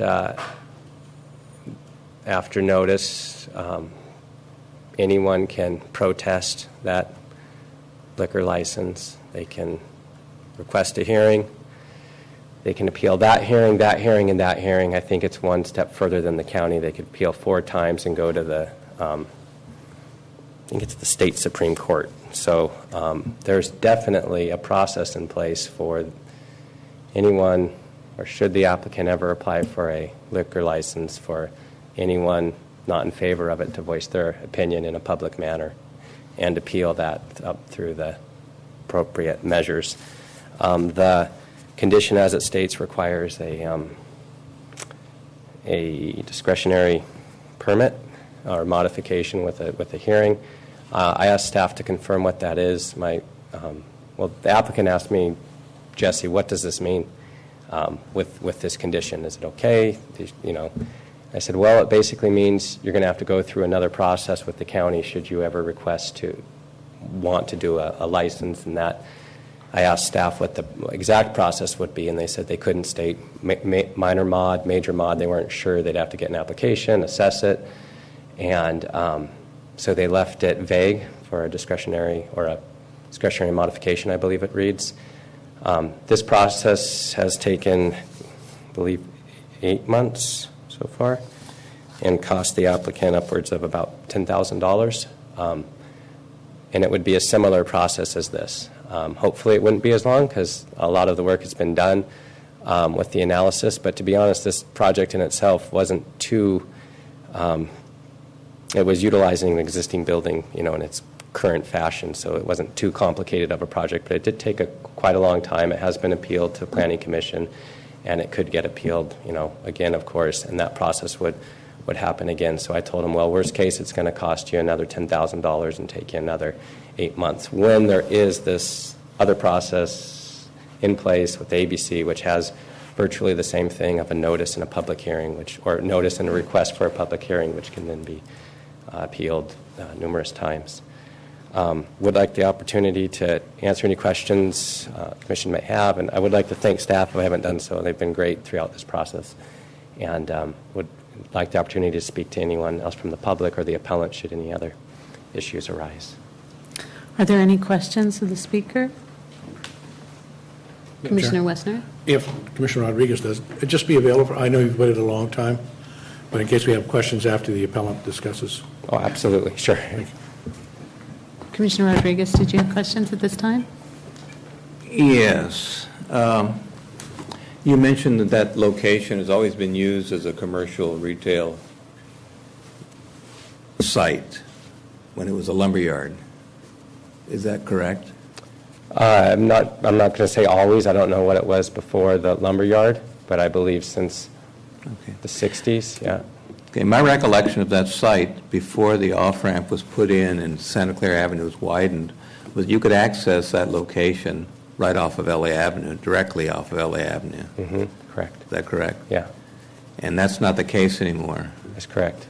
Ventura Avenue has been rerouted to the location we see on the overview now. That's correct. And I'm looking at part of the PowerPoint presentation. I'm looking at an overview of the location and the intersection of Ventura Avenue and Santa Clara Avenue, which is controlled by a traffic light. Correct. Okay. And there's also a traffic light immediately to the left of that location, or south, I guess, on Santa Clara Avenue, where the 101 northbound off-ramp comes in and stops there. Could we get the overview up so that we can follow along? Monica, could we get the Google site plan? Sorry, could you? I just want the overview put up. While they're looking up the overview, how long has that the existing entrance and exit onto the subject property been at that location on Ventura Avenue, on Ventura Boulevard, actually? Has it been since the street was rerouted? Because I don't recall that there was an exit there before. That's correct. Yeah, Ventura Boulevard used to go below the parcel, parallel to where the freeway is. So now it goes up and around. That was all completed as part of the interchange, which was, when was it completed?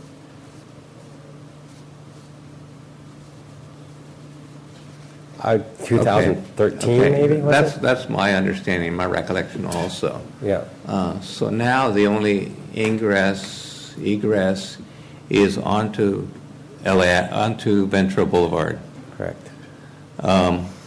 As I look at this PowerPoint presentation in front of me, and it may be the same one you're looking at, but I'm seeing vehicles backed up from that traffic light across the entrance to this location. The appellant's, I'm sorry, I'm looking at apparently the appellant's picture. So there is no room for a left-hand turn into the property. Yep. And there's obviously a traffic problem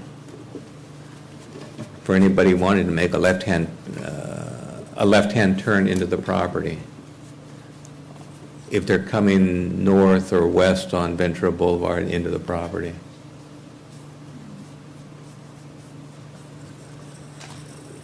You can access the property off of Santa Clara Avenue, turning right at the intersection, and then turning right again into the property without a problem.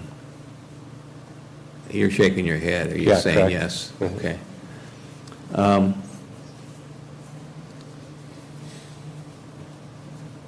I guess I have a concern about the traffic flow out of that location, since there's only one way in and one way out. Yeah, that was part of the City of Oxnard project. It was taken into consideration when they did that development that would be the property for this commercially used.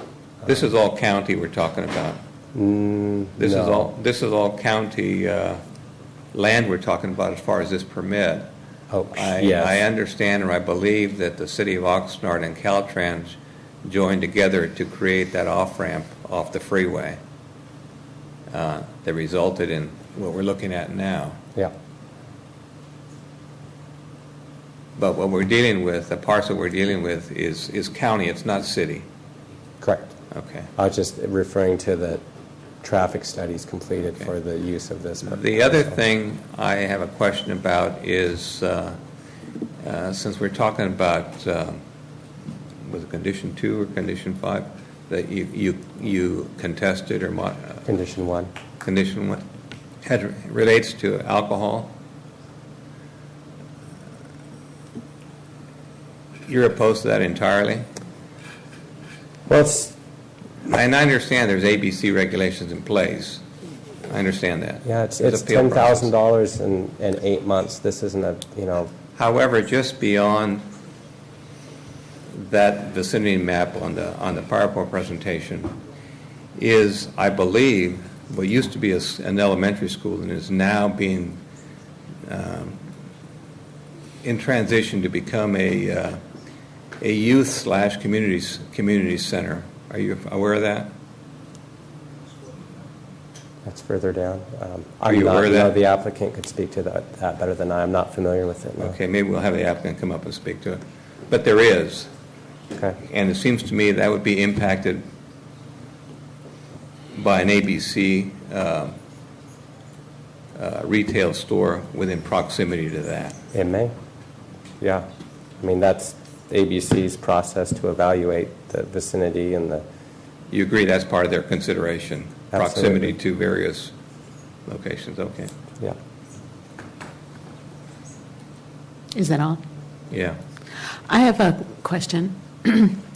You referred to a City of Oxnard traffic study.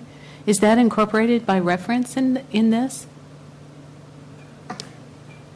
I didn't. I don't know if staff did, but I remember working with Cynthia Daniels and the representatives from Oxnard and DOT. Well, with regard to the existing use, Yeah. It's nothing.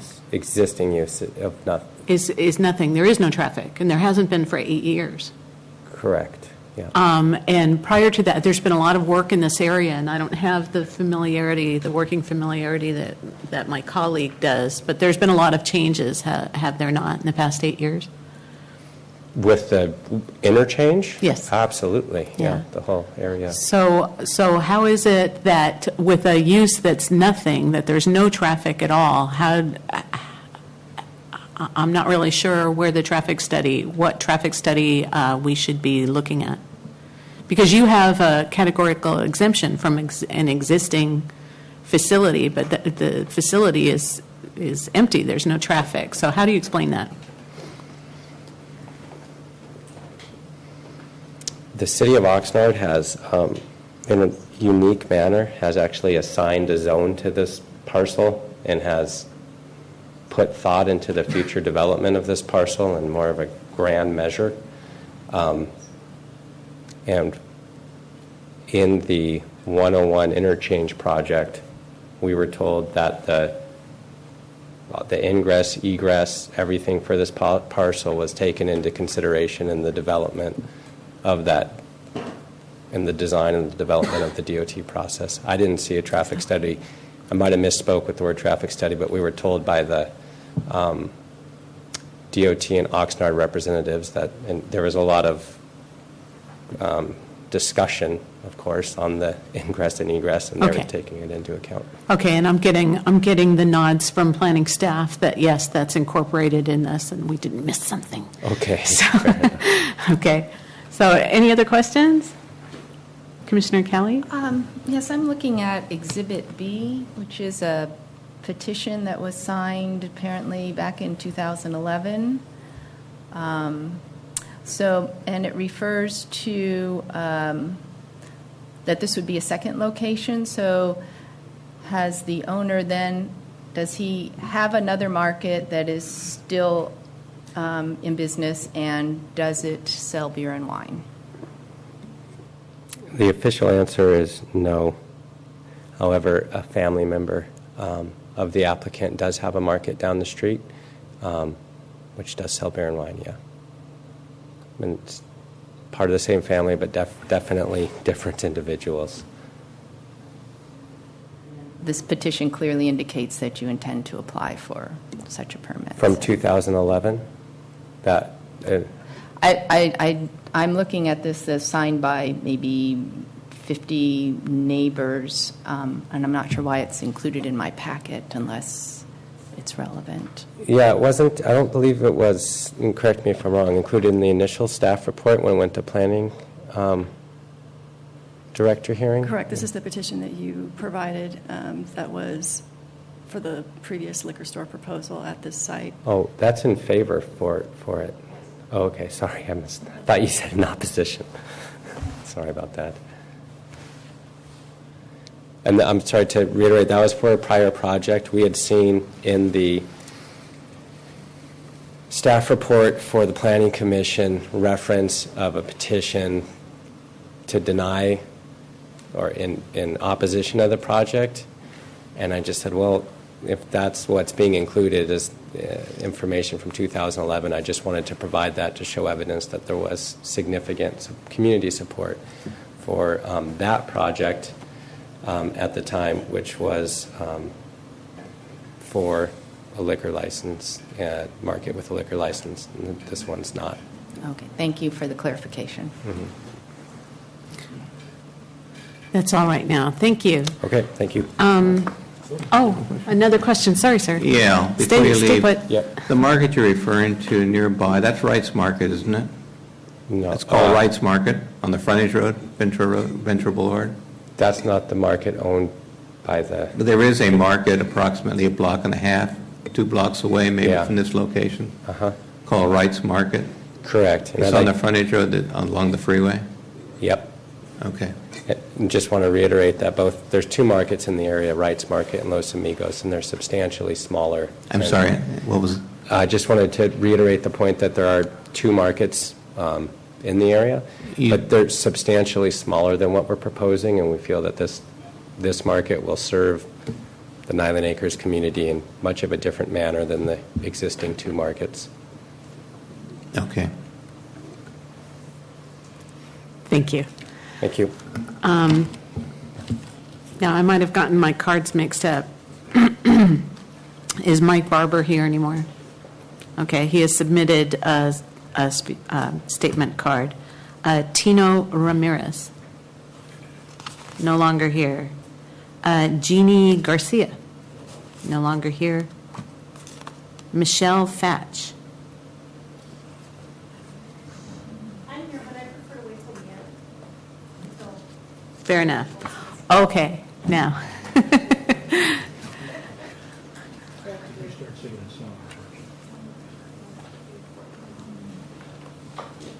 Please state your name and city of residence. My daughter's going to use the PowerPoint for me.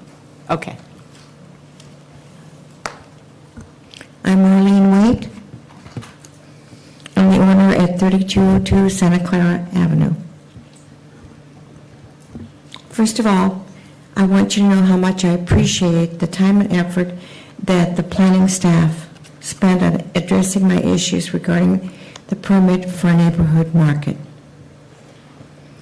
We were going to oppose this permit, but after the staff report addressed our concerns, I am asking for further conditions, but not for you to deny the permit.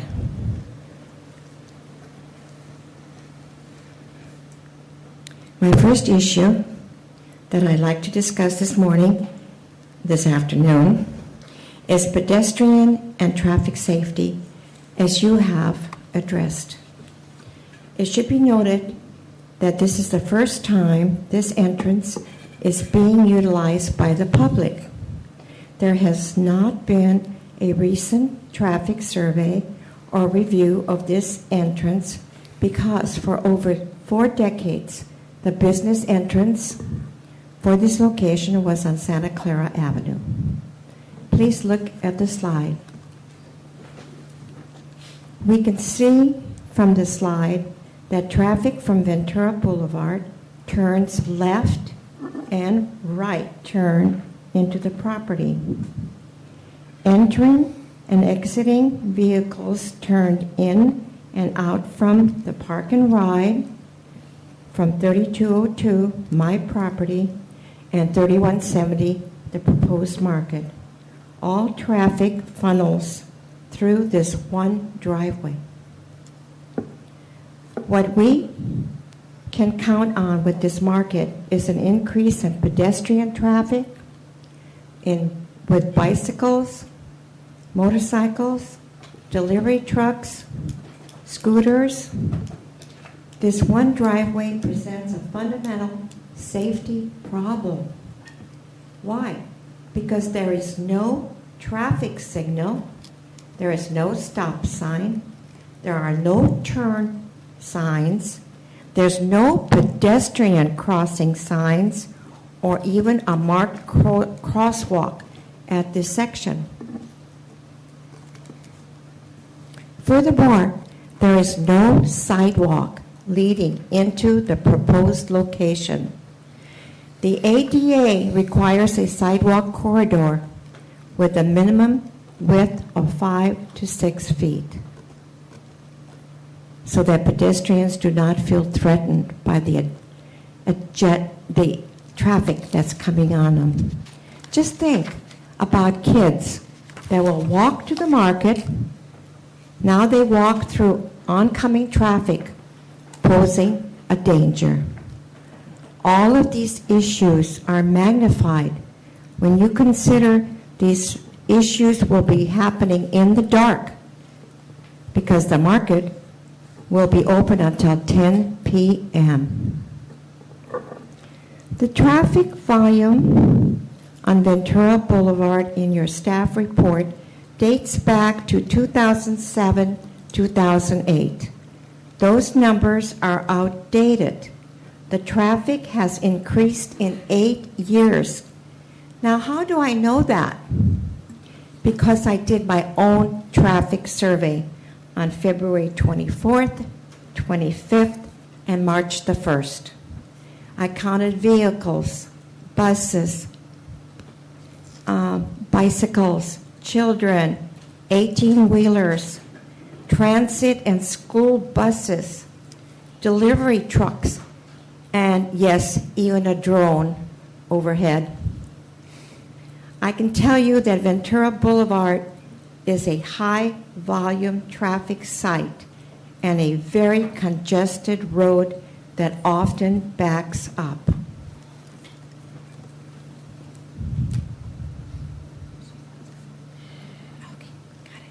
Going north in the left turn lane turns onto Santa Clara Avenue and to the freeway north.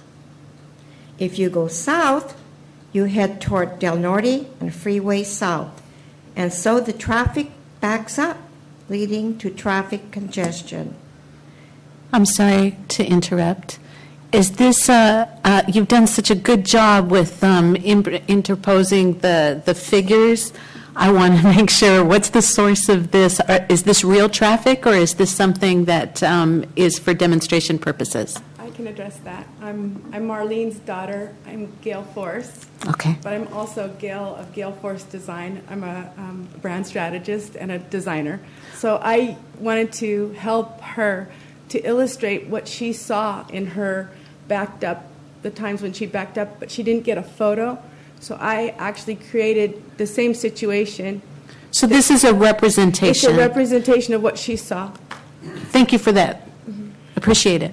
Well done. So as I said, the traffic backs up, leading to traffic congestion. This impacts the property owners, the residents, the park and ride users, and our citizens that struggle to enter and exit this property. Pedestrians are required to go to the stoplight at Santa Clara Avenue, 200 feet from the entrance. They cross the street and then head south to the market entrance. Now, we all know in reality, people are going to walk straight across the street. What is created here is an attractive environment for pedestrians to cross in oncoming traffic. My next issue is crime. This appeal issue was found to have merit. Thank you. I want to thank the staff for your time and consideration in your discussion and to recognize the seriousness of the potential liquor license at this location to increase neighborhood crime. You've gone a long way in an effort to address the impact of alcohol sales and future increase of crime at this location. Thank you, and thank the Sheriff Department for addressing this issue head on. The impact of crime in this area, especially this particular area for our community, is of great concern. There has been 24 incident responses to the mobile home park adjacent to the proposed market from March 2015 to February 2016. There has been 37 incident responses to local markets at a dance hall at 2909, 2929, and 2691 on Ventura Boulevard, same time period. When we look at the crime scores for zip code 93036, nearly all the crimes are above the national average. Robbery is more than double. Now, this is really personal to me because on February the 2nd of this year, my property at 3202 was burglarized. The back door was kicked in during the day. Guns, money, and valuables were taken. Also, look at this week's Ventura County Star and the local sections on March the 3rd. The headline reads, 3 categories help drive Oxnard crime jump. I want to quote the open sentence from that article.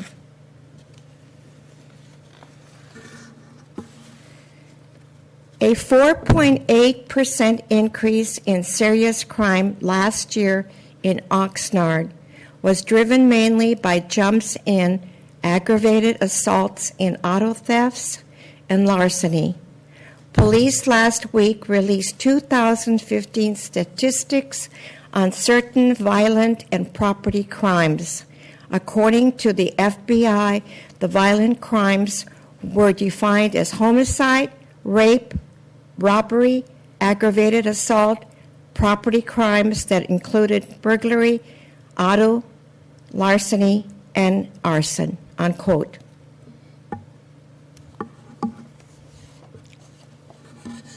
You are the decision makers making tough decisions for the safety of the community and its residents. The location has the potential to attract crime. You've addressed this concern in your staff report, yet I want you to note that there is much at stake for the safety of Nylon Acres neighborhood. Because of the safety for pedestrians poses a fundamental danger and traffic safety poses a fundamental danger, and crime has a potential impact here. Because of these issues, I'm asking for you to make this accessible to this market a safe way to come in and go out. Address the pedestrian safety. Consider crosswalks, signs, beaming lights, markers, cross lines, traffic survey, stop lights phasing. Number 2, add a sidewalk into the property entrance. And number 3, surveillance cameras that would be added at the existing entrance of the property. We plan on being a good neighbor to the market. We will keep our eyes and our ears open. And I thank you for your consideration. Are there any questions of the speaker? I have one. Have you had a chance to talk with the market directly or the representative of the market directly? No. Is that because you've tried and what's the reason for you not being able to talk to them directly? I think it's because I've met opposition from him previously when he applied for a alcohol license back in 2013, and it was denied by the city of Oxnard. And at the time when that happened, I think our relationship was a little strained. Okay, that's fair. I thank you for your candor. Have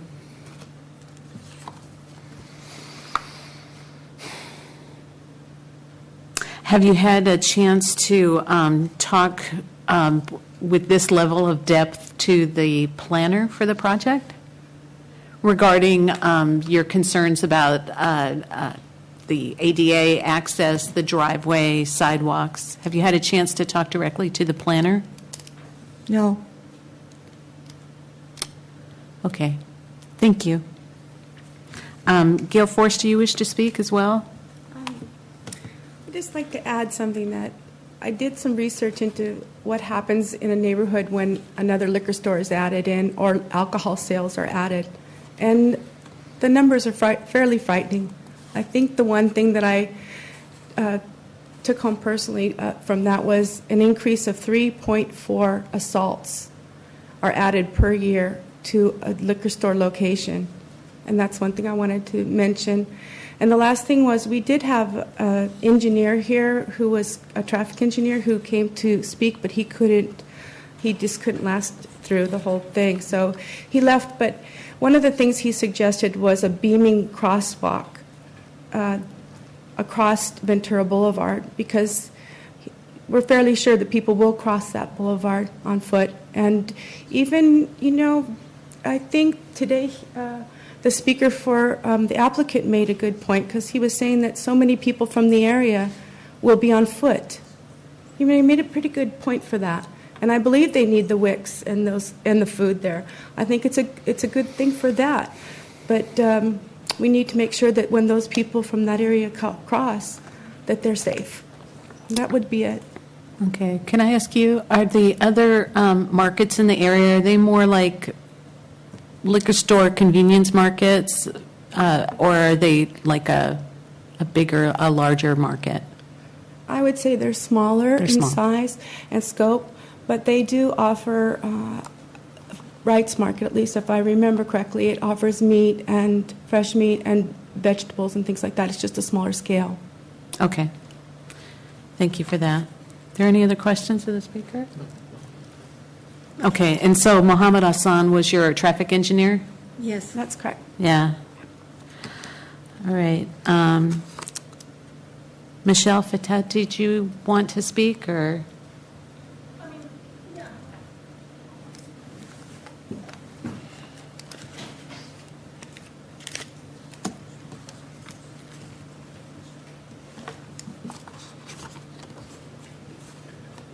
Hi there. My name is Michelle Fatet, and I am with Green Energy Holdings. We have the gas station Auto Fuels, which is kind of kitty corner to this particular parcel. When I walked in, I would say that my opinion, I really didn't know what my opinion was of the project because I didn't hear a whole lot about it. I think both sides put on very strong presentations. We don't oppose it. I think you guys have a very hard job in front of you right now with such strong presentations on both sides.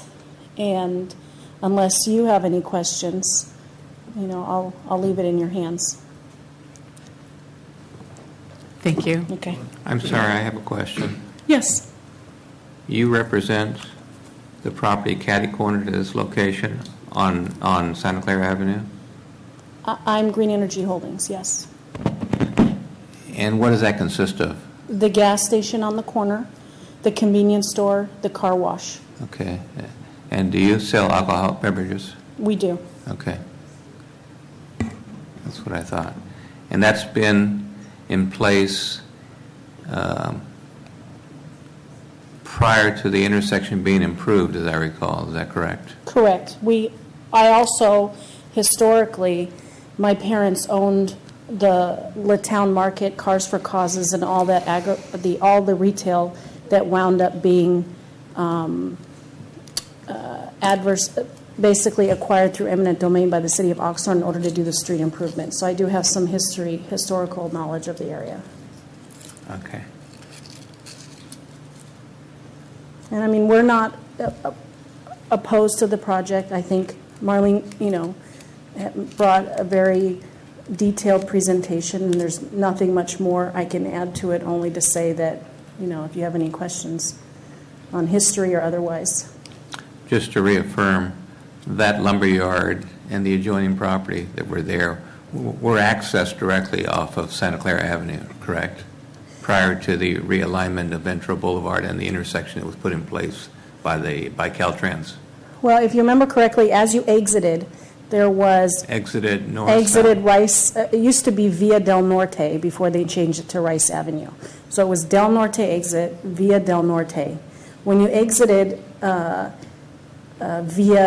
Del Norte, you made a sharp right to go down Ventura Boulevard, or you continued straight, and the intersection kind of went forward. On the right-hand side, if you went kind of straight off the exit, there was a standard station. It was a gas station that later became Latown Market, that was owned by Bud and Ken, that was sold off to us, and then we sold it back to them. But during that time, it did operate as a store. But you're right, the street came around. To the left was Joe's Texaco and a little hotel, and to the right was Latown Market. Bud and Ken was behind it, and it was almost, It was a very difficult off-ramp. It was difficult. And that's why there wasn't there. That's why traffic on that off-ramp was limited. Certainly not what it is today. It's very different Today. than it was. I think the mobile home park that we had, because we had our mobile home park, is actually the exit that is there now, as well as some of the property behind the market in question. There's considerably more traffic that comes off on that off-ramp than there used to be. Yes, but the off-ramp is exclusively dedicated as an off-ramp. Correct. Ventura Boulevard now. No, I understand that. Is, yeah, much. Rerouted. Much, Yeah, okay. I mean, traffic is heavier nowadays. But, Ventura Boulevard, you used to be able to get off the freeway and go right onto Ventura Boulevard. Now you have to make a right and a right to get to it. So it's limited in terms of accessibility. It's progress. Yeah, it is. Thank you for your comments. Thank you. Any other questions? Thank you. Thanks. Excuse me. Would you like to address any of the, come back up and address any of the points that were made by the appellant? Sure. Excuse me, sure would. Jesse Gilholm, back up for the applicant. The appellant brought up a couple of issues. Pedestrian access and crosswalks was a significant one. As mentioned and depicted, there is the crosswalk at Santa Clara that goes across Ventura Boulevard. There's also one of the crosswalks, the beaming crosswalk across Ventura Boulevard, down by the mobile home park where Ventura Boulevard makes a bend. So there isn't a crosswalk directly where this driveway is, but there is crosswalks on either side. There are sidewalks along Ventura Boulevard. The pedestrian access is is and would be much safer for this premises than it is for the other markets, which have off and on sidewalks along Ventura Boulevard and not much of an entrance into the markets. What are the two names? Vice and Los Amigos. So this would be a substantial upgrade to the safety, both pedestrian, vehicular access to a market. And again, there are two crosswalks on either side of the market on Ventura Boulevard. Concerns for crime. I mean, again, we share the sentiment. We want low crime neighborhood. I do think that should there have been a market operational, there probably would have been speculating, but less of a chance that someone would have been so bold to kick in someone's door in the middle of the day. So sorry to hear that, did not know that, but I hope that having this parcel be utilized will minimize the chance that happens again, and believe it will.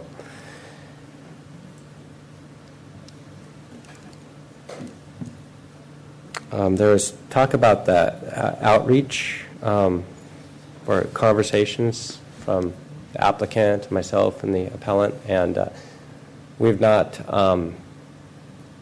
been contacted in any way. We don't, they're appealing the project, we're trying to get approved, but we've always been very civil. There's been no, any sort of interaction, which would have dissuaded her to make contact. And there would have been hope that if there are issues, that we can speak about them and do what's best. I mean, that's our goal, is to do what's best, and I'm sure she wants the same thing. We might not agree on things, and that's fine, but definitely I don't think that there's been an atmosphere created which would have made her feel uncomfortable for reaching out to myself and speaking on behalf of Mr. Kanji as well. There was reference to the City of Oxnard denying a project, which is not accurate. The 2011 petitions, which you've seen and we spoke about, were in relation to that project. And it's a long story, but at the end of the day, the City of Oxnard project would have required annexation, of course, and the City of Oxnard, after submitting to them for an application on this basis, they came back and said, you know what, if we do this annexation, we want, as the appellant stated, a significant development, a hotel or something of large scale, which the appellant had stated she's kind of sad did not go through. Just wanted to clarify that issue. And at that point, the application was withdrawn because it appeared that that's what the City of Oxnard wanted, and the applicant wasn't in a position to accommodate such a development. I think that's it. Again, we're here to do the best projects possible. If there are suggestions, additional conditions that would help achieve that, then I feel a little silly that we didn't incorporate them in our design, and more than happy to incorporate them now should there be anything that we could do to improve it. The entrance is a City of Oxnard property, the park and ride, so we have no authority over it. Once we get onto our subject site, we of course do have the ability to design it accordingly. So. Would it be helpful to bring up the appellant's mock-up of the conflicts. Could we have that back up on the screen? And understanding that you don't have, Let me show the crosswalk before we leave this. Do I press the button? I don't want to change that. No. No. Stop it. Thank you. I'm my assistant. I don't know how to get it back. well, right now, he's doing his, and then we'll want the appellants. Wait. No, that's, she'll put it up. Okay. But it's this way to go forward, that way to go back, and that way to use the little clicker. Okay. The little light. Got it. Thank you so much. Mhm. So this was here. Okay. So, of course, there's,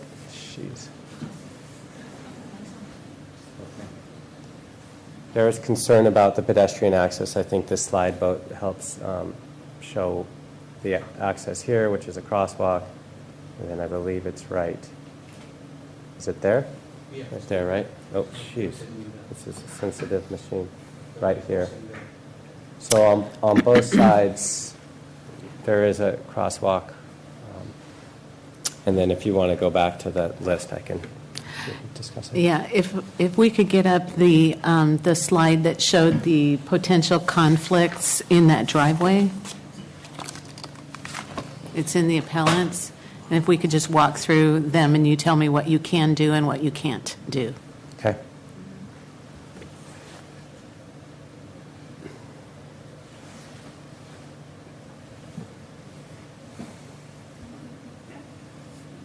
I think she has it.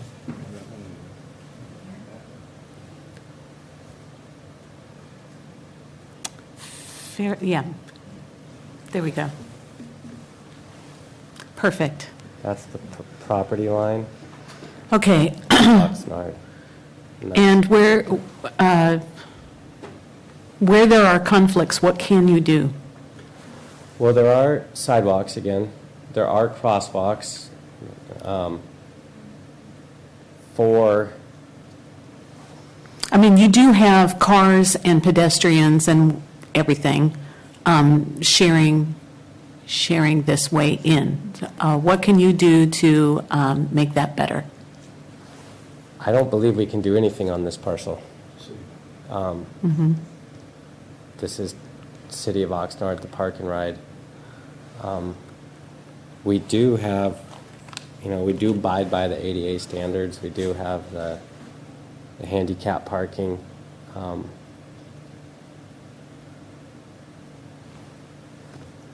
I think that main issue is here, and we don't have authority to do anything here. We can't reconfigure it. It's, yeah. Can you work with City of Oxnard to improve the access? I don't know. We can try. I don't know what we could. It's been a difficult process getting cooperation through the interchange project. Now that this is completed, I mean, just thinking logically. Oops, well, that might help too. Yeah.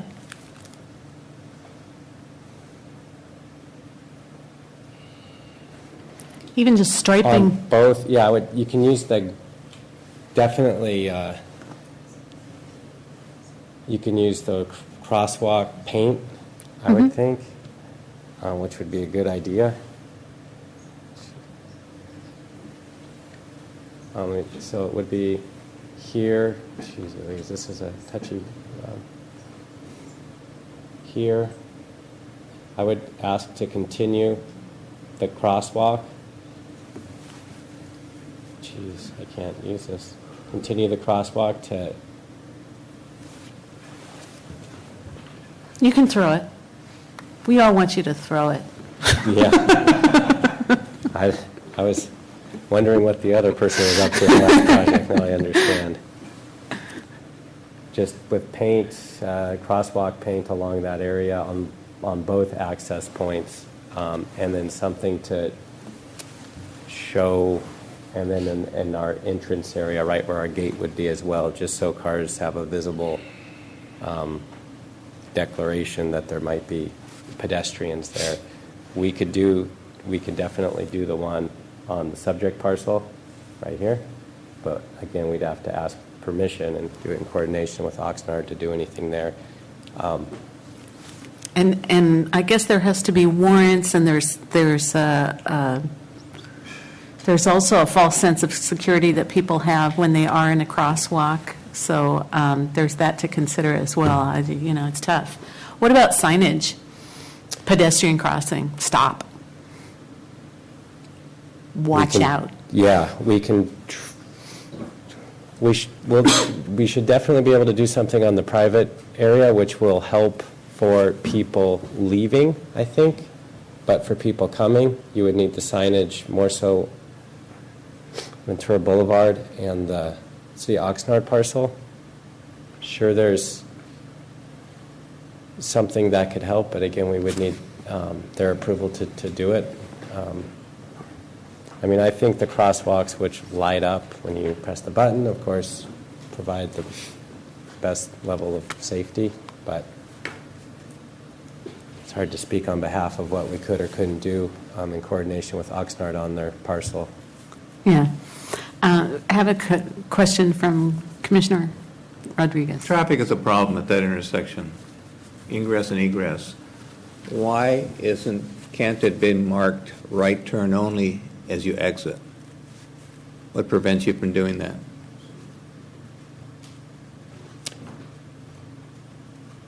I don't know. I don't know if there is any provision which would prevent us. I can ask the applicant if they'd be willing. Would you guys be willing to have a right turn only exit? I'm sure it would take a significant analysis to know if that's viable. I'm wondering why we can't put a sign up on the applicant's property. I see a curb there.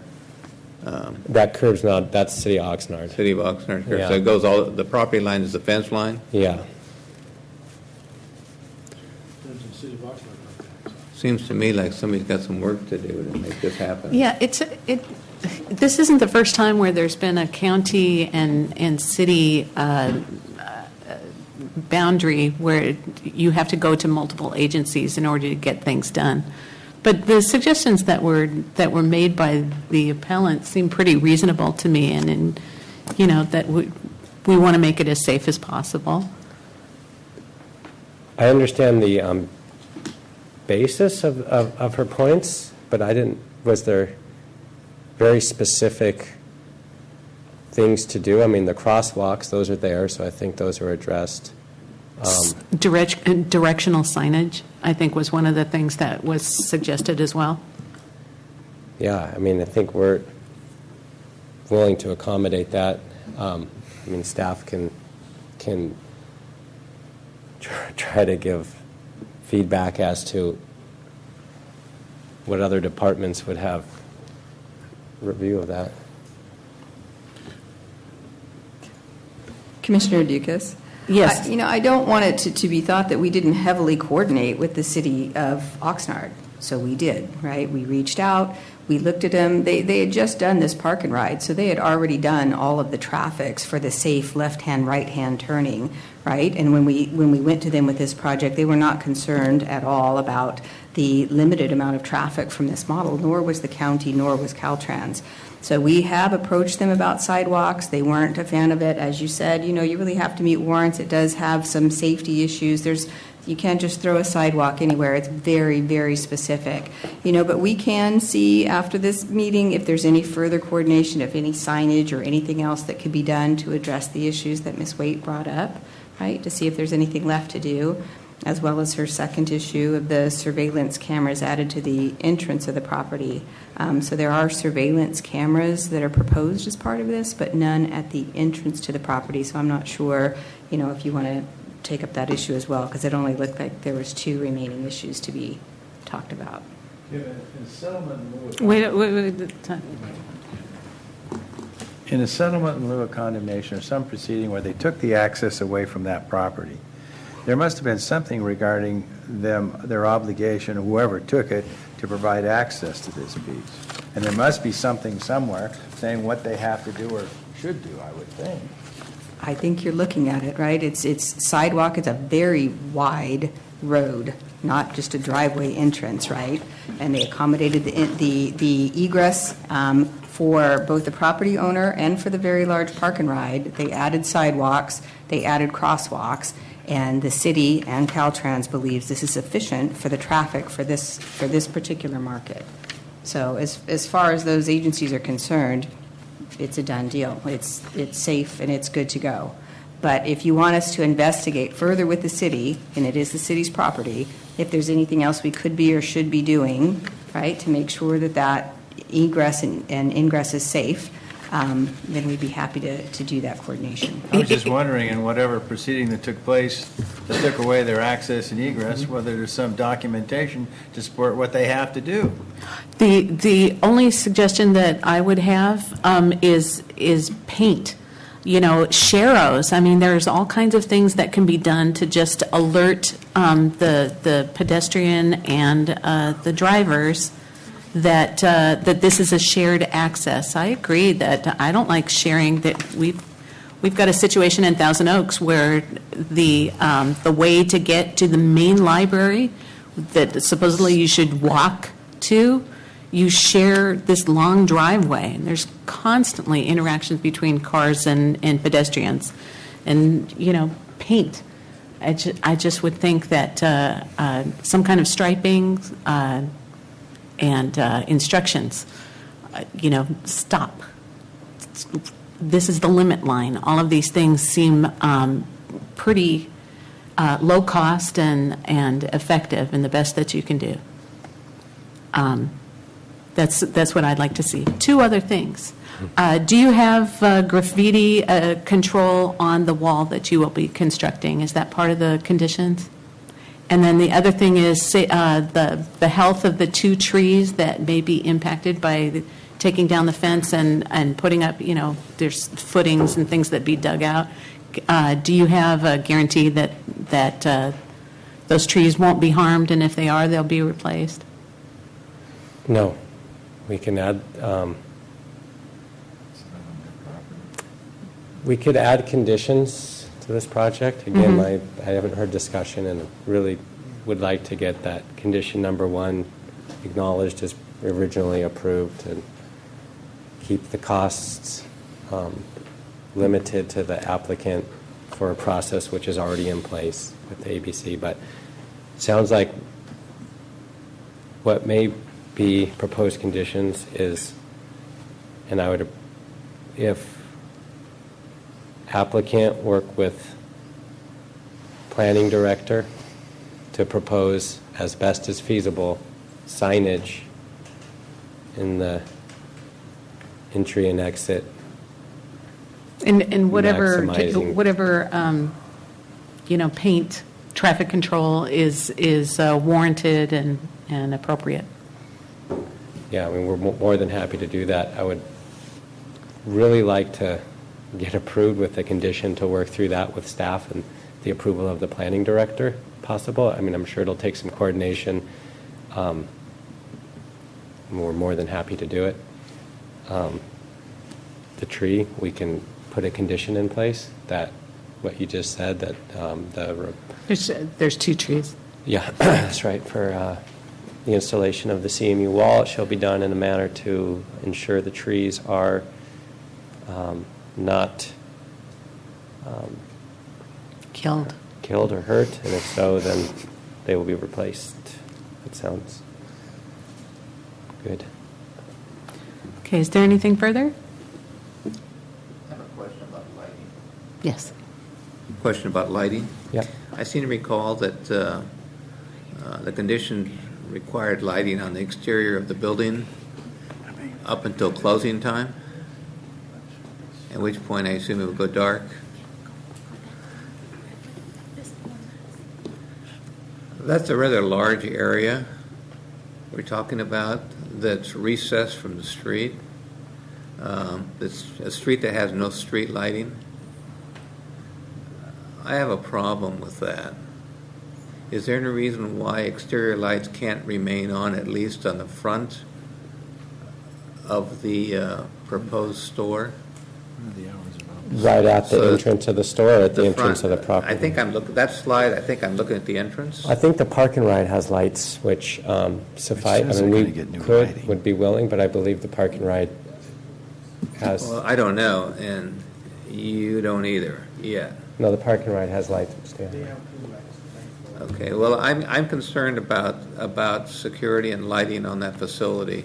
If the lighting, the exterior lighting there goes dark, there's really nothing preventing anybody to get into that parcel behind the fence, behind our appellant's house, for example, and access that location without any fear of being discovered.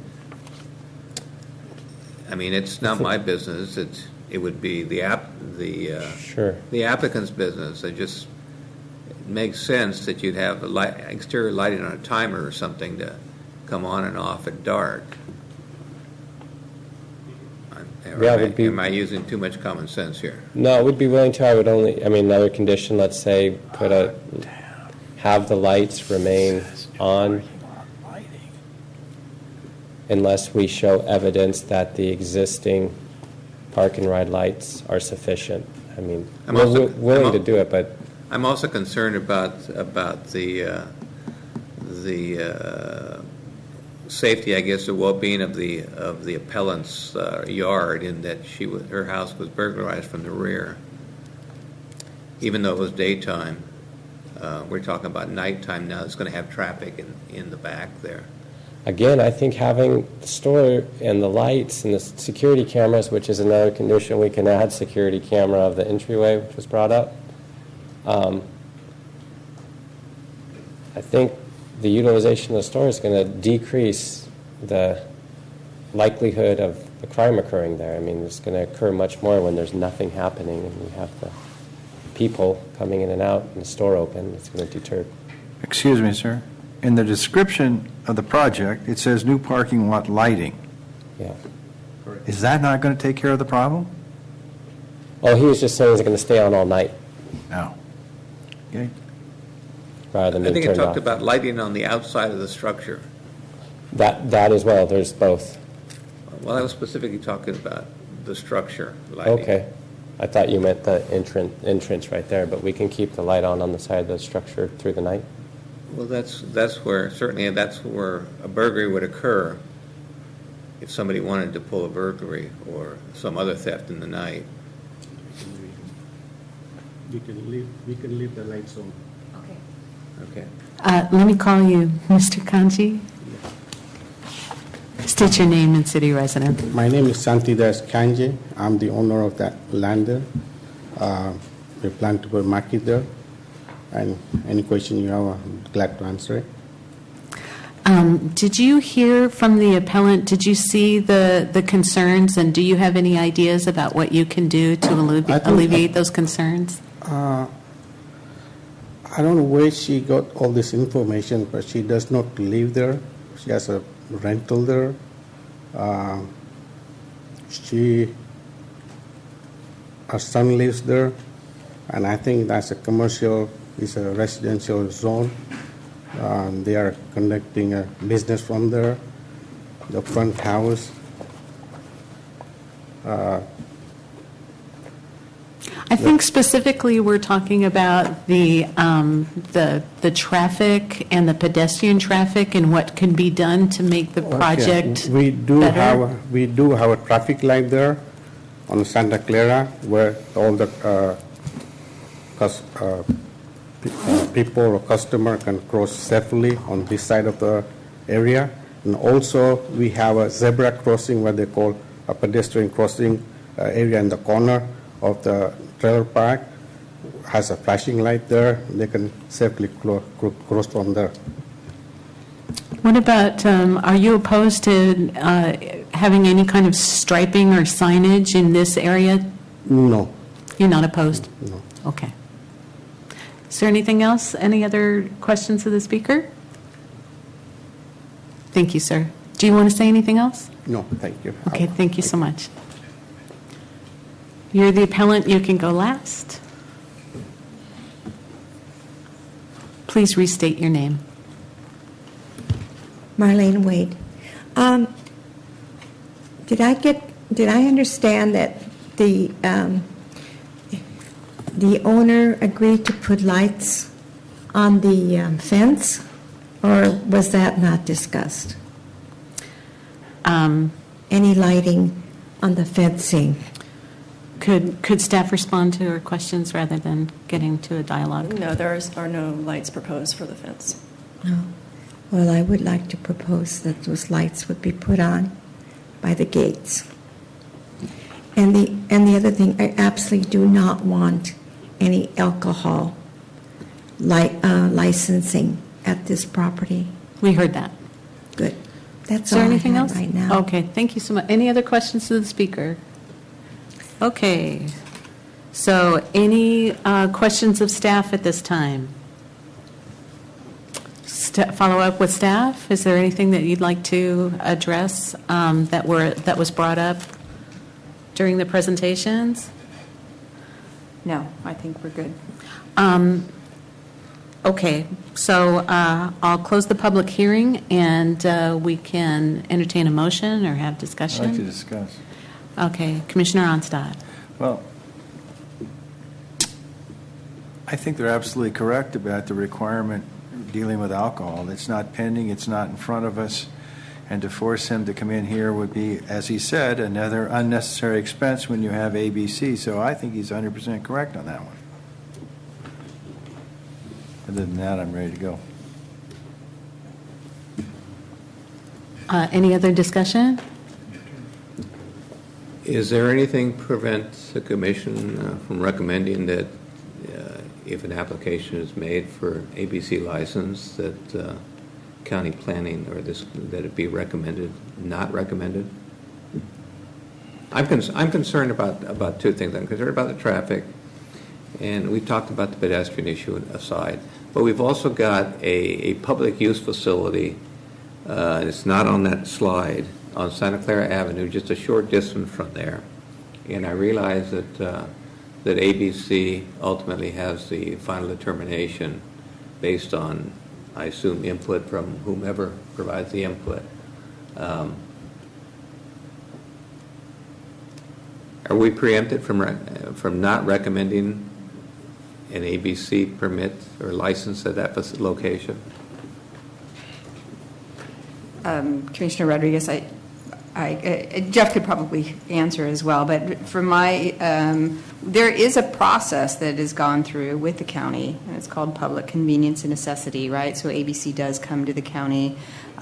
It's through Tricia Meyer's group, and she's here today to talk to you if you need a little bit more on that. But they do ask us, and it's up to us to review and give them some feedback on that process. You know, that being said, we went to this extra length in this permit because it was proposed as no alcohol, right? And that's what the community was relying on. That's not to say that your commission couldn't go forward with what Commissioner Onstadt was talking and just say that and let the ABC license play out as it will. So that is completely within your purview to decide how to move forward. Well, if an application was made in the future and the county is contacted, I'm assuming that the permit and all the paperwork that's generated here today would have some notation of the commission's concern or a concern about alcohol becoming retail at that location. Well, I think that we would look at the things that we typically look at, right? And this would be part of the review, but also we would see, how many other liquor stores were in the vicinity, and we would look to schools, and we would look at other things to see whether that was a good idea or if it was necessary or not. Okay. Well, we already heard there is a retail establishment with alcohol at Caddy Corner on LA Avenue, and there's another one on Ventura Boulevard, approximately maybe 2 blocks away, with similar access. So, okay, thank you. Okay. Any other discussion? Do you want to weigh in here? Yeah, just a little bit. This is the classic. We've seen this before. Somebody's got a property that the Caltrans and the state rearrange for them, and then there's another agency that controls the egress and ingress, which controls the traffic and the pedestrians. So we're pretty much a stop from imposing a lot of different rules on him because we can't command him to command City of Oxnard to do something, 20 feet from his property. So we can recommend all day long, but to base our conditional use permit on he must do that, we have no authority to force him to do that. So to try and impose it. So certainly recommendations can be made, and I'm sure the City of Oxnard would like to protect its citizens as well. Number two, as far as the ABC license, I hear what everybody's saying, but however, just being very technical, we have not.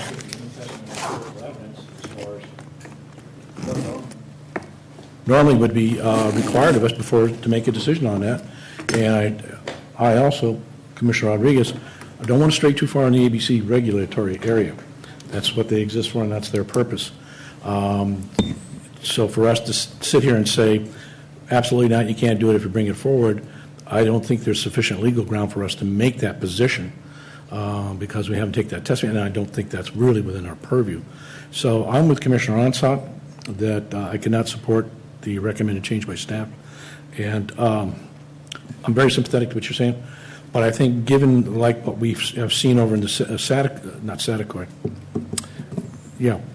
that one area we walked around with the, Saticoy. That's right. Where Caltrans decides to rearrange State Highway, and it creates their problem. So the applicant's got an issue, and not of his own making. So at this point in time, unless there's further discussion, I'd like to recommend the supported staff recommendations to uphold the director's granting of the application and to deny the appeal. Is there a second to that motion? Wait a minute. She wants to discuss that. No, in order to discuss it, we need a motion. All right, second. Okay, so for purposes of discussion, yes.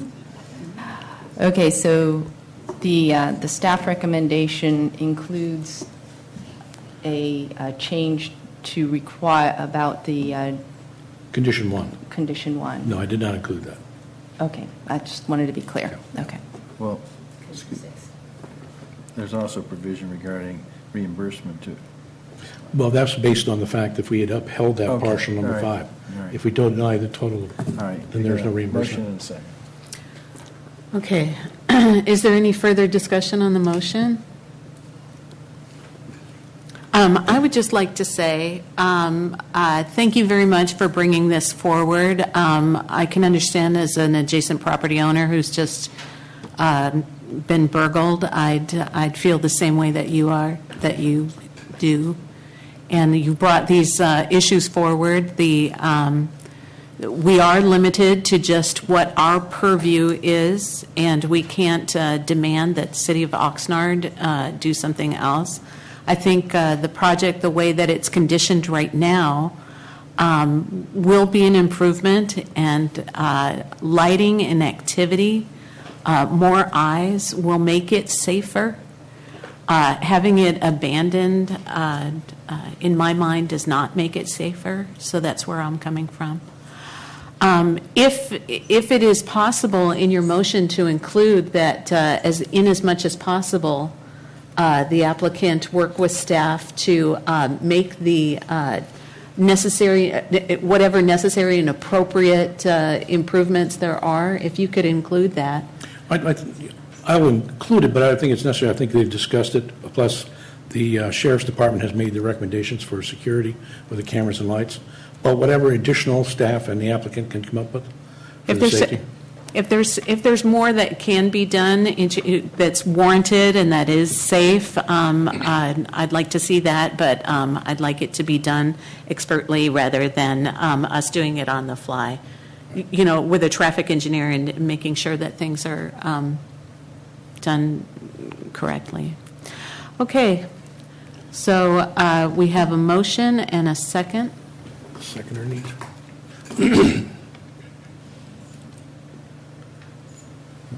Okay. Please vote. This is motion to deny. And uphold the director's decision of the application.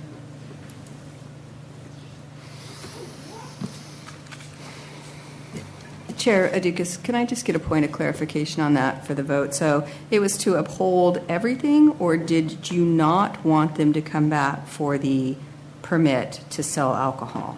They don't have to come back. No, Dropping that we stripped that out. So then you're amending condition 3, right? Well, To you say brought us that- condition 1 where you would change it, that they would have to come back. That's what was presented by staff. Condition 1? Is this the new one or is this the one? That was a proposed change. And that's why you're going to refund part of the appeal. Very good, thank you. You're quite welcome. Not slipping as much as I thought I was. Okay. I don't know. Okay. Thank you. So that's it for this hearing. If you missed it, I'm very sorry, but we've acted. Moving on, it's now discussion report by the planning director on board actions and other matters. If you're finished with this business, we're moving on, so you can go ahead and leave. Why not? Wait until the end, and I'll find out if we've got anything else. Report on the plan by the planning director. Very good. Thank you very much, Chair Dukas and members of the Planning Commission. I just want to quickly go over our Planning Commission hearing calendar. And so we have one item next week, March 17th. It's the LCP update. It's phase 2 of those. Hopefully you all have your large packet. Thank you. So staff will carefully walk you through that next week, and we'll go through topic by topic. It's the only item on there because it's a large item, and then we clearly wanted to save some time to celebrate Commissioner Wessner's last hearing with us, and we wanted to send him out with a good project. So I think the LCP will be fun for us all next week. And so we will have a little bit of celebration after that, and we plan on having some a little bit of food and some beverages in the atrium afterwards. So we've kind of arranged that, so hopefully everybody can stay for a little while afterward and celebrate that with us. I do understand on the next board hearing Tuesday, they'll be appointing a new planning commissioner. And so once that is out, then we'll bring that information forward to you. And then we're going through to April 7th, and April 7th is going to be where we come back before you and talk to you with our consultants and our general plan update staff about the general plan update, where we are, kind of our roles and responsibilities for the Planning Commission, and when we'll be back in front of you. And then we're also going to hear that on that same day, a consideration of a modified CUP, so it's an appeal for an additional oil wells at Murata Petroleum Company. That is, I believe, as far as the, it's, I'm sorry, please forgive me, it's not an appeal. This is a consideration of a modified CUP to authorize the drilling of 3 new oil wells. It's a decision that I'm deferring here, so it's definitely not an appeal. Let me be clear about that. And that's all I have on the agenda so far. So do you have anything for me? And perhaps I would also maybe like to seek some clarity from Commissioner Wessner about the issue of temporary events and festivals, and what exactly, you would like me to take up to the board about, about what the concerns are with that. Because, to me, typically in some instances it works easy and it's not a big deal, and in some it's a big deal, right? So I'm not sure what it is that the board is going to be able to weigh out, or I'm not sure what it is that our staff is going to be able to do, because even for today's item, clearly they followed the thresholds, they followed all the rules, they went through all the agencies, everybody said, yes, that limit is good to go. So it's always just a matter of the discretionary judgment when it gets before a decision maker. If you'd like that now, I can certainly provide it. Obviously, the first situation is that it exists. Mm-hmm. So the applicants can come forward, the person at the counter is going to have to process that it is. The last one where we terminated, and this one, certain homeowners alleged noise, but we got a noise report that said there was no noise. noise. I looked at it over and over again, that the ambient noise at the property line was 57.5 dB, and by the monitoring it would be 58.0 dB. So we look at a technical report as for just as noise. Then the same with traffic. And so the last two, it appears to be when we have a venue within a bowl type of effect, but how do you write that into procedure? So then I started thinking, all right, well, then we'll limit the number.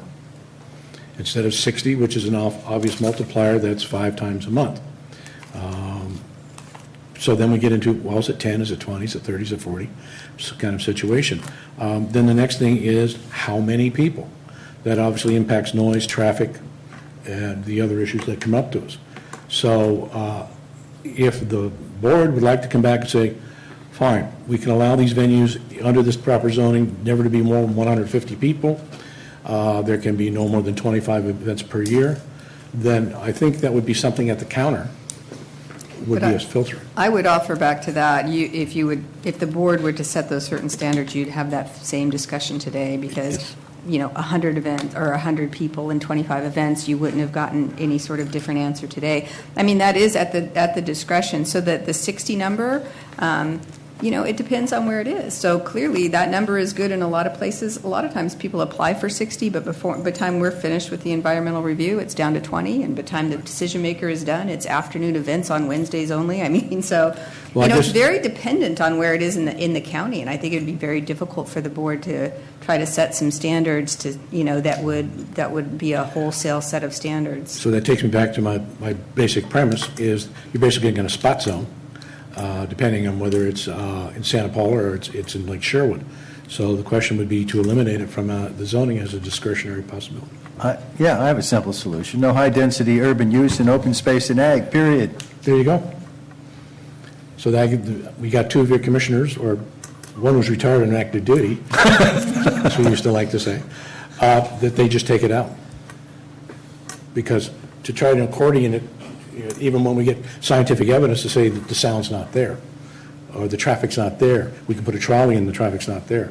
But I would also offer to that is you've had 13 successful venues that have gotten through, right? And we have a pretty robust group that meets the vineyards, I mean not the vineyards, but the venue groups. Mm-hmm. So we meet and we have conversations, and when there's issues like noise or DJs or food or, can you barbecue or can you not, or valet, we get together as a group and really work through them. So we've also instituted in the last couple of years this, kind of a surprise wedding. So we go out there and make sure that everything is going. And that system is really going well. So it's not like we're getting, you'll have the one-offs that we had in Santa Rosa Valley, and probably had they taken some steps earlier, right, it wouldn't have gotten that bad.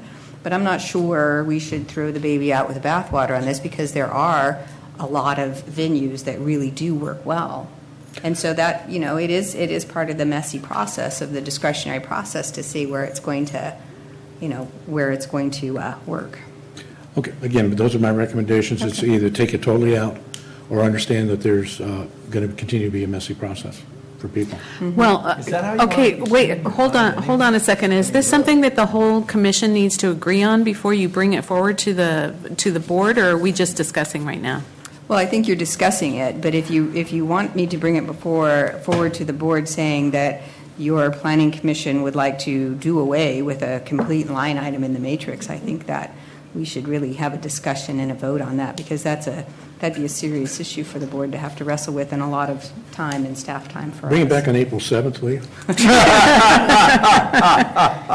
I think that's the wisest thing to do. Okay. Is there anything else? Okay. All right, so this meeting is adjourned.